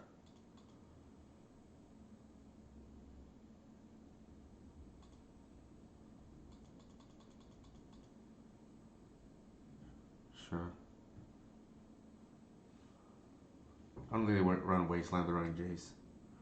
I mean, maybe, but.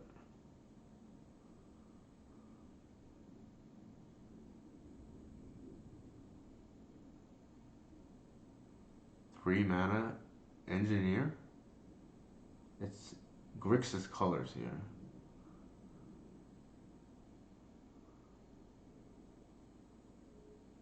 Sure.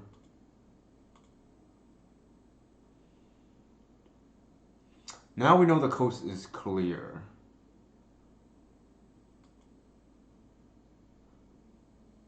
Oh my god, they have the Wasteland, I think.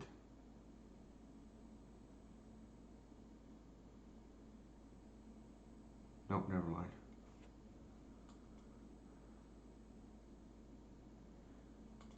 It could be Drown in the Lock, but unlikely, I think.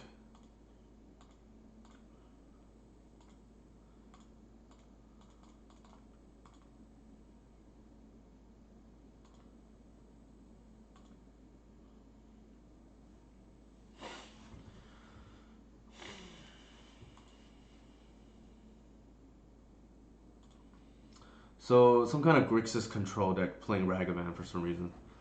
Um, I think we board as if they're control, based on everything we saw.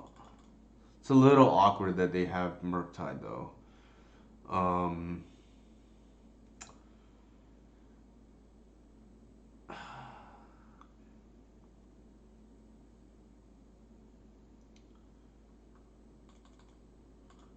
I don't think trophy is what we want. I actually think we can just ignore the Murktide here.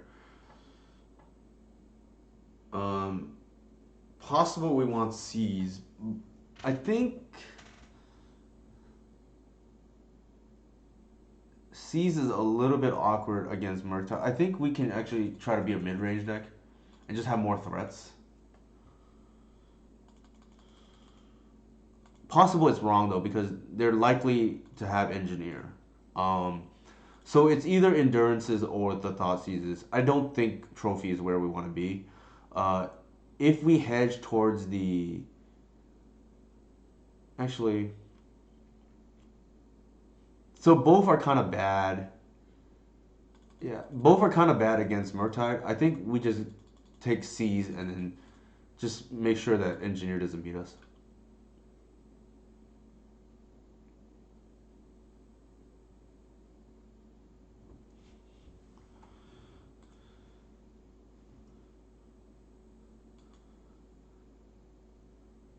Keep. We know they don't have Wasteland because they should have Crop Rotation for Wasteland if they had it.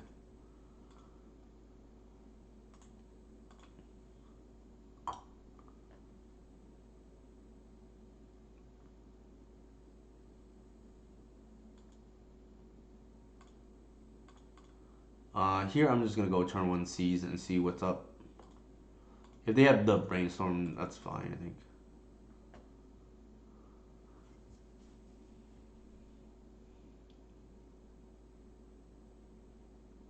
Looks like it's gonna be Brainstorm.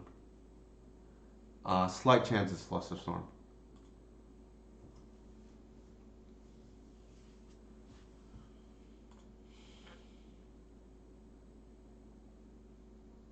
So they're probably hiding their, if I were to guess, their Plague Engineer.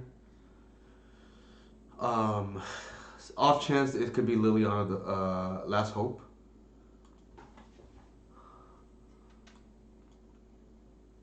Ashiok, interesting. I think we have to take that card. I don't actually think we care about Force of Will, as crazy as that sounds.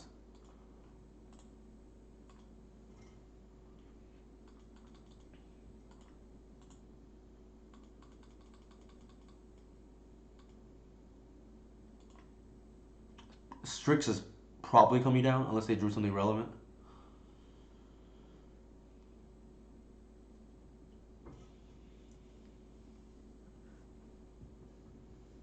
Yeah.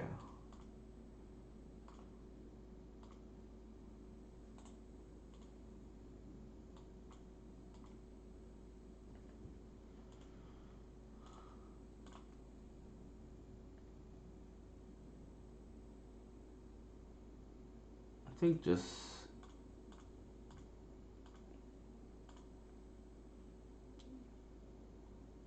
I'm gonna double ramp here.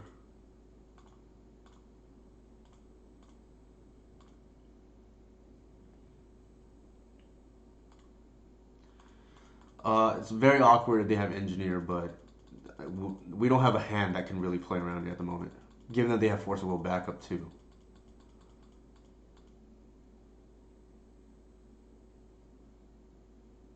Oh my god.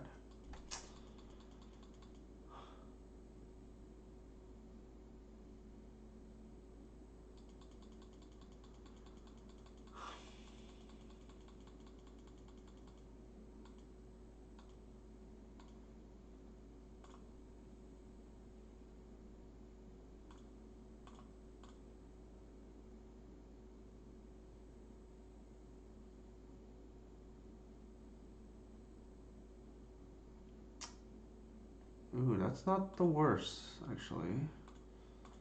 Not the worst.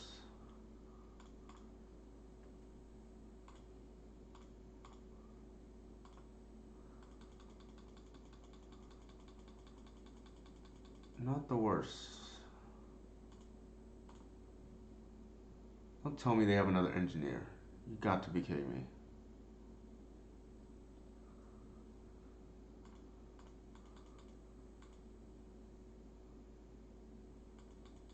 Like we can be an engineer by itself, but then they had the brainstorm to hide it, and then they had the force of will backup too. Although they blew it on the glimpse, which is good for us, but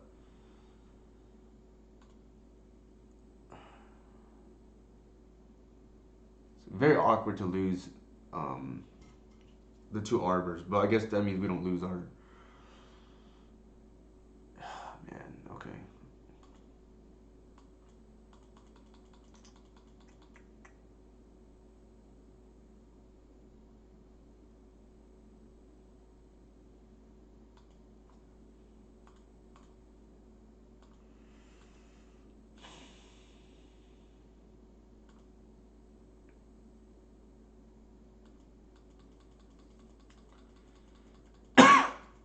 Still not the end of the world. They're gonna bash with all, presumably.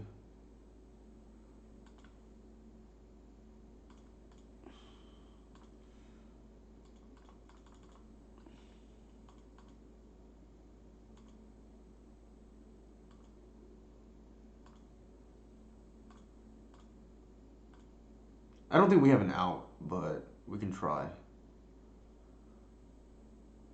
I guess the out would be natural order, land natural order. Sorry, actually it should be this.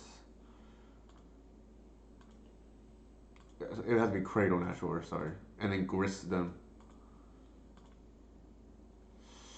Ooh, so close actually.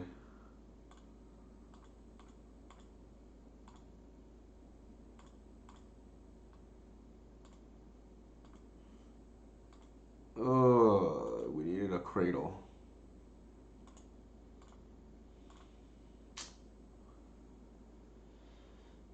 That's quite the hate though, and we had to take the Ashley out too. That's awkward. Almost got there. Almost. I think the way this played out, we definitely want C's. Endurance would have done nothing there. Like these black decks, they just want to play quad engineers a lot of times. Sure. Actually, this is like a pretty good hand. We're gonna go turn one Caesar engineer. A lot of people like to multi-engineer, so that's not gonna work against us. And then we're gonna plan for the turn three natural order. Yeah. They kept seven though. I think here, excuse me, probably the visionary.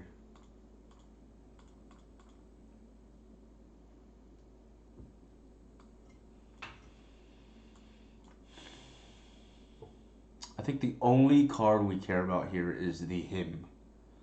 Everything else doesn't really matter.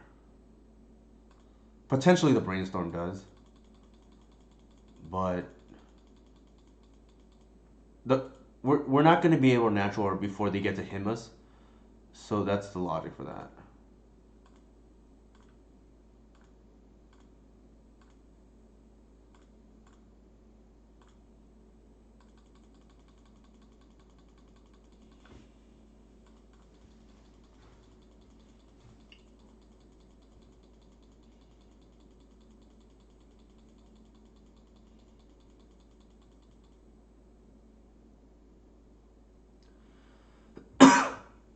Maybe they drew a removal.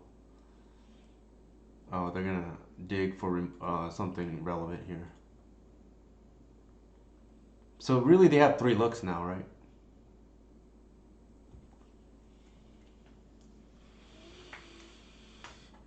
If they don't find anything within the first three cards, because they're gonna draw two of them here, we're just gonna natural order for Progenitus, and that should be game. Even better, we hit the Strix. Even better if we hit the Shepherd off the top, in case they drew Force.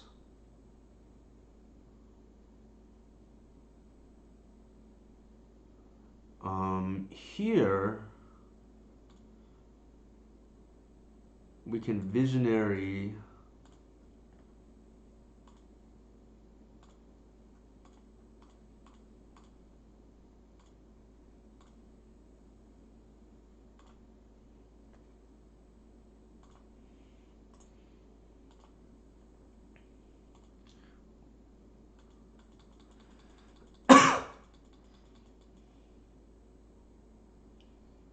We pitch the arbor in case something went wrong.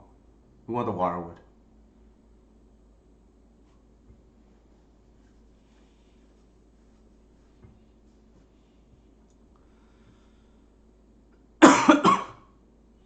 I think it's probably game. They need like to kill our dudes into an edict.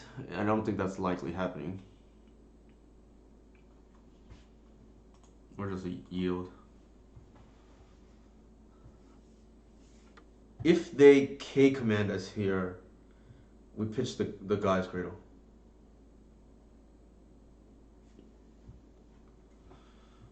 Because we need this to be an arbor to play around edict. I don't think they have deluge. If they had deluge, they would deluge now. Otherwise, it's too late that following turn. And if they deluge now, it didn't matter what we pitched.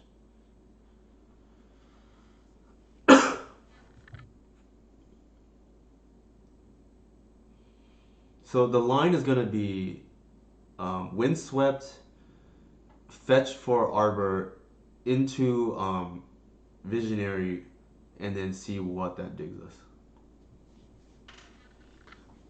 Like the only way I think we lose now here is if they somehow clear our board and edict us.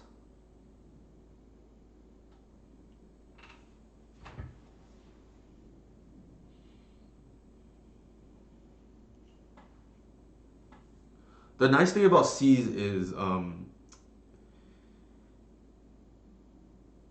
I mentioned before that Leyline and the Void, what it does is it prevents Reanimator players, or actually specifically Oops All Spells players, from just mull to Leyline and Sanctity against us. Something similar happens here within the with regards to these Grixis type decks or these black decks, because uh, they can't just mull to engineer against you, and presumably they have 4 engineers in the sideboard. Like I just that's what I assume. So they engineer us here. I think the first thing we do is we're gonna bash.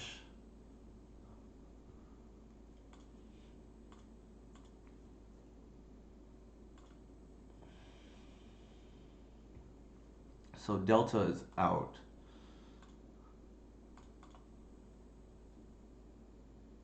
And then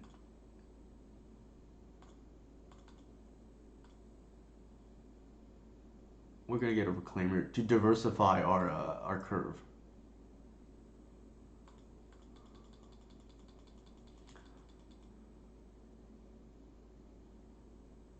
Yeah. All right. What we're playing around, like I said, is some kind of sweeper, not sweeper, some kind of thing into an edict, and we're just like playing random X2s and whatnot, or non-engineer cards to play around that.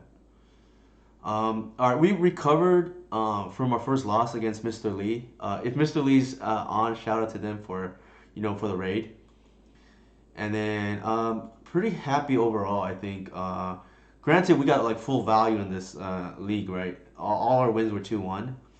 But to be fair, a lot of the one losses in this league were things like that were kind of out of our hands and typically not normal either. Like, what I mean by that is, I don't think we really expect to play against Moonstomping much, and I think it's a big win for us that we even won.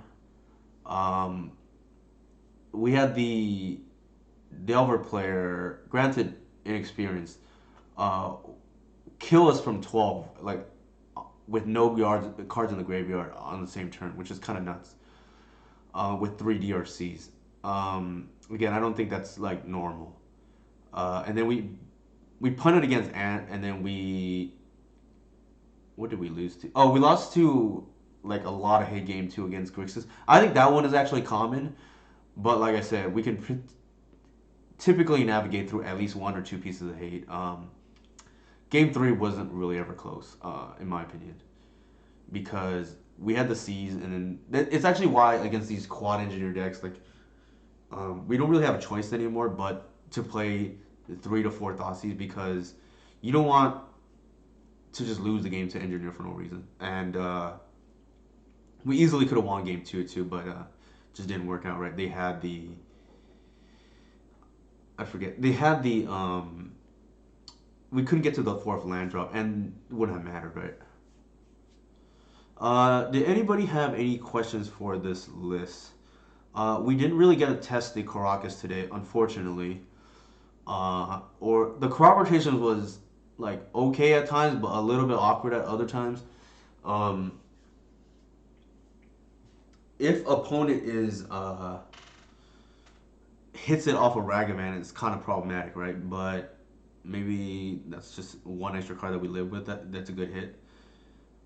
Definitely like the four endurances, just because it maps better, especially if we're not playing the Heritage Druid. I have to weigh how much I want to beat Green White Depths because this is not free as we saw today. Um, Otherwise, if this was a Heritage Druid, I can have my split the other way, right? Three Leyline, three endurance. But because this is a crop rot, this kind of prices me into the fourth endurance, which makes me a little bit weaker to things like Leyline Sanctity or just infinite thought seizes, right? Out of Reanimator. That aside, I think the rest of the list performed pretty good. I think overall we went 7-3 today. 3-2 in the first league, and then 4-1 the second league. I don't remember what we lost to in the last. Let me look it up actually.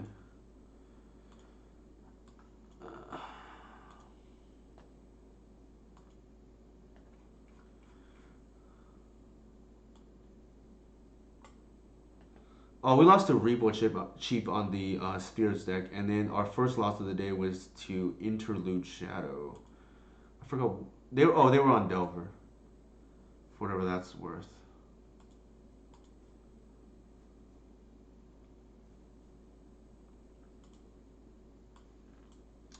I guess if there are no other questions, or if anybody wants to ask questions about my COVID, or that's like, fair game too. I don't mind answering that. Or just any. I guess it's AMA, right? You can ask me anything. I don't really mind. If not, I will take. I guess requests for raids. There's Gigi Jackson with 38. So maybe that's like worth rating. All right, I'll go ahead and do that. Thanks everyone for joining me again and getting me through this recovery COVID period. Appreciate everybody coming by. And thanks, Mr. Lee, for the raid. No problem, Romaro. Great having you here.